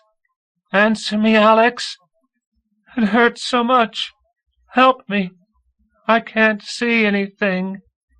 And all of this over the unceasing wailing of the baby. Then the woman fell silent, and a short while later the baby stopped crying. I caught my breath and discovered that my fists were clenched, my nails digging into my palms. My jaw felt numb. "It was that way a long time," the kid said solemnly. "I was tired of crying. I went to sleep. When I woke up it was dark like before. I was cold. I wanted to eat. I wanted to eat so much and for it to be warm. So it did this." A whole cascade of sounds gushed out of the intercom, totally unfamiliar sounds. An even drone that increased in volume, frequent clicking, some kind of echo-like rumbling, a bass mumbling on the very threshold of audibility, chirps, squeaks, buzzes, bronze blows, crackling. It lasted a long time, several minutes. Then everything was silent all at once, and the kid, slightly out of breath, said, "No, that is not the way to tell it. That is the way I will tell things as long as I live. What can I do?" "Did they feed you? Keep you warm?" Komov asked calmly. "It became the way I wanted. And since then it has always been the way I wanted. Until the first ship landed." "And what was this?" Komov asked, and imitated very successfully, in my opinion, the sound jumble that we had just heard. A pause. "Oh, I understand," the kid said. "You really don't know how, but I understand. But I cannot answer. You just don't have the word to name it. And you know more words than I do. Give me words. You have given me many valuable words, but none of them are quite right." A pause. "What color was it?" Komov asked. "None. Color is when you look with your eyes. There you cannot see with your eyes." "Where do you mean?" "Home. Deep. In the ground." "How does it feel to the touch?" "Beautiful," the kid said. "A pleasure. Cheshire cat. Home is best. That is the way things were until humans came." "Do you sleep there?" Komov asked. "I do everything there. Sleep, eat, think. Only I play here, because I love to look with my eyes. There it is too cramped to play. Like in water, only more cramped." "But you can't breathe under water," Komov said. Why not? I can. And I can play. And it is cramped. A pause. Now have you learned everything about me? The kid inquired. No, Komov said firmly. I have learned nothing about you. You can see that we do not have words in common. Maybe you have your own words? Words, the kid repeated slowly. That is when the mouth moves and then the ears hear. No, that is only with humans. I knew that there are words because I remember. On the pop-pop-topsail. What is that? I don't know. But now I know why there are many words. I did not know before. It was a pleasure to talk a game. Now you know what the word ocean means, Komov said. But before you saw the ocean, what did you call it? A pause. I am listening, Komov said. What are you listening to? Why, I called it. You can't hear that way, it's inside. Maybe you could show me, Komov said. You have stones and branches. Sticks and stones are not for showing, the kid declared angrily, it seemed to me. Stones and sticks are for thinking. If it is a hard question, stones and sticks. If you don't know what the question is, leaves. Here are many different things. Water, ice, it melts nicely, therefore. The kid fell silent. There are no words, he stated. Many different things. Hairs, and many things without words. But that is there in my home. I heard a long, deep sigh. I think it was Vanderhaus. Micah asked suddenly, And when you move your face, what is that? Mama, the kid said in a tender, purling tone. Face, arms, body, he continued in Micah's voice. They are also things for thinking. There are many such things. It would take too long to name them all. A pause. What should we do? The kid asked. Have you thought of anything? I have, Komov answered. You will take me to your home. I will look and learn many things right away. Maybe even everything. I have thought about that, the kid said. I know you want to come. I want you to, but I can't. That is the question. When I want, I can do everything. Only not about humans. I don't want them to be, but they are. I want you to come, but I can't. Humans are a terrible thing. I understand, Komov said. Then I will take you to my home. Do you want to? Where? To my home, where I come from. To the earth, where humans live. There I can also learn everything about you, and rather quickly. But that is very far, the kid said. Or haven't I understood you? Yes, it is very far, Komov said. But my ship— No, the kid said. You do not understand. I can't go far. I can't even go a little far. And very far is impossible. One time I was playing on the ice floe. I went to sleep. I woke up out of fear. A big fear, huge. I even screamed. Fragment! The ice was floating away, and I could see only the tops of the mountains. I thought that the ocean had swallowed up the land. Of course, I came back. I wanted to very much, and the ice went backward to the shore. But now I know I cannot go far. I was not just afraid. I felt bad, like hunger, only worse. No, I can't go with you. Well, all right, Komov said in a strained, happy tone. Most likely you are tired of answering and telling. I know that you like to ask questions. Ask and I will answer. No, the kid said. I have many questions for you. Why does a rock fall? What is hot water? Why 10 fingers when you need only 1 to count? Many questions, but I will not ask now. Now I feel bad. You can't come to me. I can't go to you. There are no words. So then you can't learn everything about me. Charade! So then you can't leave. I ask you, think what we should do. If you can't think fast yourself, let your machines think 1,000,000 times faster. I am going. I can't think when I talk. Think faster, because I feel worse than yesterday, and yesterday was worse than the day before." A rock thudded and rolled across the floor. Vanderhouse gave out a long, deep sigh. Before I could blink, the kid was already racing like the wind over the construction area toward the hills. I saw him leap over the runway and disappear suddenly, as though he had never been. At that very instant, as though on order, the colored feelers above the mountains also disappeared.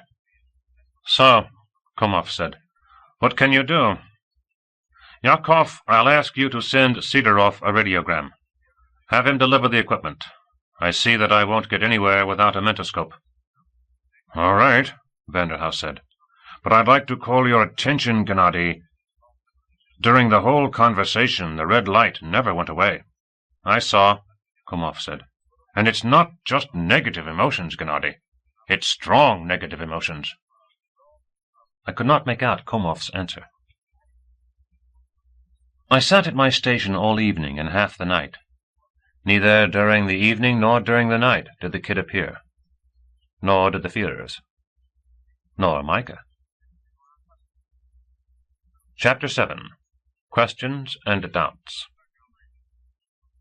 Over breakfast, Komov was very talkative.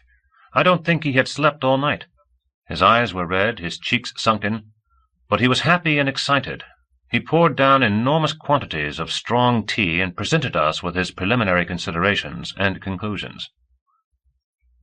According to him, it was now clear, beyond a shade of a doubt, that the natives had submitted the boy's body to the most radical changes.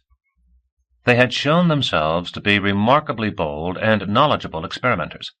They changed his physiology and, to a certain extent, his anatomy, expanded the active part of his brain beyond belief, and also equipped him with new physiological mechanisms, the development of which in the ordinary human being still had to be regarded as impossible from the viewpoint of contemporary earth science. The goal of the anatomical transformations lies, perhaps, clearly on the surface. The natives were simply attempting to adapt a helpless human child to the completely non-human conditions of this world. It was not quite clear why they intervened so radically in the central nervous system functions. It might be supposed, of course, that this was incidental, a side effect of the anatomical changes. But it might be assumed equally that they were using the reserves of the human brain with a definite purpose. In that case, there was a broad range of possibilities. For example, that they strove to maintain all of the kid's infant memories and impressions in order to facilitate the reverse adaptation should he ever wind up in human society again. Indeed, the kid hit it off with us strikingly easily, and we did not strike him as freaks or monsters. But one could not exclude the possibility that the kid's tremendous memory and the phenomenal development of his sound reproduction centers were simply the side effects of the natives' work on his brain. Possibly the natives were, above all, attempting to establish a stable psychic link between themselves and the kid's central nervous system. That such a link existed was highly probable. In any case, it would be difficult to explain certain facts any other way. The spontaneous and extra-logical appearance of answers to questions, the invariable fulfillment of all conscious and even unconscious wishes, the confinement to this region of the planet. To this also should be ascribed the severe psychic tension that the kid experiences in connection with humans. The kid himself was not in a position to explain exactly why humans bothered him. Evidently, it was not him we bothered. It was the natives. And at this point we had to confront the question of the nature of the natives. Simple logic forces us to assume that the natives are either microscopic or gigantic, in one way or another incommensurable with the kid's physical dimensions. That is why the kid perceives them and their manifestations as natural elements, as a part of the nature that has surrounded him since infancy. When I asked him about the feelers, the kid stated rather indifferently that he was seeing them for the first time, but he saw something for the first time every day. We could not find words to denote such phenomena. Personally, he, Komov, was inclined to hypothesize that the natives were some sort of gigantic superorganism, very distant from both the previously encountered humanoids and non-humanoids. We still know practically nothing about them. We have seen monstrous constructions, or formations, over the horizon, whose appearance and disappearance is clearly connected to the kid's visit. We have heard the sounds, not associated with anything specific, that the kid produced when he described his home. We have understood that the natives are on an extremely advanced level of theoretical and practical knowledge, judging by what they were able to change an ordinary human infant into. And that is all. Right now, we do not even have more than a few questions, although these questions, of course, are fundamental. Why did the natives save and preserve the kid? Why did they take an interest in him at all? What was their motive? How do they know about humans? And they know them quite well, well enough to make sense of the foundations of their psychology and sociology. Why, given all this, do they avoid communicating with humans? How can we reconcile the obvious advanced level of knowledge with a total absence of any signs of intelligent activity? Or is the present woeful state of the planet the very result of that activity? Or is the state woeful only from our point of view? Those are the fundamental questions. He, Komov, had several hunches, but he believed that stating them would be premature.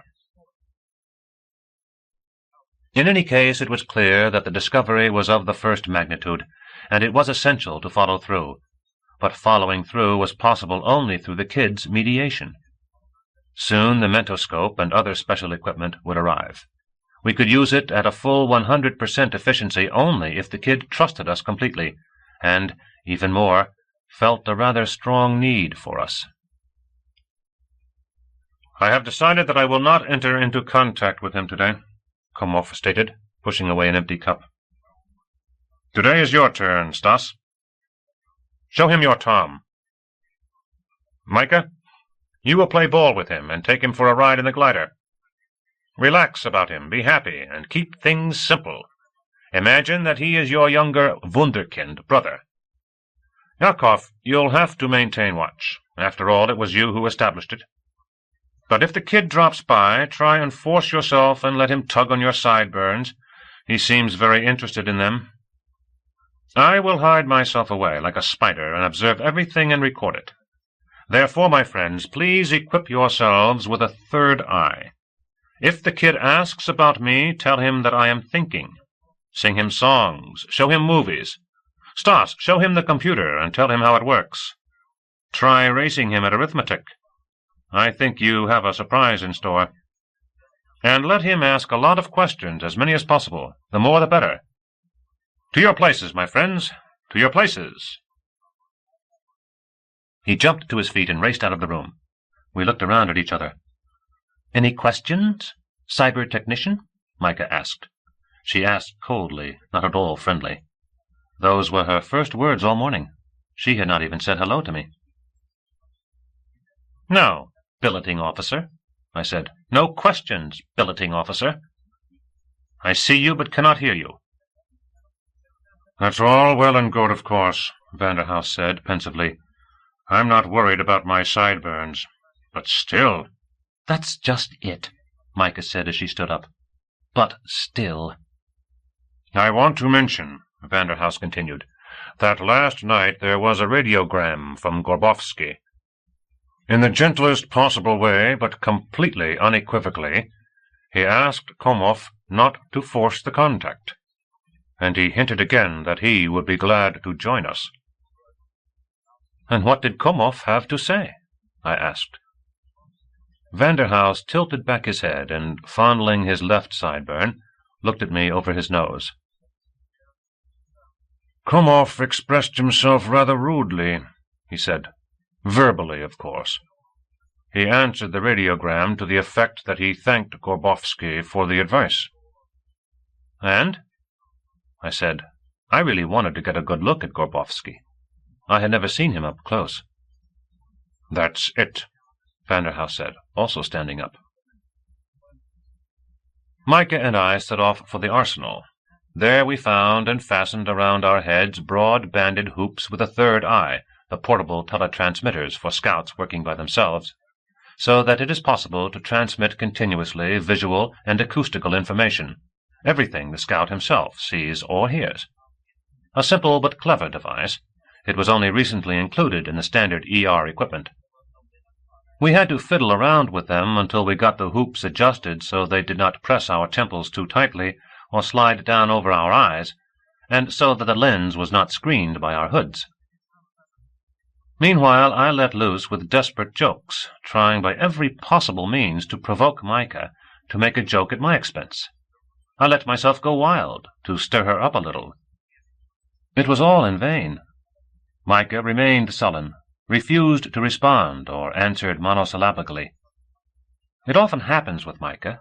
She has attacks of the blues, and in such cases the best thing is to leave her alone.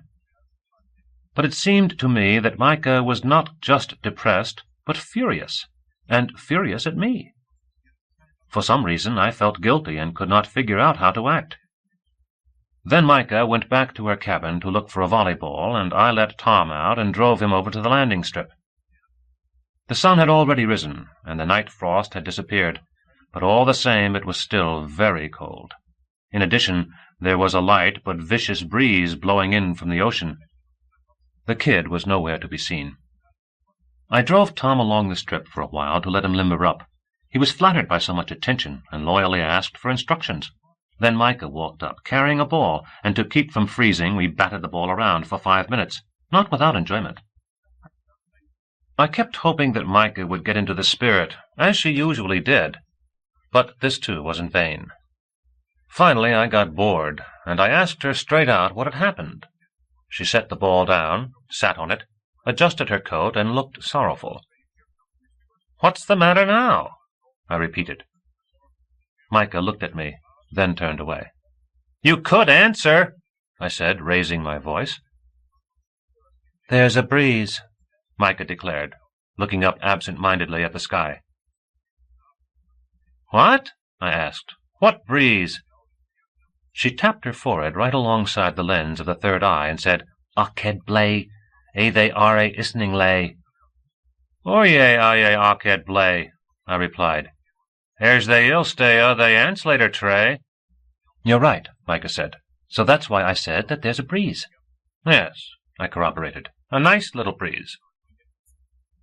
I stood still for a moment, feeling terribly constrained and trying to think up some kind of neutral topic for conversation, but could not think of anything except the breeze, and then it occurred to me that it would be good to go for a walk. I had never strolled around the area. I had been here for almost a week, but never really had my feet on the ground. I had just seen it on the screen.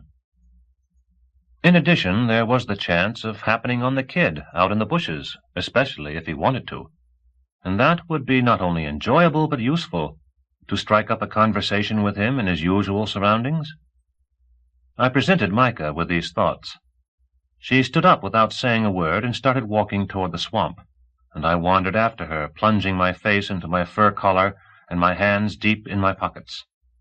Tom, exhausting himself in an attempt to be obliging, wanted to tag along, but I ordered him to stay and await further instructions. We did not, of course, go into the swamp, but circled it, forcing our way through thickets of bushes. The plants here were pathetic. Pale, brittle, withered navy-blue leaves with a metallic cast, fragile, knotty little branches, and spotted orange bark. The bushes occasionally grew head-high, so Vanderhouse would not want to risk his sideburns here. But despite everything, these plants demanded a certain admiration. The plants must have had a rough time growing here. The temperature at night fell to -20 centigrade, and rarely went above 0, and the roots were plunged into a salty sand. I do not think that any earth plants could adapt to such dismal conditions, and it was weird to imagine that somewhere among these refrigerated bushes a naked human was walking, his bare soles on the frost-covered sand. I thought I saw movement in the dense thickets to my right. I stopped and called out, "Kid?" but no one answered. A congealed, icy silence surrounded us. No rustling of leaves, no buzzing of insects, just the unexpected impression that we had gotten lost in stage settings. We walked around a long tongue of fog sticking out of the hot swamp, and started to ascend the slope of a hill, really a sand dune seized by bushes. The higher we went, the firmer the sandy surface beneath our feet became. Having climbed to the top, we looked around. The ship was hidden by clouds of fog, but the landing strip was clearly visible. The ribbed pavement shone brilliantly in the sunlight. The abandoned ball, orphan-like, was a black dot, and the bulky Tom stamped indecisively around it, obviously trying to resolve a question beyond his ken, whether to take the extraneous object off the strip, or whether, if need be, risk his life defending an object forgotten by a human. At this point I noticed footprints on the frozen sand, black, damp spots amid the silvery frost. The kid had passed through, and not long ago. He had sat on the hilltop, then stood up and walked down the slope away from the ship. The chain of tracks stretched into the thickets that packed the bottom of the gully between the dunes. "Kid!" I called out again, but once more he did not answer. Then I started down into the gully. I found him right away. The boy was lying face down, stretched out full length, pressing a cheek to the ground, and embracing his head with his arms.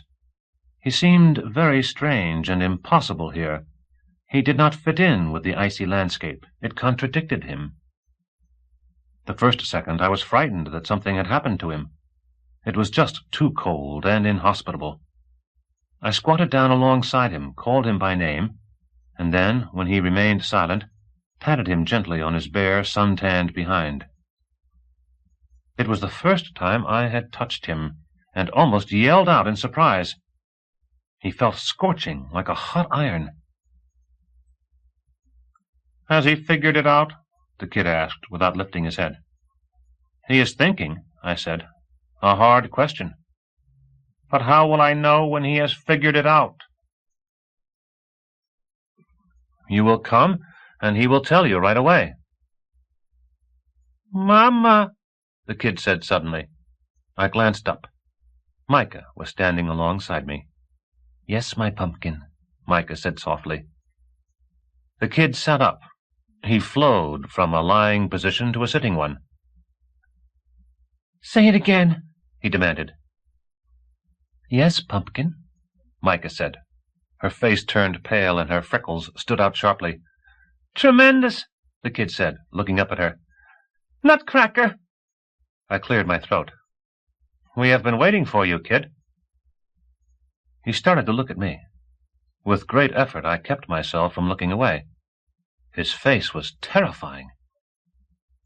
"Why were you waiting for me?" "Well, because—" I got slightly confused, but then inspiration flashed. "We miss you. We feel bad without you. No enjoyment. Do you understand?" The kid jumped to his feet, then immediately sat down again.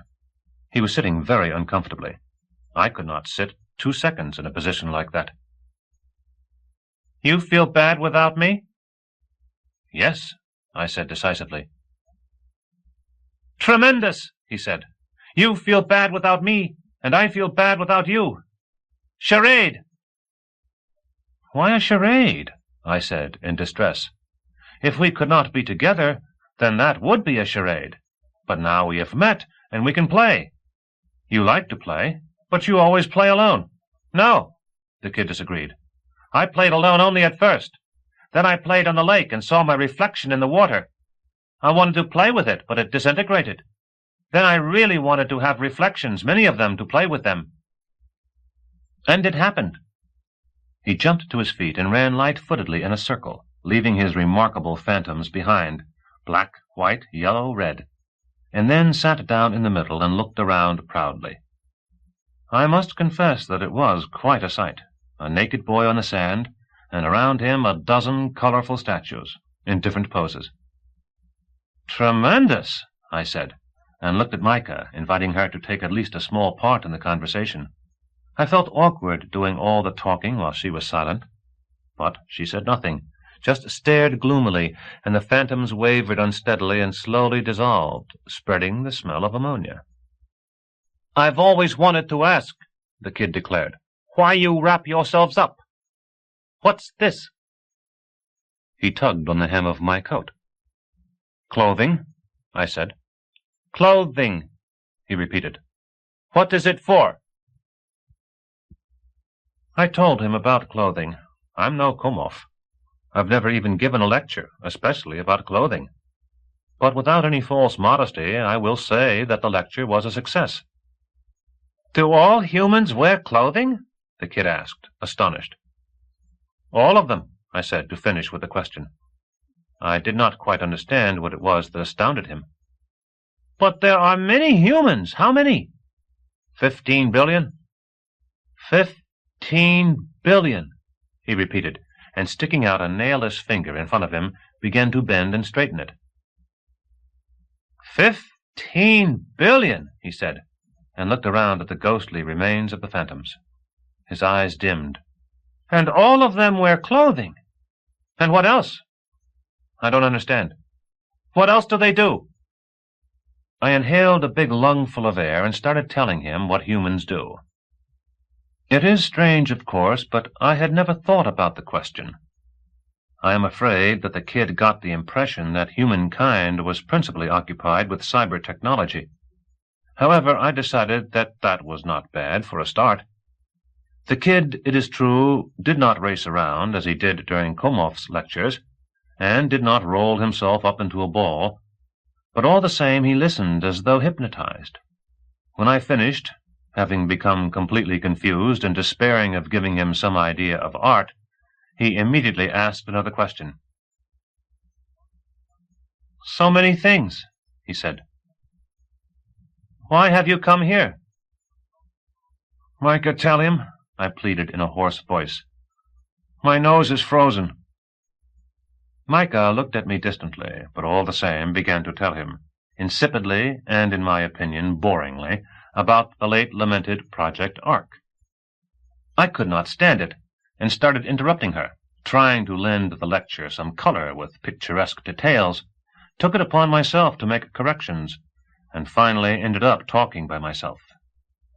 I thought it necessary to conclude my story with a moral. "You can see for yourself," I said. "We started an important job, but as soon as we learned that your planet was inhabited, we immediately abandoned our plans." "So that means that humans can know what will be?" the kid asked. "But that is inaccurate. If humans could know, they would have left here long ago." I could not think of a reply. The subject seemed slippery. "You know, kid," I said cheerfully, "why don't we go play? You'll see how interesting it is to play with humans." The kid was silent.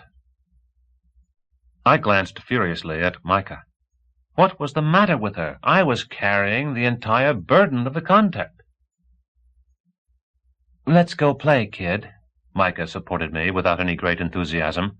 "Or if you want, I'll take you for a ride in a flying machine." "You'll fly in the air," I caught up, "and see everything beneath you, mountains, the swamp, the iceberg." "No," the kid said. "Flying is nothing new. That I can do by myself." I jumped to my feet. "You fly?" A momentary ripple passed over his face, and he raised his shoulders, then lowered them. "So go ahead and fly." The words escaped from my mouth. "I don't want to right now," he said impatiently. "Now I have enjoyment with you." He jumped to his feet. "I want to play," he announced. "Where?" "Let's run over to the ship," I suggested. He let out a heart-rending wail, and before the echo had time to die out among the dunes, we were each racing through the bushes. I finally gave up on Micah. She could do whatever she wanted. The kid slipped through the bushes like a ray of light. I do not think he hit a single branch and did not even touch the ground. In my fur coat with electric warmer, I crashed forward like a tank, with crackling all around me. I kept trying to overtake him, but I was constantly thrown off the track by the phantoms he left behind. At the edge of the bushes, the kid waited for me and said, "Does this happen to you? You fall asleep and remember as though you had just seen something? Sometimes it is something I know. For example, that I am flying. Sometimes it is completely new, something I had never seen before." "Yes, it does," I said, catching my breath. "It's called a dream. You sleep and have dreams." We started walking. Somewhere behind us, Micah was crackling through the bushes. "Where does it come from?" the kid asked. "Dreams, what are they?" "Unfamiliar combinations of familiar impressions," I rattled off. He did not understand, of course, and I had to give another long lecture. This time about the nature of dreams, how they arise, why they are necessary, and how bad it would be for people if there weren't any. "Cheshire cat! But I still don't understand why in my dreams I see things I have never seen before." Micah caught up to us and walked alongside us in silence. "For example?" I asked. "Sometimes I dream that I am enormously huge, that I am thinking, that questions come to me one after another, very vivid questions, remarkable ones, and I find answers, remarkable answers, and I know very well that the answer is formed out of the question. That is the greatest enjoyment, when you know that the answer is formed out of the question. But when I wake up, I do not remember the questions or the answers. I remember only the enjoyment." Yes," I said evasively. "An interesting dream. But I can't explain it for you. Ask Komov. Perhaps he will explain it." "Komov? What's that, Komov?" I had to explain to him our system of names. We had already walked around the swamp, and before us the ship and landing strip came into view. When I finished, the kid suddenly said, out of thin air, "Strange. It's never been like this with me." "What?" "That I wanted something for myself and couldn't." "What do you want?" "I'd like to split in half. Now I am one, but to become two." "Well, friend," I said, "it's no good wanting that. It's impossible." "But if it were possible, bad or good?" "Bad, of course," I said. "I don't completely understand what you mean. It's possible to be split in two. That's very bad. It's possible to get sick. It's called a split personality. That's bad, too. But that can be corrected." "Does it hurt?" the kid asked. We stepped onto the landing strip pavement. Tom was already rolling up to meet us, pushing the ball in front of him and joyously blinking his signal lights. "Enough about that," I said. "You're okay in one piece." "No, not okay," the kid objected, but Tom rushed up, and the fun began. The kid rained down questions. I had no time to answer. Tom had no time to carry out orders. The ball had no time to reach the ground. Only the kid had time for everything. From a distance it must have seemed very happy, and we really did feel happy. Even Micah finally let herself go. We must have resembled prankish adolescents who skipped school to go to the beach. At first there was a slight awkwardness, an awareness that we were not amusing ourselves but working, that our each and every move was being watched, that between us and the kid there remained something serious, something left unsaid.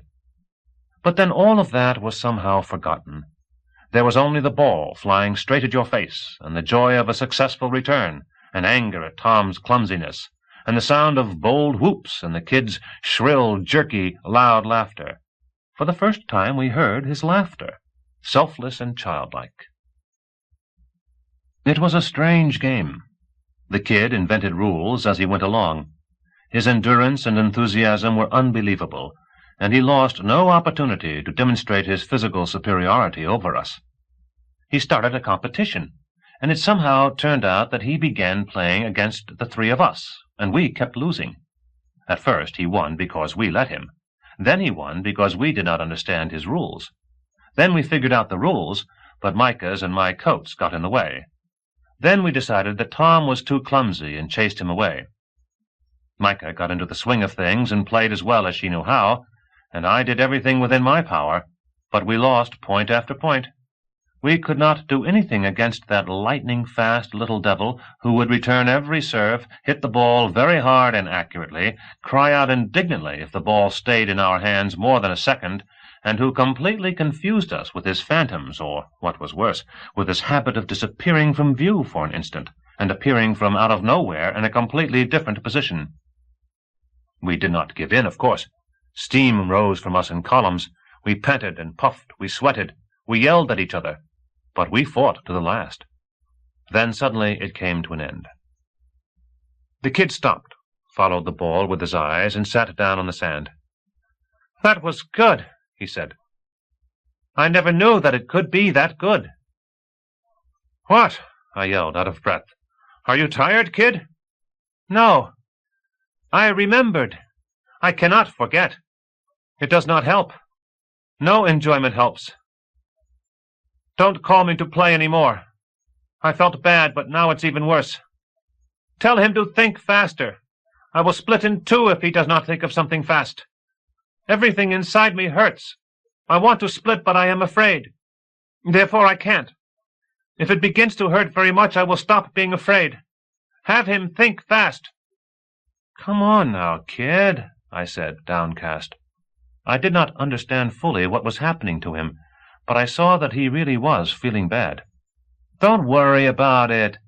It's just that you are not used to humans. We have to get together more often, play more." "No!" the kid said, and leaped to his feet. "I'm not coming here any more." "But why?" I exclaimed. "It was good. And it will be better. There are other games, not just with a ball, with hoops, with wings." He walked slowly away. "There's chess," I said hastily to his back. "Do you know about chess? It's a great game." He hesitated. I started explaining chess to him, hastily and inspiredly. Simple chess, three-dimensional chess, in-dimensional chess. He stood and listened, staring off to the side. I finished chess and started in on Pakari. I feverishly called to mind all the games I knew. "Yes," the kid said, "I will come." And not stopping again, he strolled, step by step, toward the swamp. We watched him in silence for a while, then Micah shouted, "Kid!" broke away, caught up to him, and walked beside him. I picked up my coat and put it on, found Micah's coat, and indecisively started after them. There was a bad aftertaste somewhere in my soul, and I could not understand what the problem was. It seemed that everything had turned out so well. The kid promised to return, therefore had grown attached to us. Therefore he would now feel much worse without us than with us. I saw that Micah had stopped, but that the kid wandered on. Micah turned around, and, her arms clasping her shoulders, ran toward me. I gave her the coat and asked, "Well?" "Everything is fine," she said. Her eyes seemed transparent and somehow desperate. "I think that when all is said and done," I started, and then broke off. "Micah, you lost your third eye." "I didn't lose it," she said. Chapter 8. Doubts and Decisions. The kid walked away from the ship toward the west along the shoreline, straight through the dunes and brush. At first, the third eye interested him. He would stop, take off the band, swing it in his hand, and then our view screen would flash with the pale sky, the blue-green mask face, and the frost-covered sand. Then he left it alone. I don't know whether he was walking strangely or whether he had not put the band on right, but I had the impression that the lens was aimed not in the direction he was walking, but slightly to the right. Over the screen, quivering, floated monotonous dunes, icy bushes. Sometimes the blue-gray mountain peaks would appear, or the black ocean with glittering icebergs on the horizon. I think the kid was walking without any destination in mind, just wandering where his feet led him, as far away from us as possible. Several times he climbed to the top of a dune and looked in our direction. On the view screen we saw the blindingly white cone of our ER-2, the silvery ribbon of the landing strip, the orange Tom standing all by himself against the unfinished weather station. But on our observation screen we could not locate the kid. About an hour later the kid suddenly turned abruptly toward the mountains. Now the sun shone directly into the lens, and visibility was much worse. The dunes soon came to an end, and the kid wandered through a sparse forest. Once he clambered up on a lonely granite boulder, stood for a while looking around, then jumped down, picked up from the ground 2 black shiny sticks, and walked onward, rapping them against each other. At first the raps were without any order, then a rhythm developed, and to the rhythm a sound was joined, not quite a hum, not quite a buzzing. The sound, continuous and unpleasant, grew louder. Most likely it was the kid himself. Perhaps it was a song, perhaps he was talking to himself. He wandered like that, rapping, humming, and buzzing, and meanwhile rock piles appeared more and more frequently between the trees, mossy boulders and enormous fragments of cliffs. The screen suddenly showed a lake. The kid, without stopping, walked into it. For an instant we saw the stirred-up water, then the picture dimmed and disappeared. The kid had dived down. He was under water for a very long time, and I began to think that he had lost the transmitter, and that we would not see anything else. But after 10 minutes the picture came on again, dim, watery, streaked. At first we could not make out much of anything, but soon on the right side of the screen we saw a picture of a hand, in which an ugly Pantheon fish was wriggling. When the eye's lens finally cleared, the kid was running. Wood columns rushed at us and slid to the side at the very last instant. He was running very fast, but we did not hear thudding or feet or deep breathing. The wind sighed, and the sun occasionally peeked through a jumble of bare branches. And then something incomprehensible happened. The kid stood as though rooted to the ground, in front of a gray boulder, and plunged his arms into it, up to the elbows. I don't know how. Maybe there was a well-camouflaged opening, but I do not think there was. When he withdrew his arms several seconds later, they were black and shiny, and the black and shiny substance flowed off his fingertips, and heavily, with a distinct wet tapping, dripped to the ground. Then his arms disappeared from our field of vision, and the kid ran on. He stopped in front of an unusual structure, similar to a leaning tower, and I did not immediately realize that it was the wreck of the Pelican. Now I could see with my own eyes what a beating it had taken when it crashed, and what long years on this planet had done to it. The view was not a pleasant one. Meanwhile, the kid was slowly approaching the wreck. He glanced into the gaping hole of the hatch. The screen was momentarily plunged into an impenetrable darkness, then equally slowly walked around the unfortunate ship. He stopped in front of the hatch again, raised his hand, and placed his black palm with spread-out fingers against the corroded side of the ship. He stood like that about a minute, and again we heard his buzzing and humming, and it seemed to me that streams of bluish smoke rose from beneath his spread-out fingers. Finally, he took his hand away and took a step backward. On the dead, blackened plating, the distinct outline was visible, a hand with spread-out fingers. "Oh, you cricket on the hearth," the rich baritone said. "Pumpkin," a tender female voice responded. "Zika," the baritone said in almost a whisper. "Zika." A baby broke out crying. The handprint abruptly leaped to the side and disappeared. Now the screen showed a mountainside. The kid climbed the slope, and we saw his hands grasping onto ledges, granular rocks spurting down the screen, and we could hear an even, noisy breathing. Then the movement became smooth and rapid, and my eyes started to swim. The slope receded, disappearing somewhere to the side and below, and we heard the kid's harsh, hoarse laughter, which immediately broke off. The kid was flying, no doubt about it.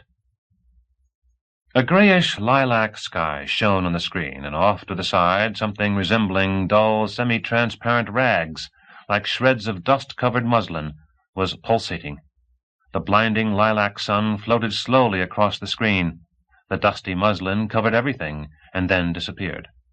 We saw a plateau far below, clouded over with a violet haze, the terrible scars of bottomless gorges, improbably sharp peaks covered with eternal snow, a joyless, icy world stretching out to the horizon, dead, cracked, bristling. And we saw the kid's powerful, lacquer-gleaming knee hanging above an abyss, and his black hand tightly clasping a palpable nothingness. To be honest, at that time I stopped believing my eyes and looked to see if we were recording. We were. But Vanderhouse also looked perplexed, and Micah was squinting mistrustfully and twisting her neck as though her collar were uncomfortable. Only Komov was totally calm and immobile. He was sitting with his elbows resting on the control panel and resting his head on his interwoven fingers. The kid was falling now. The rocky wasteland rushed headlong upward, revolving slightly around our invisible axis, and it was clear where the axis was directed, toward a black fissure that split a rock-littered brown field. The fissure grew, widened. Its sunlit edge looked smooth and perfectly perpendicular, and seeing the bottom was out of the question. An absolute darkness reigned. The kid plunged headlong into that darkness. The picture disappeared, and Micah reached out and turned on the magnification. But even with the magnification we could make out nothing but vague, gray strips streaming over the screen. Then the kid let out a piercing wail, and motion ceased. "He's crashed," I thought in horror. Micah seized my wrist with all her strength. The screen showed some kind of vague, motionless spots, and everything was gray and black. We heard strange sounds, a gurgling, a wheezy clucking, a sizzling. The familiar black silhouette of a hand with spread-out fingers came into view and then disappeared. Vague spots floated by in slow succession. The clucking and gurgling grew now louder, now softer. An orange light flared up and died down. Then another, and another. Something let out a short roar and subsided under repeated echoes. "Put on the infra," Komov muttered through clenched teeth. Micah seized the infrared intensifier dial and turned it as far as it would go. The screen immediately grew brighter, but I still did not understand anything. The entire space was filled with a phosphorescing mist. True, it was not an ordinary mist. There were hints of structure in it, like a section of animal tissue under an out-of-focus microscope. And in that structured mist, brighter concentrations and collections of dark, pulsating grains could be distinguished in places, and it all seemed to hang in the air, sometimes disappearing and reappearing. The kid walked through all that as though there were nothing there, stretching out his glowing hands with spread-out fingers in front of him. All around him there was gurgling, wheezing, babbling, and a resonant ticking. He walked for a long time, and we did not immediately notice that the structured pattern was fading, dissolving. But then the screen was covered with only a milky glow and the barely noticeable outline of the kid's spread-out fingers. Then the kid stopped. We knew that, because the noises stopped coming nearer. The same sounds, a whole avalanche, a whole cascade of sounds. Hoarse rumblings, bass mutterings, suppressed shrieks. Something burst juicily and smashed in a resonant spatter. Booming, scraping bronze gongs. And thin dark spots stepped out into the even glow. Dozens of dark spots, large and small. At first indistinct. They took on increasingly clear outlines, became more and more similar to something remarkably familiar, and suddenly I realized what it was. It was absolutely impossible, but I could not drive the idea away. People. Tens, hundreds of people, a whole crowd formed up in regular order and seen from slightly above. Then something happened. For a fraction of a second the picture became absolutely clear. Too briefly, however, to discern anything. Then there was a desperate shout, and the picture flipped over and then disappeared. Immediately, Komov's furious voice barked out, "Why did you do it?" The screen had gone dead. Komov was standing unnaturally erect, his clenched fists resting on the control panel. He was staring at Micah. She was pale but calm. She stood up and stood face to face with Komov. She was silent. "What happened?" Vanderhouse inquired cautiously. Apparently he did not understand either. "Either you're a saboteur or—" Komov stopped. "I am excluding you from the contact group. I forbid you to leave the ship or to enter the control center or ASC station. Get out." Micah, still not saying a word, turned and walked out. Without pausing to think, I started after her. "Popov," Komov said sharply. I stopped. "I will ask you to send the recording to the center immediately. Urgent." He looked me straight in the eye, and I felt uncomfortable. I had never seen Komov that way. This Komov had an indisputable right to give orders, to put people under house arrest, and to suppress a revolt before it started. I had the feeling that I would split in two. Like the kid, flashed into my mind. Vanderhouse cleared his throat and said, Gennady, maybe you shouldn't send it to the center? Gorbovsky is already at the base. How about sending it to the base? What do you think? Komov kept staring at me. His narrowed eyes looked like icicles. Yes, of course, he said completely calmly. A copy to the base, to Gorbovsky. Thank you, Yakov. Popov, get to it. There was nothing else to do but to get to it. But I was dissatisfied. If we still wore caps like in the old days, I would have turned my cap peak backward. But I had no cap, so I removed the cassette from the recorder and limited myself to asking, somewhat insolently, "So what happened? What did she do that was so terrible?" Komov was silent for a while. He sat down in his chair again and, biting his lip, drummed his fingers on the arm. Vanderhouse, fluffing up his sideburns, also looked at him expectantly. "She turned on the lights," Komov finally said. I did not understand. "What lights?" Without answering, Komov pointed to a pressed-down button. "Ah," Vanderhouse said, distressed. But I did not say anything. I took the cassette and walked to the transmitter. To be honest, there was nothing for me to say. People were kicked out of space with a clamor and in disgrace for even slight infractions. Micah had turned on the emergency flare light mounted in the headband. You can imagine what happened to the cave-dwellers when a small sun burst out for an instant in the eternal dark. A scout who had lost consciousness could be found by that flare from orbit, even on the illuminated side of a planet. The light radiates from ultraviolet to infrared. There has never been a case where a scout was unable to frighten away the most enraged, the most bloodthirsty animal with that flare. Even the Horks, who fear nothing in the universe, break their irrepressible charge. "She's crazy," I thought hopelessly. "Flipped out completely." But as I sat down at the transmitter, I said out loud, "Just think, a person pushes the wrong button, makes a mistake." "Yes, indeed," Vanderhouse said. "That must have been it. She apparently wanted to turn on the infrared projection. The buttons are next to each other. What do you think, Gennady?" Komov did not answer. He was busy with something at the control panel. I did not feel like looking at him. I turned on the automatic transmitter and deliberately stared in the opposite direction. "It's unpleasant, of course," Vanderhouse muttered. "Ay, ay, ay.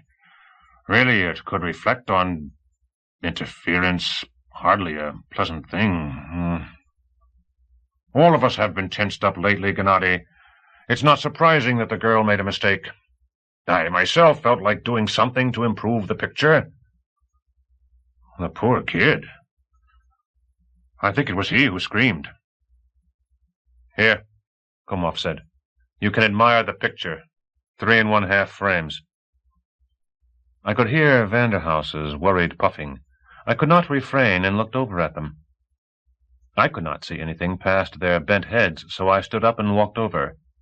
The screen showed the same thing I had seen in the last instant, but had not had time to discern.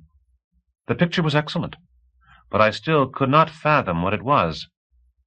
Many people, many black figures, absolutely identical, arranged in a chessboard pattern. They were standing in what looked to be a level and well-lit area. The figures in front were large, the ones behind smaller, in perfect conformity with the laws of perspective. However, the rows appeared infinite and somewhere in the distance blended together in a dense black band. "It's the kid," Komov said. "Do you recognize him?" It hit me. It was the kid, repeated in countless mirrors, a countless number of times. "It looks like a multiple reflection," Vanderhouse mumbled. "A reflection," Komov repeated. "Then where is the reflection of the lamp? And where is the kid's shadow?" "I don't know," Vanderhouse admitted. "Really, there should be a shadow." What do you think, Stas? Kumov asked, without turning around. Nothing, I answered curtly, and returned to my place. Actually, I was thinking. My brain was creaking, I was thinking so hard. But I could not come up with anything. More than anything else, it reminded me of a formalist ink drawing. Well, we haven't learned very much, Kumov said. Vanderhouse said, got up heavily and left. I also wanted to leave and go see how Micah was doing. But I glanced at the chronometer and saw the transmission would take another 10 minutes. Kumov was rustling around behind me. Then his hand reached over my shoulder, and a blue radiogram form was lying in front of me. This is an explanatory note, Kumov said. Send it immediately after the recording has been transmitted. I read the radiogram. ER-2 Kumov. To base, Gorbovsky. Copy to center, Badr. Sending you recording from Third Eye transmitter. Carrier, the Kid. Recorded from 1346 to 1702 ship time. Interrupted as a consequence of accidental turning on of flare lamp through my inadvertence. Situation at present unclear. I did not understand and read the radiogram a second time. Then I looked at Kumov. He was sitting in his previous place, his head resting on his interwoven fingers, and was looking at the view screen. I cannot say that a warm wave of gratitude flooded me. No, no such thing. I felt too little liking for the man. But I had to give him his due. In such a situation, not many would have acted so decisively and so simply. And it really was not that important why he acted that way. Because he felt sorry for Micah? Doubtful. Or because he was ashamed of his harshness? Closer to the truth. Or because he was the type of leader who believes completely sincerely that errors of their subordinates are their own? Most probable. In any case, Micah's chances of being excluded from space were considerably diminished, and Kumov's position and renown noticeably deteriorated. All right, Mr. Kumov. When the occasion arises, we'll take it into account. Such acts should be encouraged by every possible means. But we still have to talk to Micah. Why the devil did she do it? What is she, a little kid? The automatic transmitter jingled and turned itself off, and I started the radiogram. Vanderhouse walked in, pushing a wheeled table. Completely noiselessly and with unusual grace, which would have done honor to even the most expert cyber, he placed a tray with dishes by Kumov's right elbow. Kumov thanked him absent-mindedly. I took a glass of tomato juice, drank it down, and poured myself another. "And the salad?" Vanderhouse asked, distressed. I shook my head no, and said to Kumov's back, "I've finished everything. Am I at liberty?" "Yes," Kumov answered without turning around. "Don't leave the ship." In the corridor, Vanderhouse informed me, "Micah's eating." "Hysteria," I said furiously. "On the contrary, I would say that she is calm and satisfied, and not a trace of repentance." The two of us entered the lounge. Micah was sitting at the table eating soup and reading a book. "Greetings, prisoner," I said, sitting down across from her with my glass. Micah tore herself away from the book and looked at me, squinting one eye. "What's the boss up to?" she inquired. "Lost in painful meditation," I said, looking her over carefully.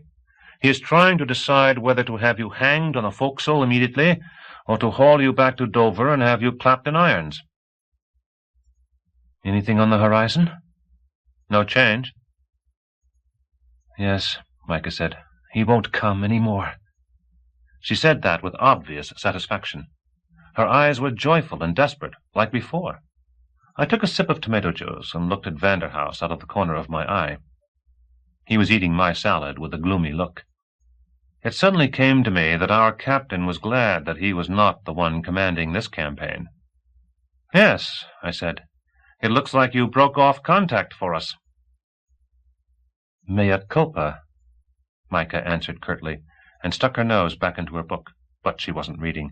She was waiting for me to continue. "Let's hope that things are not that bad," Vanderhouse said.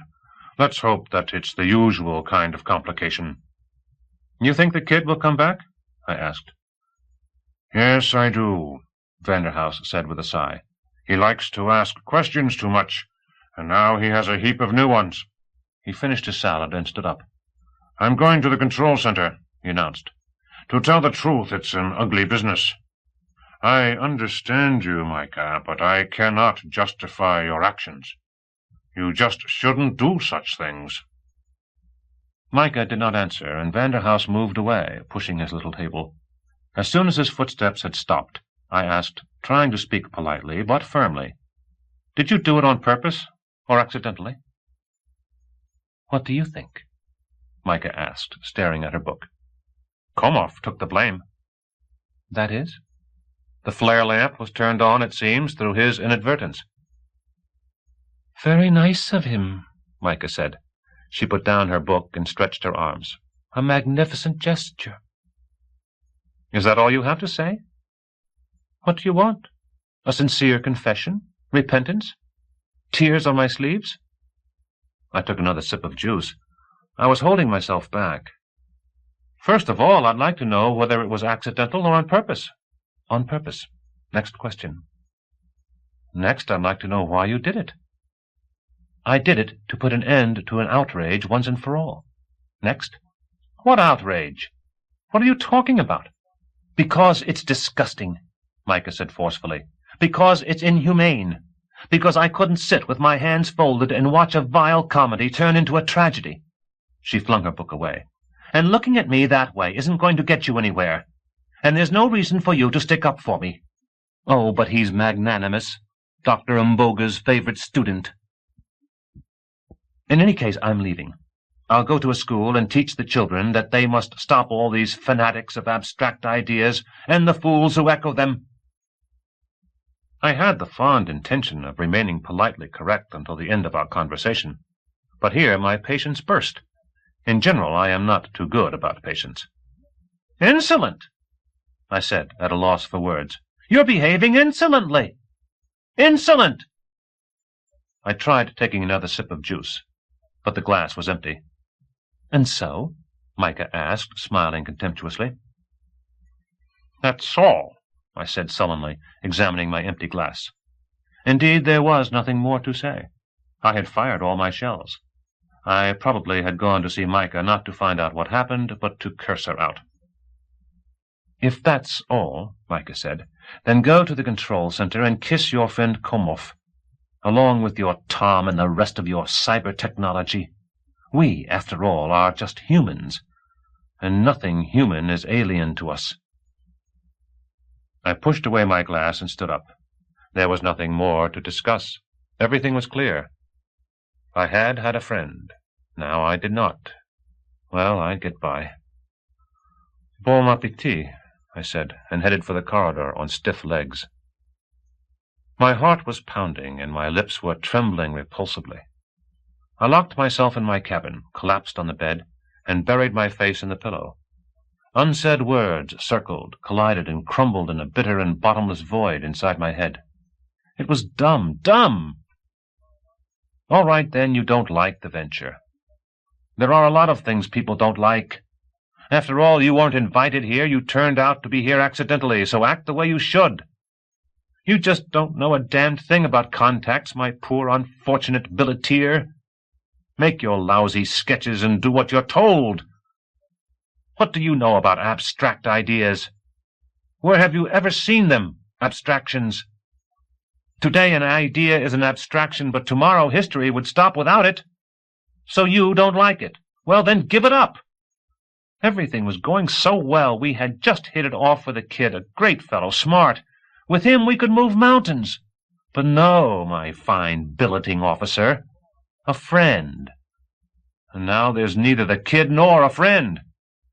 And Komov is a fine one. Like a tank, he charges forward, not consulting, not explaining anything in detail. No way I'm going to take part in any contact. I've had it with all this commotion. I'll apply right away for Project Ark 2, with Vadik, with Tanya, with Ninon. I'll work like a horse. No chattering, no distractions. But no contacts. Without realizing it, I fell asleep and slept like a log. After all, I had had less than 4 hours' sleep in the last 2 days. Vanderhouse had all he could do to wake me up. It was time to stand watch. "And Micah?" I asked, still only half awake, but Vanderhouse pretended he hadn't heard. I took a shower, got dressed, and went to the control center. The old unpleasant feelings seized me again. I did not want to talk with anyone, to see anyone. Vanderhouse went off watch and left to get some sleep, reporting that nothing was happening around the ship and that Komov would take over for me around 6 o'clock. It was exactly 22 hours ship time. On the screen, the northern lights were playing over the mountains. A strong wind was blowing in from the ocean. It tore the cloud cap over the swamp to shreds, pressed bare bushes against the frozen sand, hurled tufts of instantaneously frozen foam onto the beach. I tried to imagine what the kid was doing. I remembered the hot, honeycombed mist, the vague condensation of light, more precisely, not of light but of heat, and that even glow filled with a jumble of strange sounds, and the mysterious patterns of the reflections that were no reflections.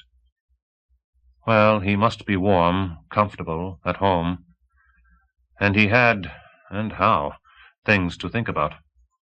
He must be huddling in some rocky corner and suffering from the harm Micah had done him. Mama. Yes, Pumpkin, I remembered. From the kid's point of view, it must look extremely dishonest. In his place, I would not come any more. But Komov was so happy when Micah fastened her headband on the kid. "Good work, Micah," he had said. "It's a good opportunity. I wouldn't have dared." However, the idea led to nothing. But we still managed to see something. For example, the kid flying. Only how did he fly? Why? On what? And then there was that scene at the crashed Pelican. A planet of ghosts. Yes, we might have seen curious things if Komov had permitted the launching of the Guard Scouts. Perhaps he would now? But even the Guard Scouts were unnecessary. At the first opportunity, we could run the locator probes along the horizon. The radio call sang out. I walked over to the transmitter. An unfamiliar voice, very politely, I would even say timidly, asked for Komov. "Who is calling?" I inquired, not so politely. "A member of the Commission on Contacts. Gorbovsky is my name." I collapsed into the chair. "It's very important that I speak with Mr. Komov. Or is he perhaps sleeping?" "Right away, Mr. Gorbovsky," I stammered. "This very minute, Mr. Gorbovsky." I hastily turned on the intercom. "Komov to Control Center," I said. "An urgent call from the base." "It's not that urgent," Gorbovsky protested. "Mr. Leonid Gorbovsky is calling," I added triumphantly over the intercom, to make sure Komov did not dally. "Young man," Gorbovsky addressed me. "Stas Popov on watch, cyber engineer." I snapped back. "During the time of my watch, no incidents have occurred." Gorbovsky was silent, then said, very tentatively, "At ease." I heard the clatter of hasty steps, and Komov walked quickly into the control center. His face was pinched, his eyes glassy, with circles under them. I stood up and gave him my seat. "Komov here," he said. "Is that you, Leonid?" "It is. Hello," Gorbovsky responded. "Listen, Gennady, could we fix it so we could see one another? There are some kind of buttons here." Komov just glanced at me, and my hands on their own accord reached out to the control panel and turned on the viewer. We radio operators usually keep the viewers turned off, for a variety of reasons. "Ah," Gorbovsky said with satisfaction. "Now I am beginning to see you." A picture also appeared on our own small screen, the face of Leonid Andreevich Gorbovsky. Familiar to me from portraits and descriptions, a long and seemingly slightly pressed-in face. True, in portraits he usually looked like some kind of ancient philosopher, but now his appearance was slightly dejected, disappointed, and on his broad duckbill-like nose, to my great surprise, was a scar. I believe a fresh one. When the picture had become focused, I stepped away and quietly sat down in the watch chair. I had a very strong feeling that I would be immediately chased away, so I began to scan the screen with intense concentration. Gorbovsky said, "First of all, thank you very much, Gennady.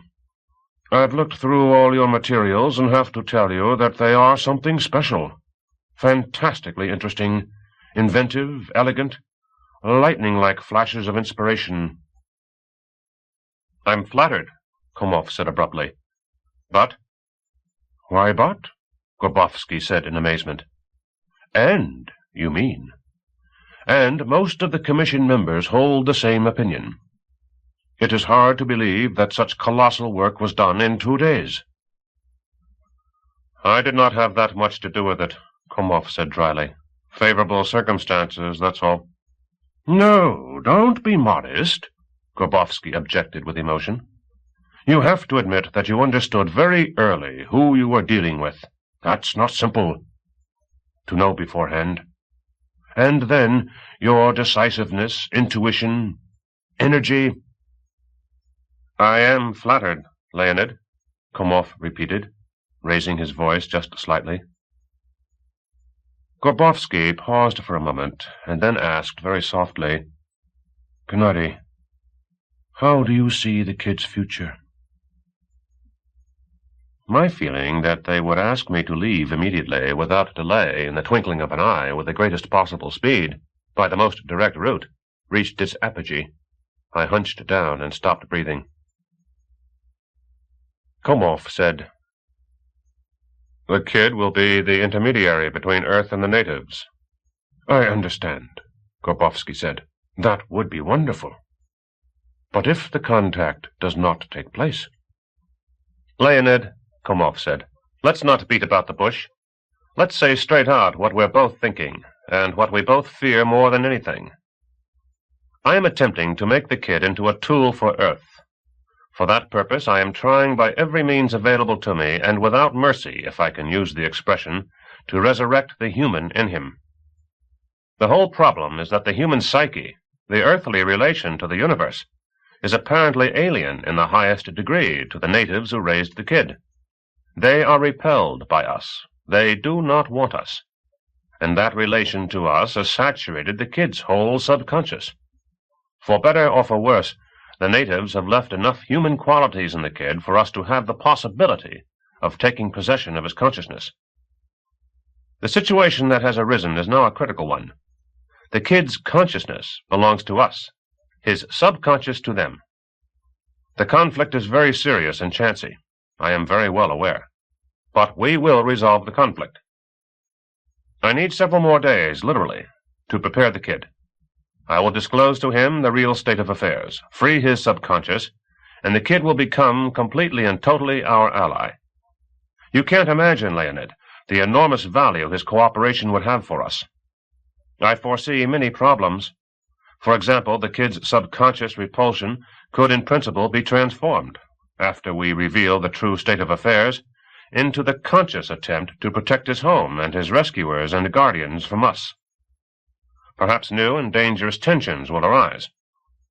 But I am sure that we will be able to convince the kid that our civilizations are equal partners with all their merits and flaws, and then he, as the intermediary, will be able to draw on both sides all his life, fearing for neither. He will be proud of his unique position, and his life will be joyous and full. Komov paused. We must take the risk. There will never be another chance like this. That is my point of view, Leonid. I understand, Gorbovsky said. I know your ideas and value them. I know the cause for which you want to take the risks. But you will agree that the risks should not exceed a certain limit. Remember, I've been on your side from the very beginning. I knew we were taking risks, and they terrified me. But I kept thinking that maybe we would suddenly get past them. What possibilities! And I also kept thinking that we could always manage to withdraw. It never occurred to me that the boy would turn out to be so communicative, that things would go so far in only 2 days. Gorbovsky paused. But, Gennady, There will be no contact. It's time to sound the retreat. There will be contact, Komov said. There will not be, Gorbovsky repeated softly but insistently. You know very well, Gennady, that we are dealing with a reverted civilization, with an intelligence that has withdrawn into itself. It's not withdrawal, Komov said. It's quasi-withdrawal. They sterilized the planet and are obviously maintaining it in that condition. They saved and raised the kid. Finally, they are quite well informed about humankind. That is quasi-withdrawal, Leonid. Well, Gennady, absolute withdrawal is a theoretical idealization. Of course, there always remains a certain functional activity directed inward, for instance, sanitation. As far as the kid is concerned, of course all this is conjectural, but if a civilization is sufficiently old, its humaneness can be transformed into an unconditional social reflex, into a social instinct. The child was saved simply because a need for such an action was experienced. All that is possible, Komov said, but now it is not a question of conjectures. The important thing is that it is a quasi-withdrawal, that gaps exist for contact. Of course, the process of rapprochement will be lengthy, perhaps 1 1/2 to 2 times the time required for rapprochement with the usual open civilization. No, Leonid, I have thought about all these things, and you yourself know very well that you haven't told me anything new. It's your opinion against mine, and that's all. You suggest retreating, and I want to use this one and only chance to the end. Gennady, it's not just me who thinks there will be no contact, Gorbovsky said very softly. Who else? Komov inquired with a tinge of irony. August Johann Maria Bader? No, not just Bader. To be honest, I have been hiding my trump card, Gennady. Didn't it ever occur to you that Alexander Semyonov erased the ship's log not on the planet, but when he was still in space? Not because he saw intelligent monsters, but because he had undergone an attack and decided that a highly advanced, aggressive civilization ruled the planet? It occurred to us. Not right away, of course. At first we drew logical conclusions from incorrect assumptions, just like you. But as soon as the idea occurred to us, we started ransacking space around the planet. And 2 hours ago we received a report that it finally had been found. Gorbovsky stopped talking. I made a gigantic effort not to shout out, Who? Who was found? I think Gorbovsky was expecting such an outburst, but none was forthcoming. Komov held his tongue. Gorbovsky was forced to continue. It was marvelously masked. It absorbs almost all radiation. We would never have found it if we hadn't been looking for it, and even so, we had to use something entirely new. They explained it to me, but I didn't understand exactly. Some kind of vacuum concentrator. But we sensed it and took it on board. An automated satellite, something like an armed watchman. To judge by certain details of construction, the Wanderers set it up. A very long time ago, on the order of hundreds of thousands of years ago. Fortunately for the participants in Project Ark, it carried only 2 charges. The first was fired eons ago, and we will probably never learn at whom. The second fell to the Semyonovs' lot. The Wanderers considered this planet prohibited. I cannot think of any other explanation. The question is why? In light of what we know, there can be only one answer. They learned through their own experience that the local civilization was non-communicative. Even more, that it is withdrawn, and even more, that contact threatens it with serious disturbance. If August Johann Maria Bader were the only one on my side, but as far as I remember, you always had a high opinion of the Wanderers, Gennady. Gorbovsky paused for a moment, then continued. But that is not all. Under other conditions, disregarding even the Wanderers' opinions, we might permit ourselves very cautious, very gradual attempts to open their closed civilization. At worst, our experience would be enriched by one more negative result. We would await some kind of sign and then take off again.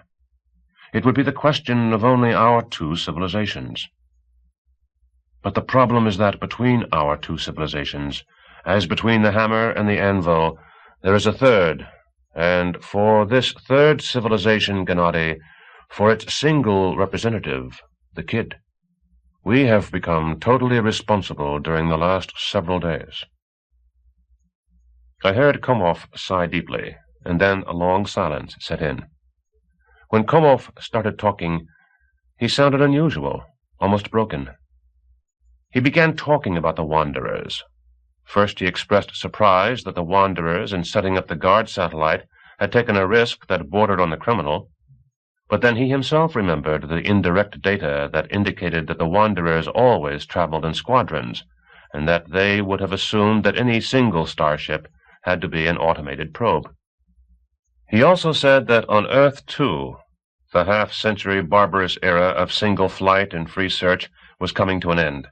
Too many victims, too many idiotic mistakes, too little sense. Yes, Grabowski agreed. I also have been thinking about that. Then Komov remembered cases of mysterious disappearances of automated scout ships sent to several planets. We never succeeded in analyzing those disappearances, but now they appear in a new light. That's right. Grabowski took up the idea enthusiastically. I never thought about that, but it's an interesting idea. They talked about the guard satellite, expressing amazement that it carried only 2 charges, attempted to estimate what the Wanderer's conception of the inhabitants of the universe would be in that case, found that in the final analysis it was not too different from our own. But the idea arose by itself that the Wanderers had apparently intended to return, but for some unknown reason had not. Possibly Borovik was correct in hypothesizing that the Wanderers had left the galaxy. Komov half-jokingly suggested that the natives were the Wanderers, settling down after being satiated by external information that closed on itself. Grabowski again alluded to Komov's ideas and also jokingly started asking him how such an evolution of the Wanderers would fit in with the theory of vertical progress. Then they spoke about Dr. Umboga's health, suddenly jumped to the pacification of some island empire and the role in the pacification of a certain Karl Ludwig, whom for some reason they called Stranik, smoothly and imperceptibly went from Karl Ludwig to the question of the limits of the jurisdiction of the Galactic Security Committee, agreeing that only humanoid civilizations fell within it. Very soon I stopped understanding what they were talking about, and more importantly, why they were talking about it. Then Grabowski said, I've really overworked you, Gennady. Please forgive me. Go take a rest. It's been a pleasure talking with you. It's been so long since we've seen each other. But soon, of course, we'll see each other again, Komov said bitterly. Yes, another 2 days, I think. Bader is already on his way. Borovik, too. I think that by the day after tomorrow the whole ComCon will be at the base. So then, until the day after tomorrow, Komov said. Send my greetings to your watch officer. Stas, I think it was. He's very military, I'd say. And Yakov, make sure you say hello to Yakov for me. And to all the rest, of course. They said goodbye. I was sitting quiet as a mouse and continued to goggle senselessly at the view screen, seeing nothing, understanding nothing. Behind me there was not a sound. The minutes passed unbearably slowly. From resisting the desire to turn around, my neck had turned to stone and I had a pain in my back. It was completely clear to me that Komov had been defeated. In any case, I had been totally defeated. I searched for an answer for Komov, but only one thing kept senselessly spinning in my mind. What are the Wanderers to me? Wanderers. In a way, I myself am a wanderer. Suddenly, Komov asked, What's your opinion, Stas? I almost blurted out, What are the Wanderers to us? But restrained myself. I sat for a second in my previous pose in order to look dignified, then turned around in my chair. Komov, resting his chin on his interwoven fingers, was looking at the extinguished view screen. His eyes were half shut, his mouth somehow sorrowful. "I guess we'll have to wait and see," I said. "What can you do? And the kid perhaps won't come any more. In any case, he won't come soon." Komov grinned with the corners of his mouth. "The kid is going to come," he said. "The kid likes to ask questions too much. And can you imagine how many new questions he has now?" That was what Vanderhouse had said in the lounge, almost word for word. "Then maybe," I stammered, "maybe it's really better." What could I say to him? After Gorbovsky, after Komov himself, what could an insignificant rank-and-file cyber-engineer say, 20 years old, with 6.5 days of practical experience, a guy who is maybe okay, hard-working, dedicated, etc., but it must be confessed is no great intellect, on the simple side, and ignorant? "Maybe," Komov said, dispirited. He stood up and headed for the exit, shuffling his feet. But on the threshold he stopped. His face suddenly twisted. He almost screamed, "Don't any of you realize that the kid is a unique case, an impossible case, and therefore unique and the last one? Don't you know that it will never happen again? Don't you understand? Never!" He left, and I remained sitting, facing the transmitter with my back to the screen and trying to make sense not so much of my thoughts as of my feelings. Never. Of course never. How we've fouled up everything here. Poor Komov, poor Micah, the poor kid. And who is the most unfortunate? We, of course, will leave. The kid will feel better. Micah will go study to be a teacher. So the most unfortunate one is Komov. You can't imagine a greater disappointment, to stumble in person across a unique situation, across a unique chance to provide your idea with an experimental basis, and then suddenly everything is smashed to smithereens. Suddenly the kid, who should become your loyal helper, an invaluable intermediary, the principal battering ram shattering all barriers, suddenly it turns into the main obstacle. You cannot pose the question, the kid's future or humankind's vertical progress. There's some kind of logical trick like Zeno's paradox. Or maybe it's not a trick.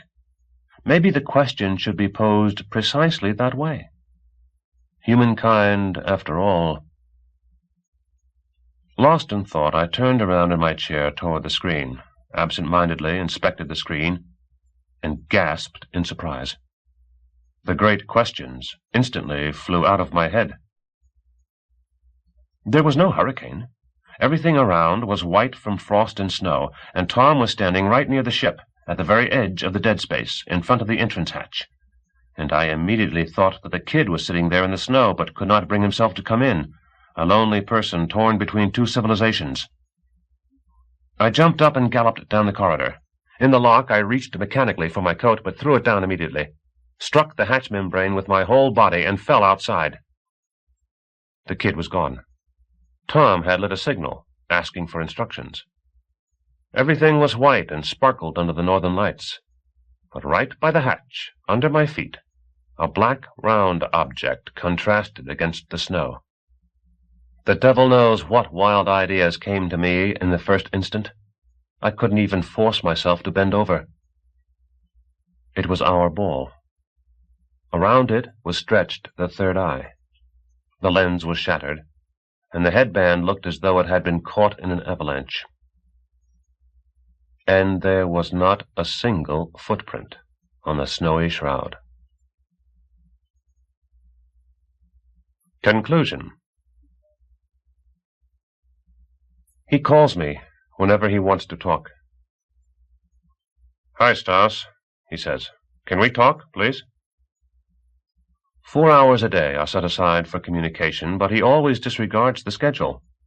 He just will not acknowledge it. He calls me when I am sleeping, when I am sitting in the bathtub, when I am writing reports, when I am preparing for my next conversation with him, when I am helping the guys who are taking the Wanderer's guard satellite apart screw by screw. I do not get angry. You cannot get angry at him. "Hi, kid," I answer. "Of course, let's talk." He squints as though from pleasure and asks his standard question.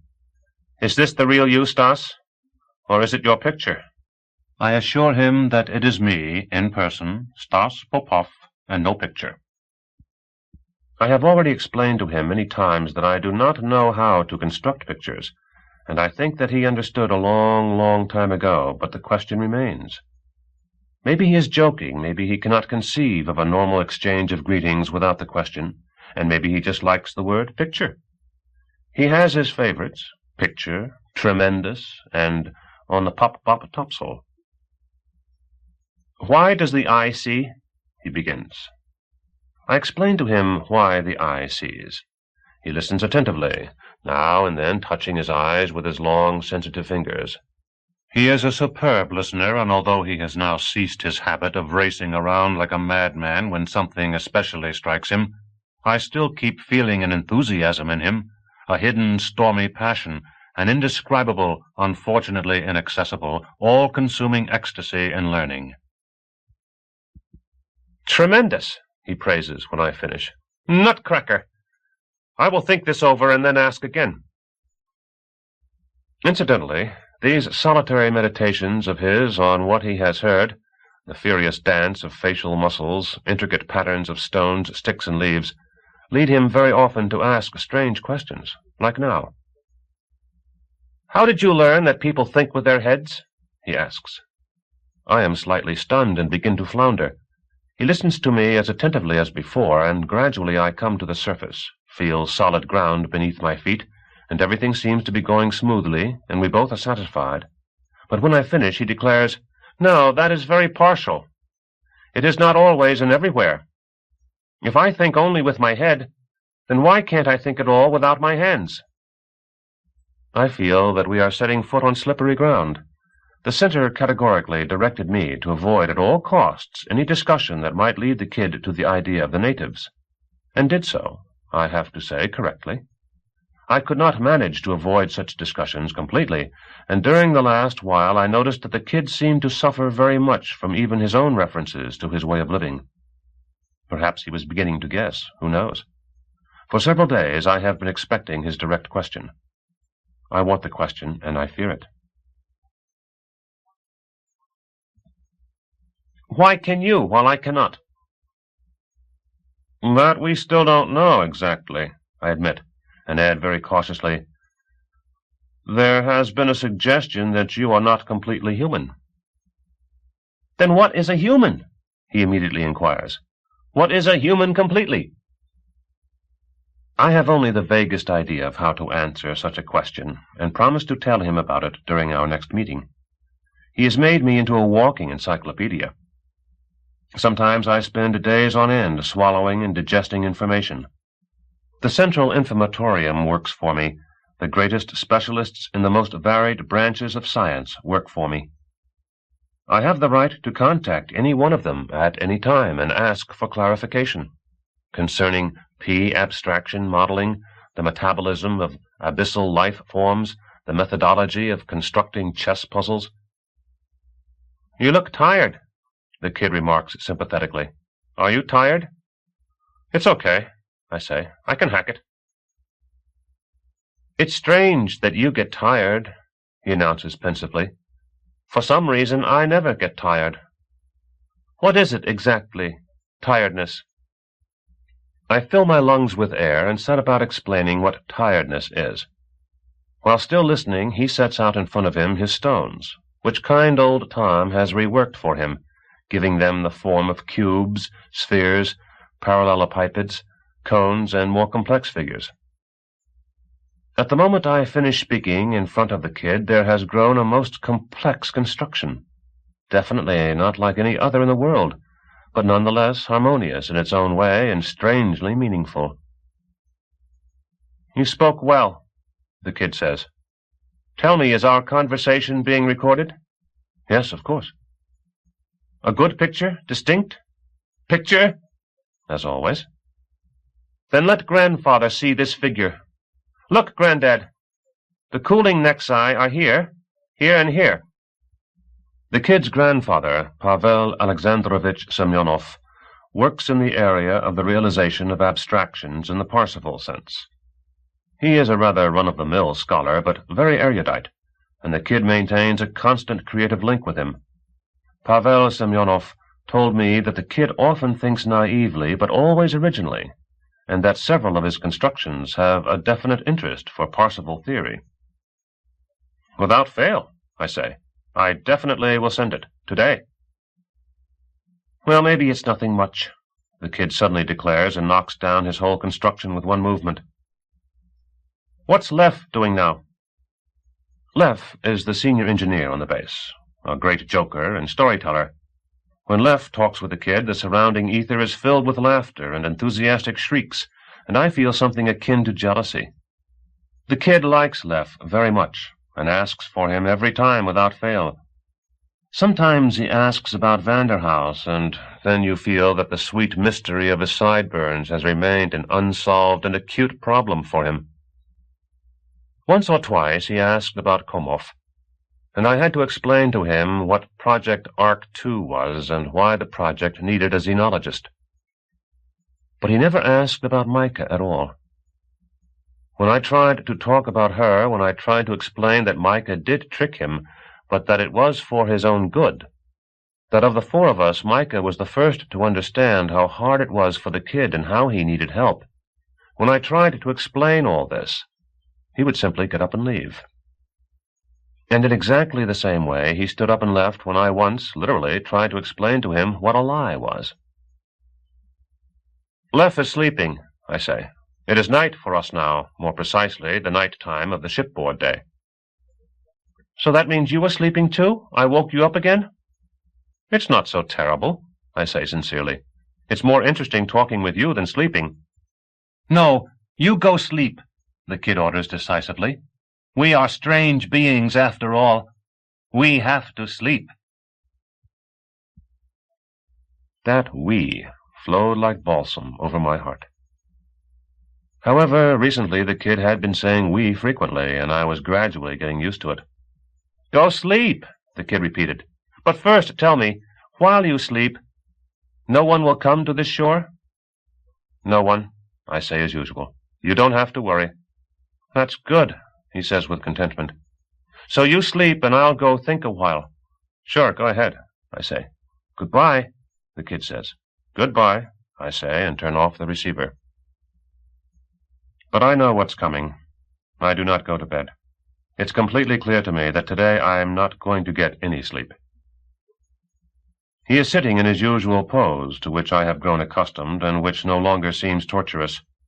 For a while he stares into the blank screen on old Tom's forehead, then lifts his eyes to the sky, as though hoping to see up there, in the 2-kilometer heights, my base, linked to the Wanderer's satellite, and behind his back is spread out the familiar landscape of the prohibited planet Ark, the sand dunes, the wavering cap of mist over the hot bog, the gloomy mountain range in the distance, and above it the long, thin lines of colossal constructions, still and possibly forever a mystery, like flexible, anxiously quivering feelers of a monstrous insect.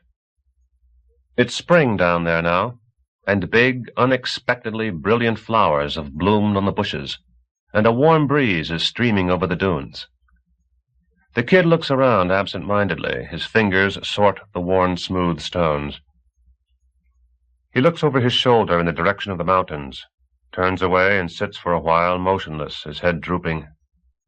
Then, having made up his mind, he stretches out his hand straight toward me and pushes the call button right under Tom's nose. "Hi, Stas," he says. "Did you sleep already?" "Yes," I answer. It's funny, even though I am desperately sleepy. "It would be nice to play now, wouldn't it, Stas?" "Yes," I say. "It wouldn't be bad at all." "Cricket on the hearth," he says, and is quiet for a while. I wait. "Okay," the kid says cheerfully. "Then let's talk some more. Can we?" "Of course," I say. "Let's talk." End of Escape Attempt by Arkady Strugatsky and Boris Strugatsky. Translated from the Russian by Roger DeGaris. Narrated by Roy Avers. In the studios of the American Printing House for the Blind, Louisville, Kentucky. For the Library of Congress, September 1984. For special distribution as authorized by Act of Congress under Public Law 89-522, with the permission of the copyright holder and the publisher, Macmillan Publishing Company, Incorporated, 866 3rd Avenue, New York, New York, 10022. End of book.